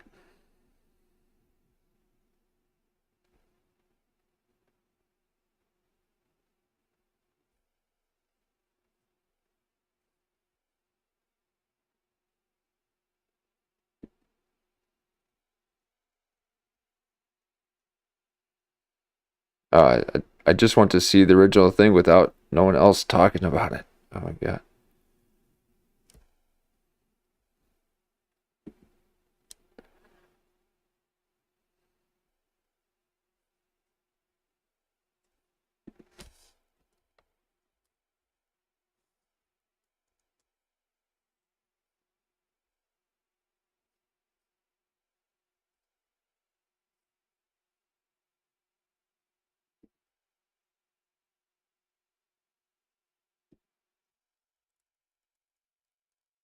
Uh,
Oh, come on.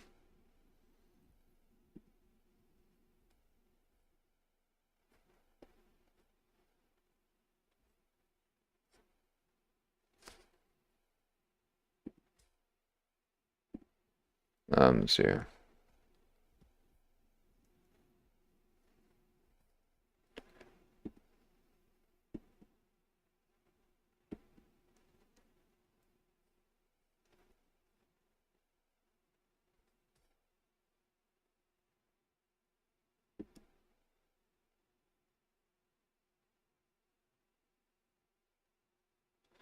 Yeah, I kind of figured that.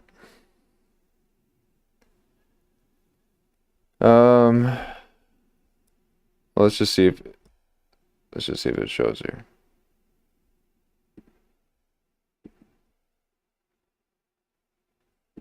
Something before his death with his reference.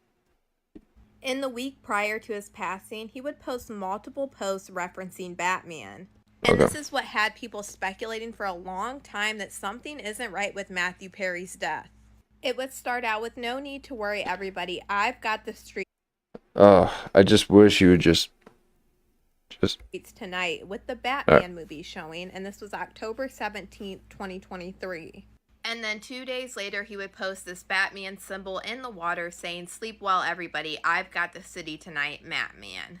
Then he would post again on October 22nd, "Do you know what I mean?" And then posted again on October 22nd, "Do you understand what I'm trying to tell you? I'm Batman." And then Matthew Perry's very last post shows him in a hot tub. And honestly, the Batman symbol could mean two things, and we know. Okay, I don't. Actually, Red Bar did a really good segment of this.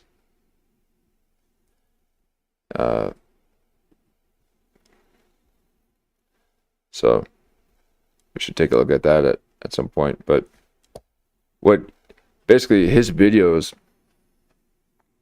and his shots were just of the thing.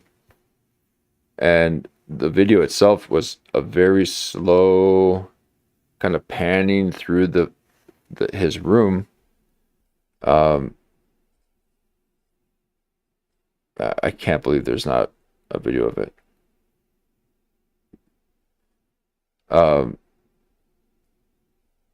Is everything on TikTok? What the hell?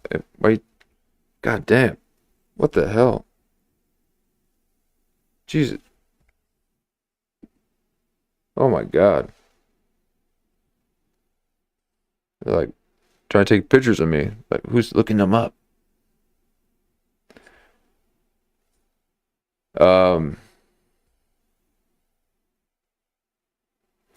But he was panning through, and it's just of the stuff. Now, meaning it's just showing the items. So, and it's showing all the Batman stuff, right?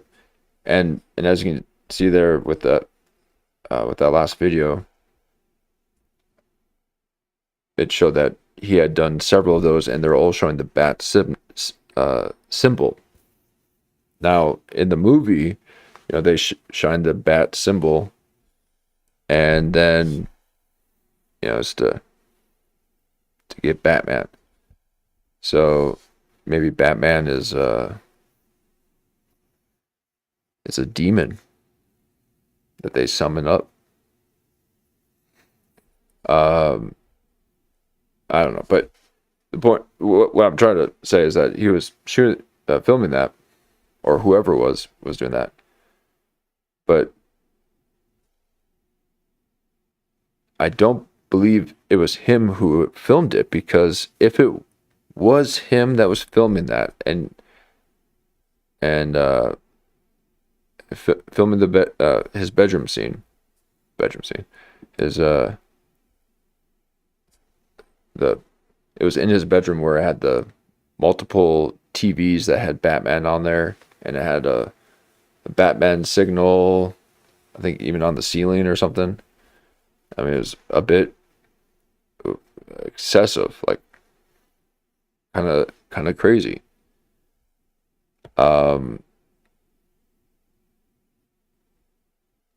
but it wasn't shaky. It didn't look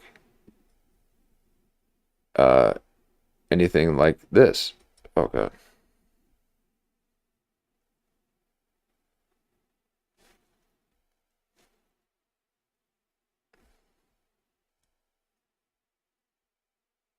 Okay. You see him, he's moving around, he's shaking it. Oh, you look great.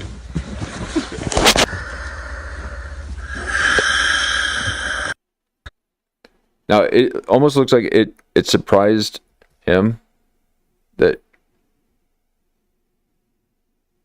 and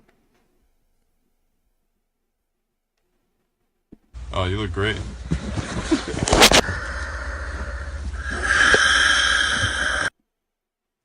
now, does anyone know where they were? I mean, they're in this soundproofed padded room, then they're going into it, about to go into another place. Yeah.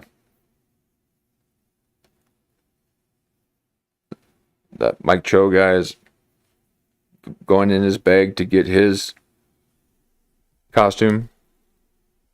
And it looks like it's a Batman mask with a lot of blood splatter on it.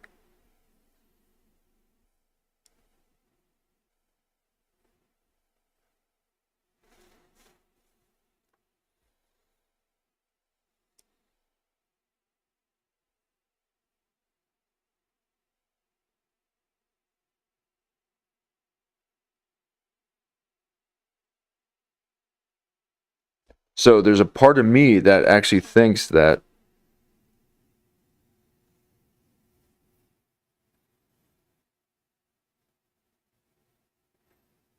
there's already someone like a bad person already captured, and they're about to do what needs to be done.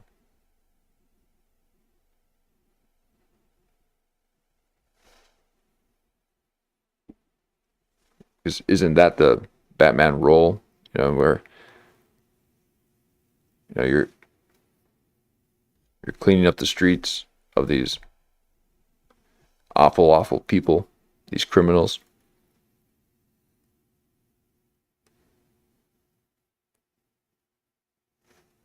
So you can think of it like that too, but maybe he had he was connected with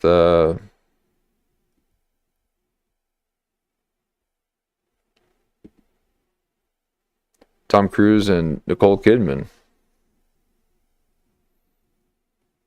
And Tom Cruise and Brad Pitt had just finished that vampire movie with that kid. And then his next movie with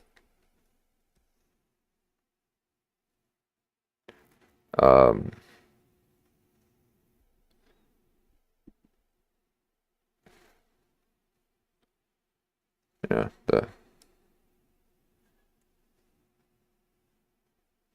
where is it?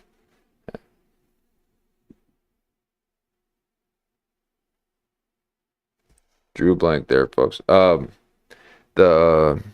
my god, the Eyes Wide Shut guy. So he did Eyes Wide Shut right after the vampire movie, I think. Tom Cruise did. And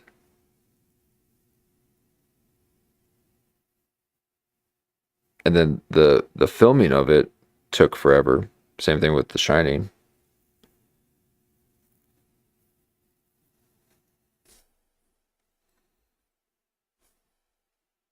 So they're in this kind of padded room there. Oh, something. Let me pause it. Okay.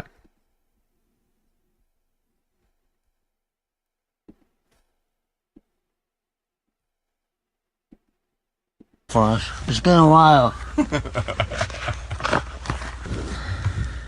Oh, Oh, you look great.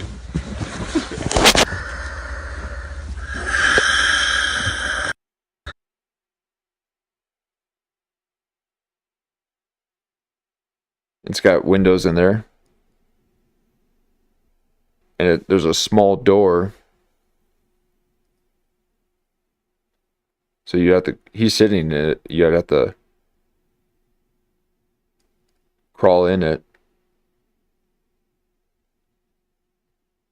Another padded room there.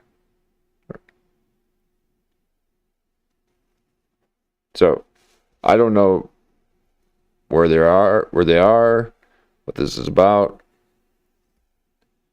I think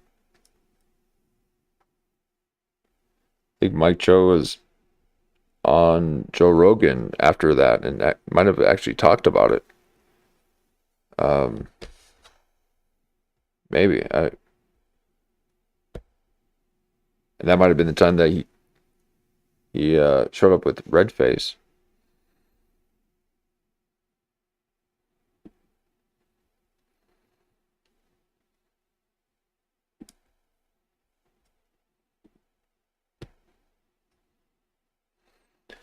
So some wild stuff, folks. Wild stuff.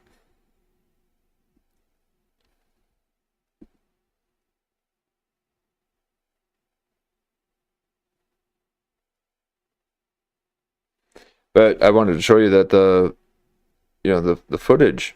Okay, that's footage of someone filming it.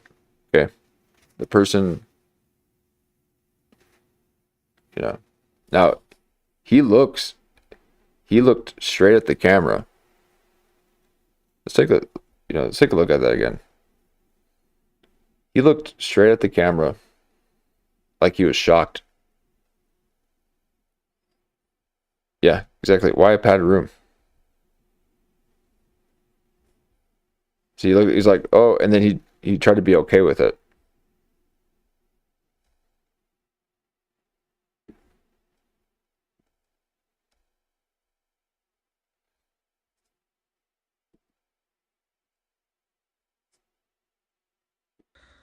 Alright. I'm ready. You're ready. Yes, sir, I have a. Ready. You're ready. Yes, sir, I have an angle for us. It's been a while. Alright. Oh no, it's fine.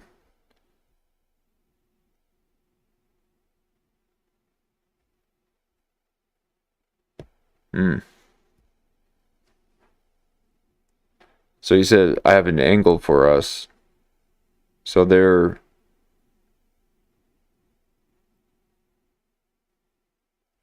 he looks like he's getting into a costume. Like he's putting his legs into something.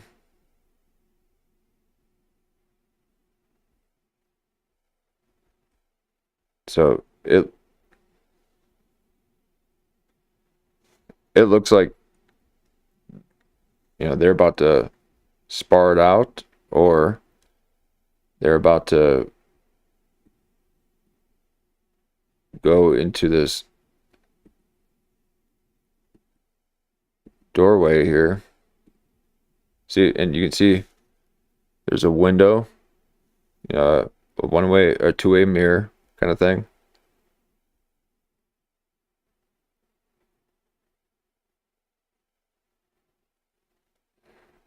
Nowhere to sit, so they're sitting on the floor.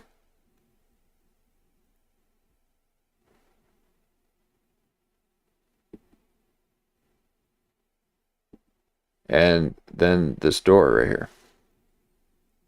And it's a small door, so you gotta crawl through it. So they're either going in there, but I saw some lights in there, so maybe they came from there into here. And then there's a viewing window for the people that are on the other side of that door. And it would make sense that you would go into a space like this.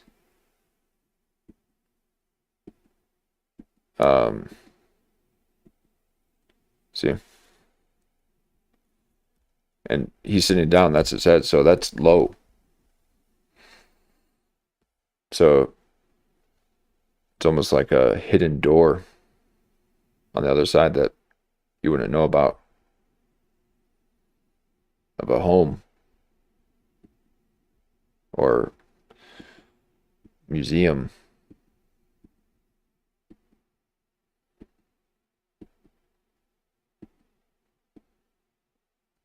But why is his artwork there too?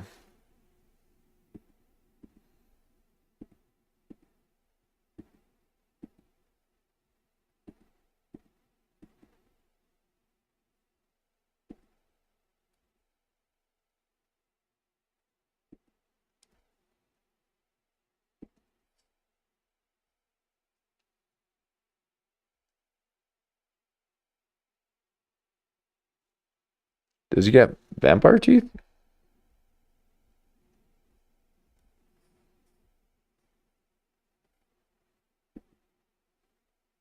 Is that why he's talking kind of strange? No, he does already, but... Oh. Those his teeth?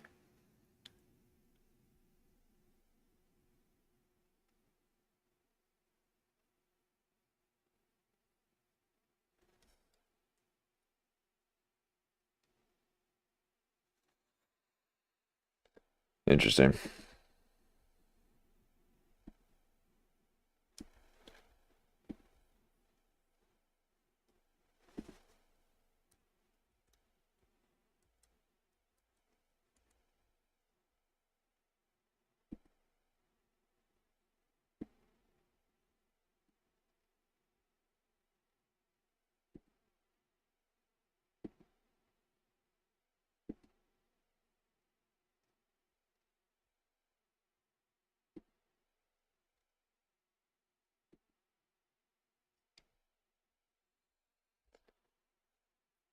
So...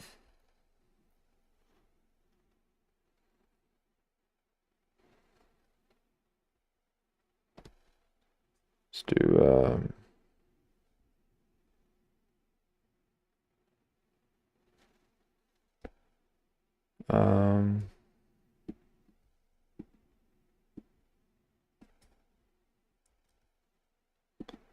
or let's see here. No. How would I...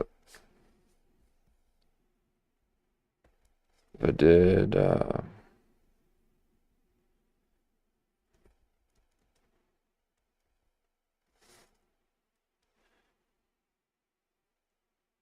oh yeah, because Val Kilmer and Tom Cruise did Top Gun. And...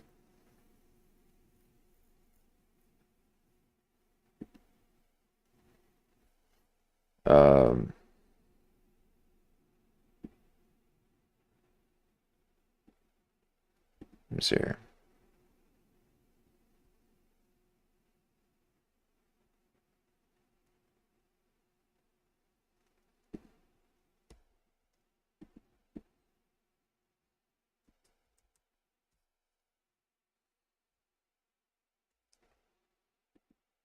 Oops.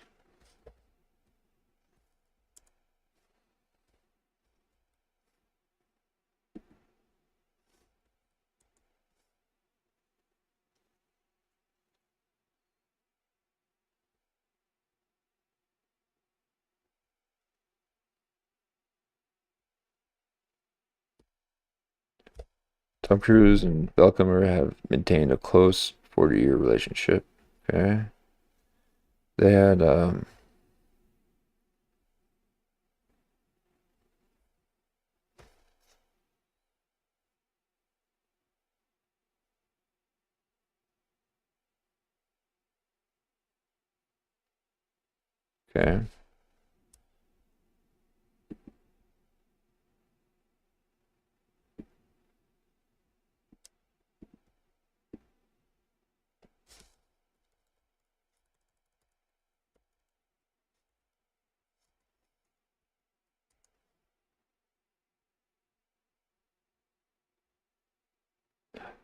Oh, wait, Nicole Kidman was in Batman. Wait, Wait. Was she? Nicole Kidman? No way. And then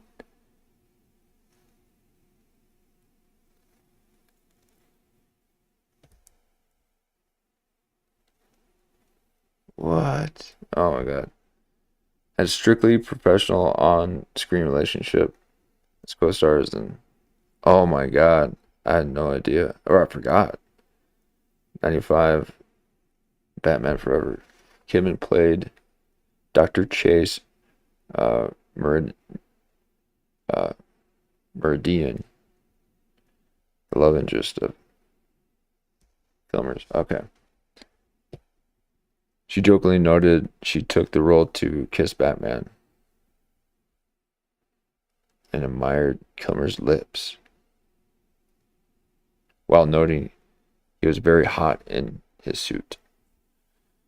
That's very 1995 of you.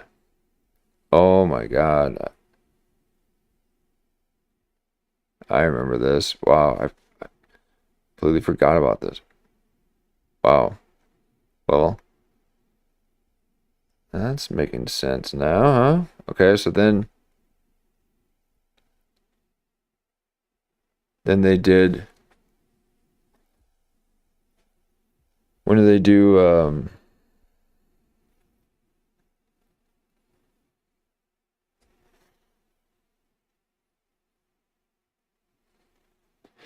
yeah. We'll have to look into this too. Because when was Tom Cruise's vampire movie? Yeah, for sure. Oh, for sure.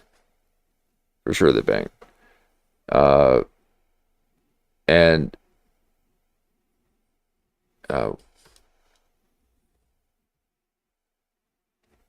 yeah, because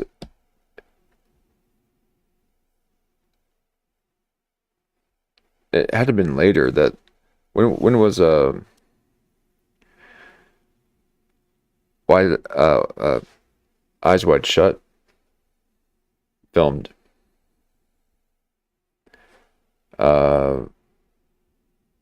and Tom Cruise's vampire movie, because there was something going on between Val Kilmer and Nicole Kidman, I think right before Eyes Wide Shut. Seen a video about that. About the nice. Well, yeah, this will be a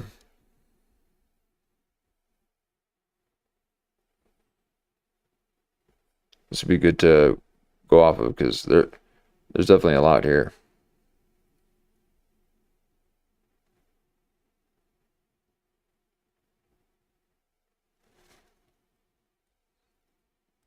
Okay, 1999 released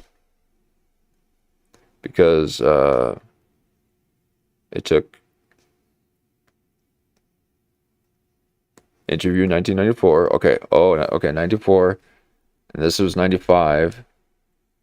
When did they start filming Eyes Wide Shut? Because I think did I hear 4 years? Did it take 4 years or 2? I think it's 2.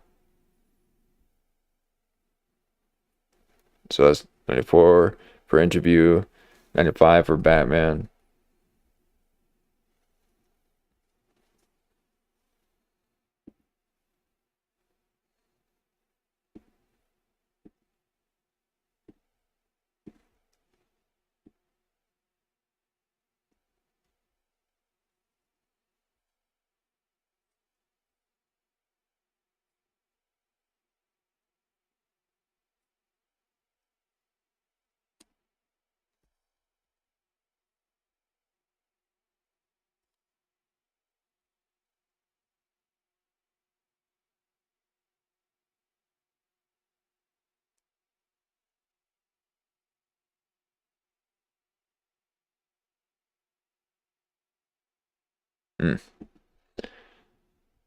Well, uh, I completely forgot that they're in a movie together, and it was during his Batman.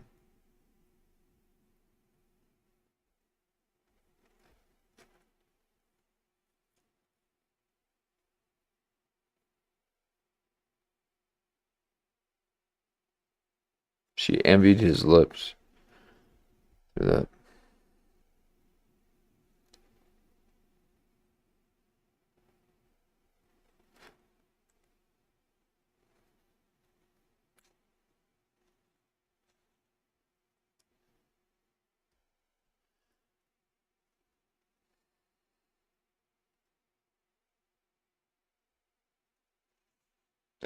Interesting. Well, I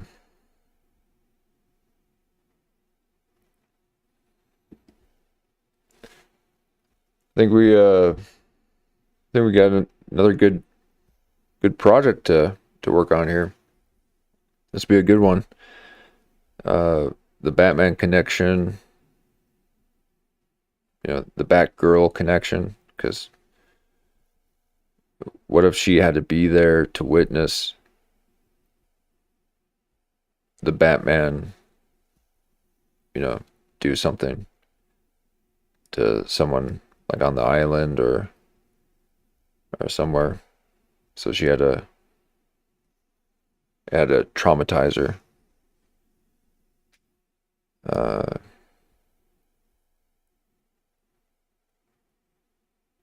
Because Epstein was interested in, see, even the artwork too. And that's what Kilmer had. So there's something about the artwork too, of the Batman artwork. So I'm pretty sure the Perry videos too. See, pretty sure in the Matthew Perry videos that there was artwork involved too. But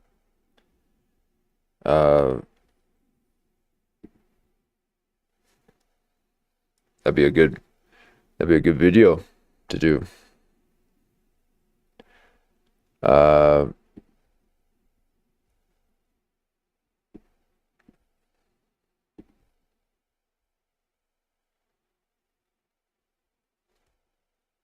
So that the gift was personalized and aligned with Epstein's interest.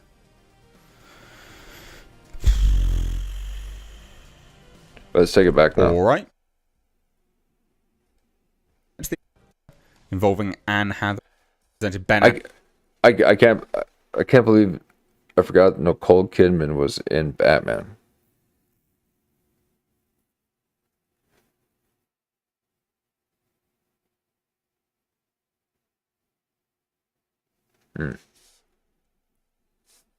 Affleck and arranged invitations for.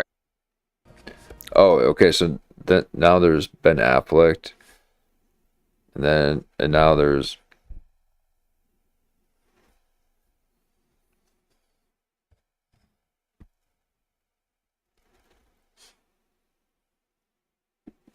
the vampire guy who plays vampire. Twilight guy. He's Batman now. Oh yeah, and Christian Bale too. Okay, and Christian Bale is now starting a child adoption center. Something along those lines.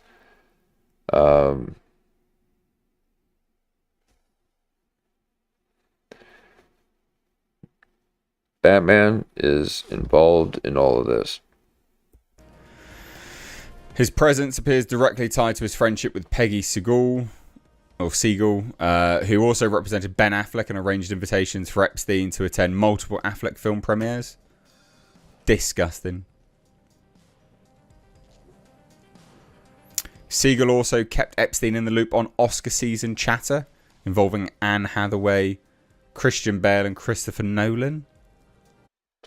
See, look, he's like, oh, okay. Oh, what is going on? Epstein in the loop on Oscar season chatter involving Anne Hathaway, Christian Bale, and Christopher Nolan. Oh, what is going on? Batman artwork was gifted for 80th anniversary? Like, what? Separate correspondence reveals Epstein was gifted framed Batman and Superman artwork commemorating the character's 80th anniversary. One email describes the pieces as really, really cool, noting they were professionally framed and intended as a present. The message reinforces that the gift was personalised and aligned with Epstein's interests.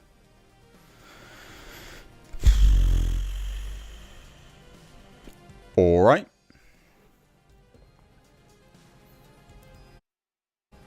Emails confirm purchase of... And for Val Kilmer to say, you know, I'm ready, and it's been a while. That sits different, okay? Like that. To me, it looks like they're in somewhere where it's going to be nice and quiet, that no one can hear outside these padded walls, and there's a viewing window, and they're going to do something. They're going to do something to someone. Allegedly.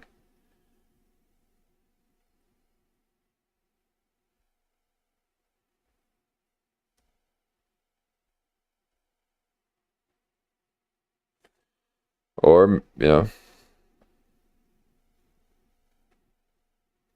maybe, oh, that's right, too. Yeah, he was.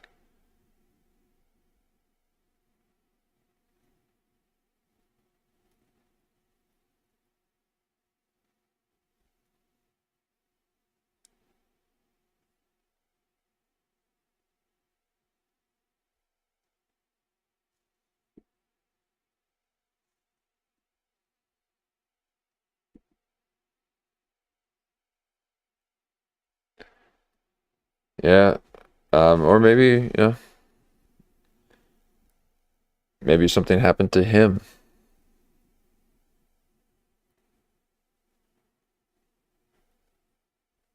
In here. I don't know. But there's definitely, you know, something with the, you know, posting the Batman stuff.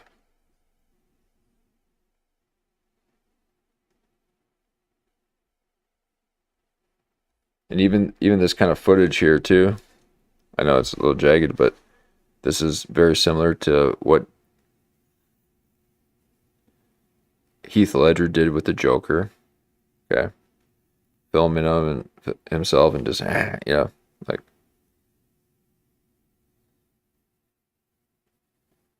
you know, what if Heath Ledger had just done something, you know, some kind of, you know, sick ritual, and then filmed himself, and man, that's dark.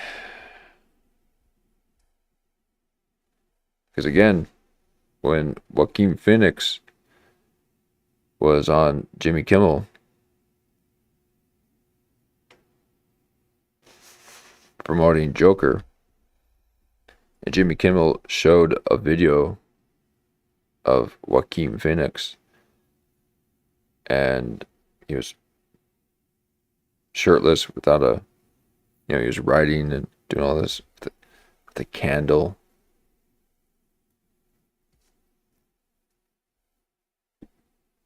It looked like he might have been doing some kind of ritual,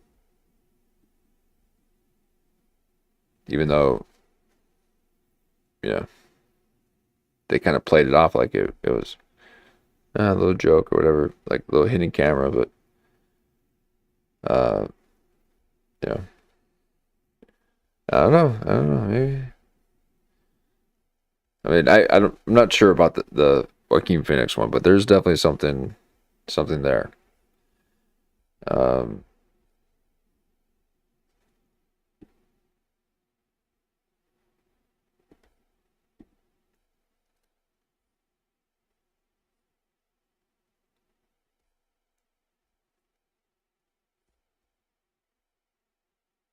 Oh, David Cho. So, and not Michael Cho, David Cho. In February, March 2025, shortly before his passing in April, Kilmer posted a nostalgic video with artist David Cho putting a Batman mask. Now,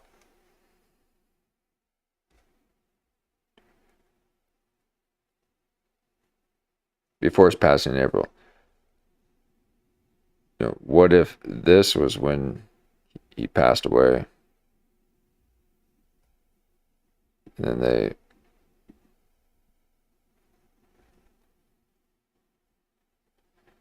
I don't know. That's a scary video. Scary video.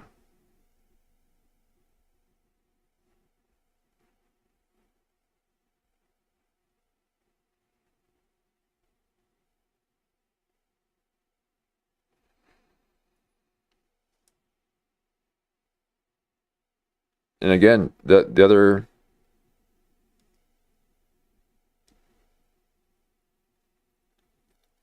the other guy who just died, who played a doctor on some kind of doctor show, he could barely speak. So what if he, what if this is a situation where they're wanting to be a whistleblower, and they make it so that you can't speak? I don't know.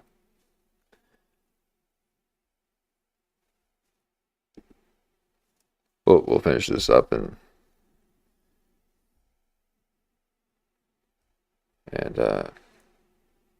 9 wrap it Batman up. Batarang knives. In Wait, another okay. Hold on. Right. Describes the pieces as really, really cool, noting they were professionally framed and intended as a present. The message reinforces that the gift was personalized.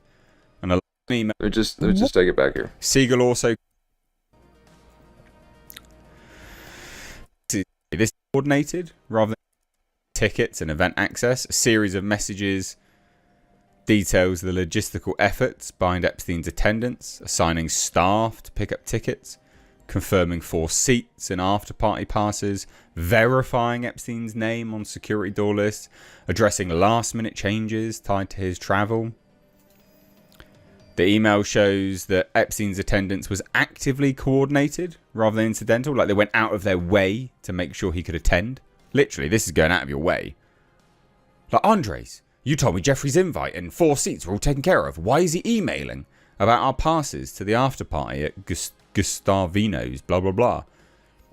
Like, what? You're like, this is madness. Absolute madness. Party at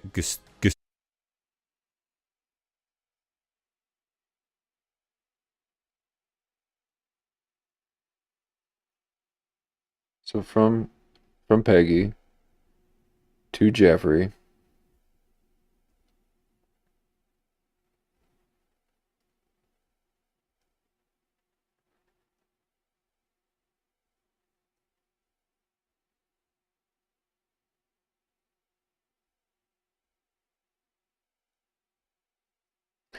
Andres, you told me. I said, it's Jeffrey like that. You told me Jeffrey's invite and 4 seats were all taken care of.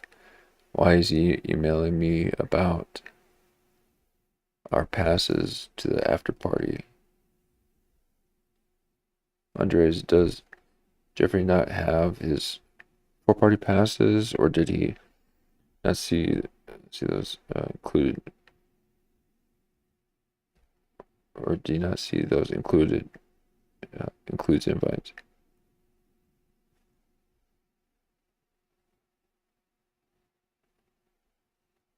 Those include invites. Okay, and is his name +3 on?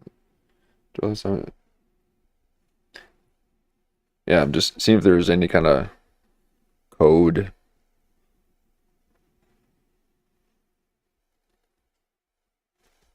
Starvinos, blah blah blah. Like what? You're like, this is madness, absolute madness. His presence appears directly tied to his friendship with Peggy Siegel, who also represented Ben Affleck and arranged invitations for Epstein to attend multiple Affleck film premieres. Disgusting. Siegel also kept Epstein in the loop on Oscar season chatter involving Anne Hathaway, Christian Bale, and Christopher Nolan. Oh, what is going on? Batman artwork was gifted for 80th anniversary? Like, what? Separate correspondence reveals Epstein was gifted framed Batman and Superman artwork commemorating the character's 80th anniversary. One email describes the pieces as really, really cool, noting they were professionally framed and intended as a present. The message... So Epstein... So he's being gifted Batman artwork. Okay, and that's...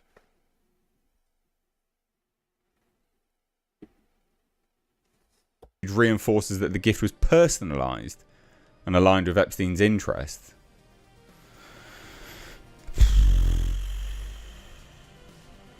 All right. It's the art that they make after they do the thing, after they brutalize a child.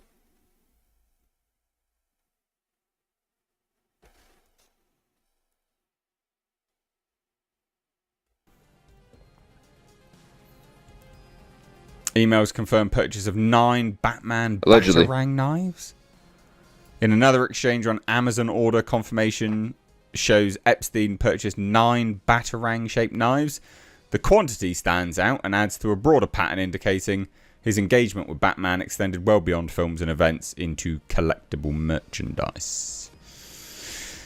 There's even stuff to do with like Deadpool and pop culture.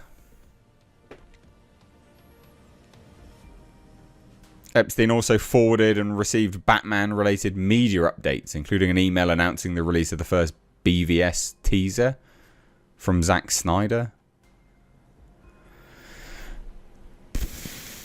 Hi, you. I'm glad you're back, picking it up after 4. Also, I come across a movie we need to see while it's in theatres. Better than BVS. Deadpool. Have you seen it yet? Oh... In another exchange, a correspondent wrote to Epstein, also I came across a movie we need to see. I've read that one. Casual tone mirrors typical fan chatter, further reinforcing that Batman films were a recurring topic in Epstein's personal communications. Mate, this guy's just a mentalist. And then there's... basically, emails show social overlap with Batman film creators. One email chain includes Elon Musk, Nicholas Pritzker, and Epstein. Musk asked Jonathan Nolan, the brother of Christopher Nolan and co-writer of Batman Begins, could he join for dinner? Oh, man. Oh. Correspondence reflects social overlap. Does not indicate discussions of Batman projects, collaboration, or wrongdoing, obviously, but still weird. And then there's referencing Batman in disturbing non-fandom contexts. Batman appears to be used as a code name, referring to a person, not the fictional character. The messages discuss monthly payments, schooling, financial dependence, lying, manipulation, explicit threats of being cut off forever.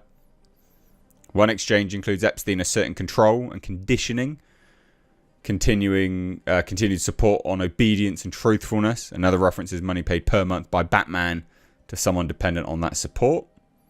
Wow. Ugh. The mouse found a Batman.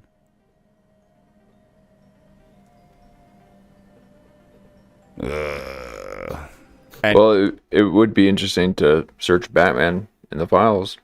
anyway, I've not talked about Epstein. It's not really in my wheelhouse here on this channel, but this is just a bit gross, really, isn't it? So I want to talk about it. Nice. Nasty.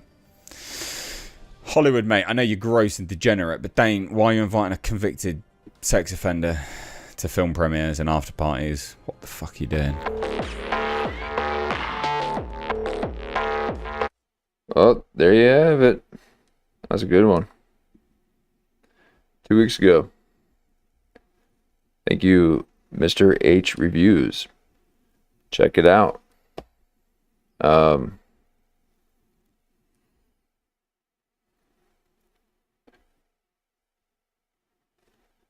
Little Hollywood scoop.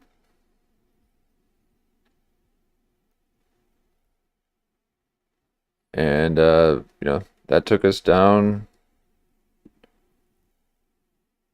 pretty crazy little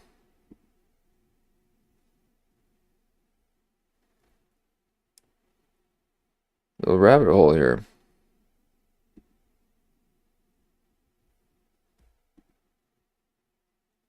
See if we can find that page again.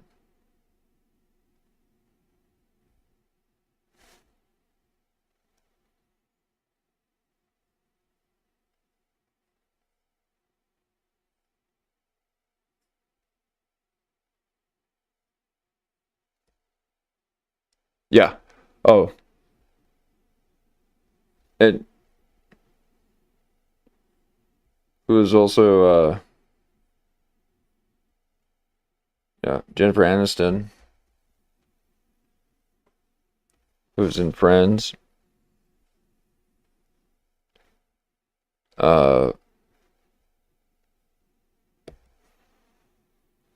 Has connections to pizza with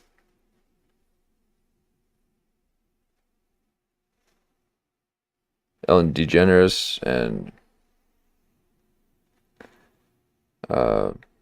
Shabba-dabba-doo guy. Shabba. Adam Sandler.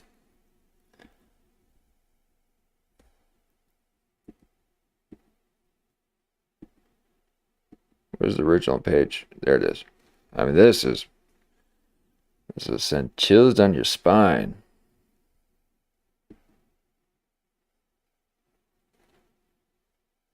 So it'd be interesting to see what the Epstein files say about Batman a little bit more, because if he's making all these references. Now, if these were just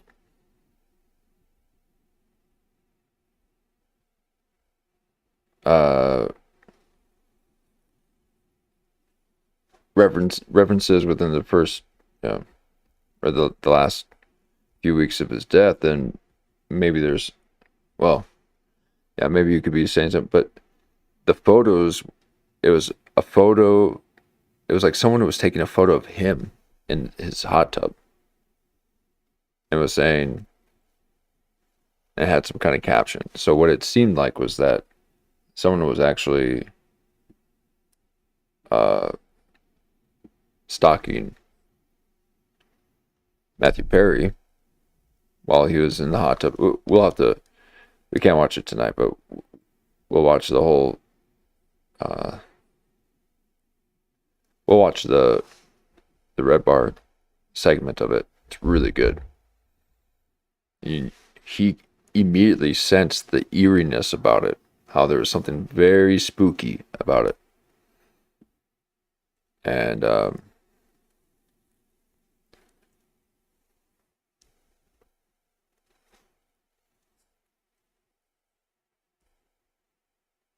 And there's a picture in his Instagram of him in his hot tub, but it's taken by someone else who is far away, like in the bushes. And then, like I said, the footage of Matthew Perry's bedroom that showed all the Batman stuff. You know, it's like a movie. Okay, these people are giving these signals to these other people to let them know that they carried out the hit. So Matthew Perry didn't release those Instagram posts. Yeah, the person who carried out the hit did.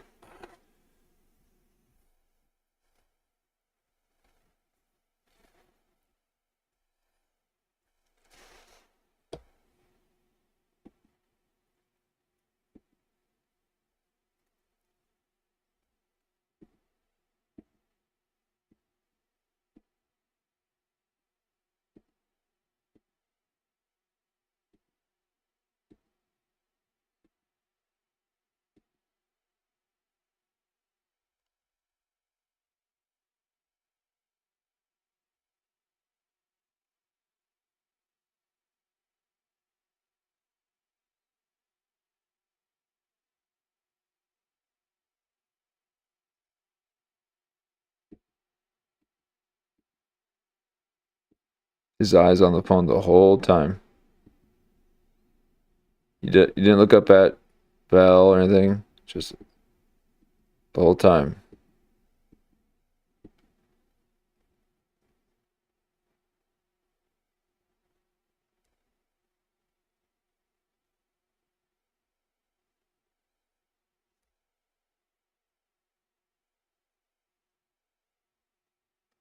But, yeah.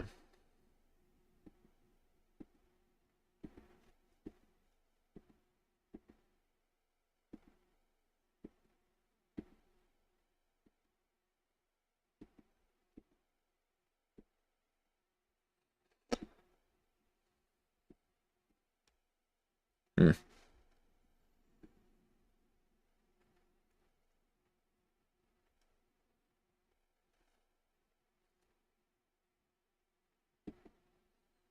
Yeah, that's exactly how I feel. It's like, oh my God. This is a good video.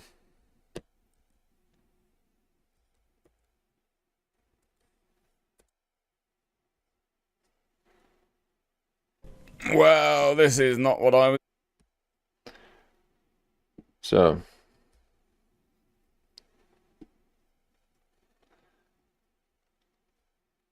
there you have it. That's a little bit of our conspiracy night, folks. Okay, that went deep.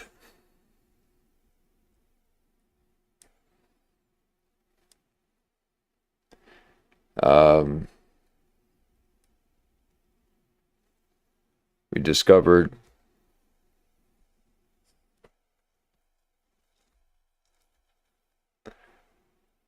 what happens in these satanic ritual abuses. We,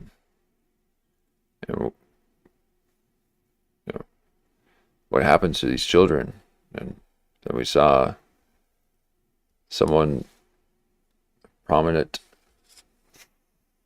figure, who has conducted things that people say are quite satanic, and she's trying to refuse it.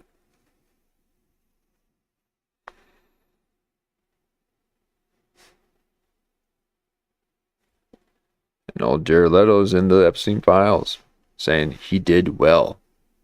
Okay, he played the Joker, and it said that he did well. Well, like what? He was on the island, and he performed well, so he can be trusted.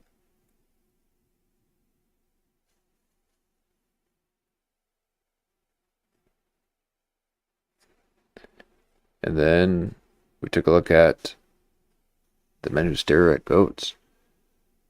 Because Marina Abramovic was staring at a donkey. And I wanted to see if she was trying to do the same thing. We learned about MK Ultra.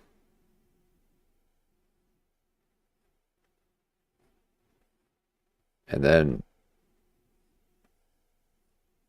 we took a look at the Batman situation. So there's a lot with this Batman thing that we're gonna keep an eye on.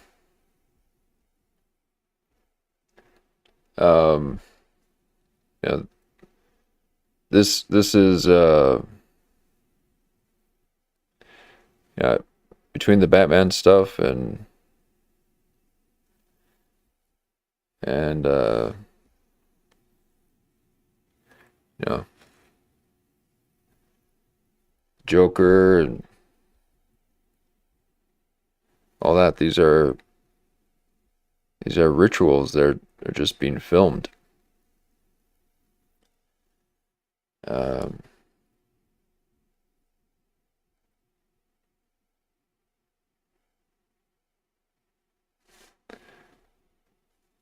So we will take a look at the Batman thing. This is pretty wild stuff. Matthew Perry is involved in that. Val Kilmer, Christian Bale, Jared Leto, Joaquin Phoenix, and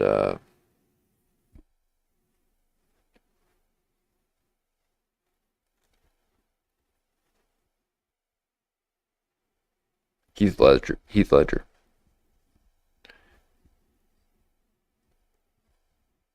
And there's always something kind of strange about what happened with Heath Ledger, but we'll keep looking. Appreciate it. Thanks for hanging out. Thank you, Jan. You did great. Appreciate it. And the rest of you guys, thank you so much. We will see you again next time. Okay, for who knows? I mean, was not expecting this. That's why I like these long form commentaries. There's things that unfold. Yes, and the Phoenix brothers. Yes, exactly. Yes, but yeah, there's something weird about them. And you had mentioned too that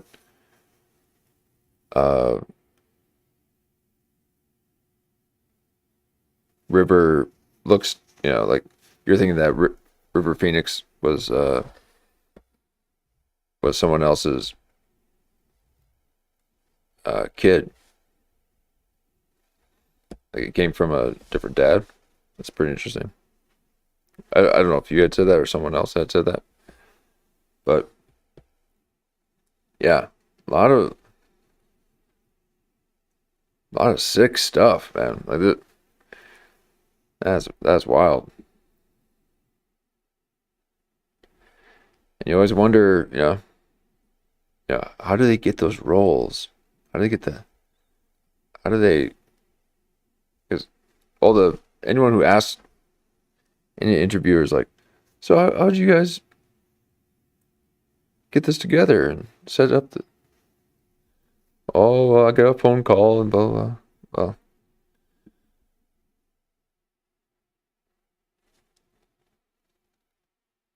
yeah, Martin Scorsese with Leonardo DiCaprio and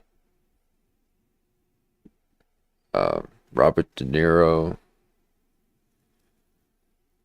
All those guys, you gotta look at it. But thank you very much. If there's anything that I missed, let me know in the comments. Anything that you see too that seems a little off,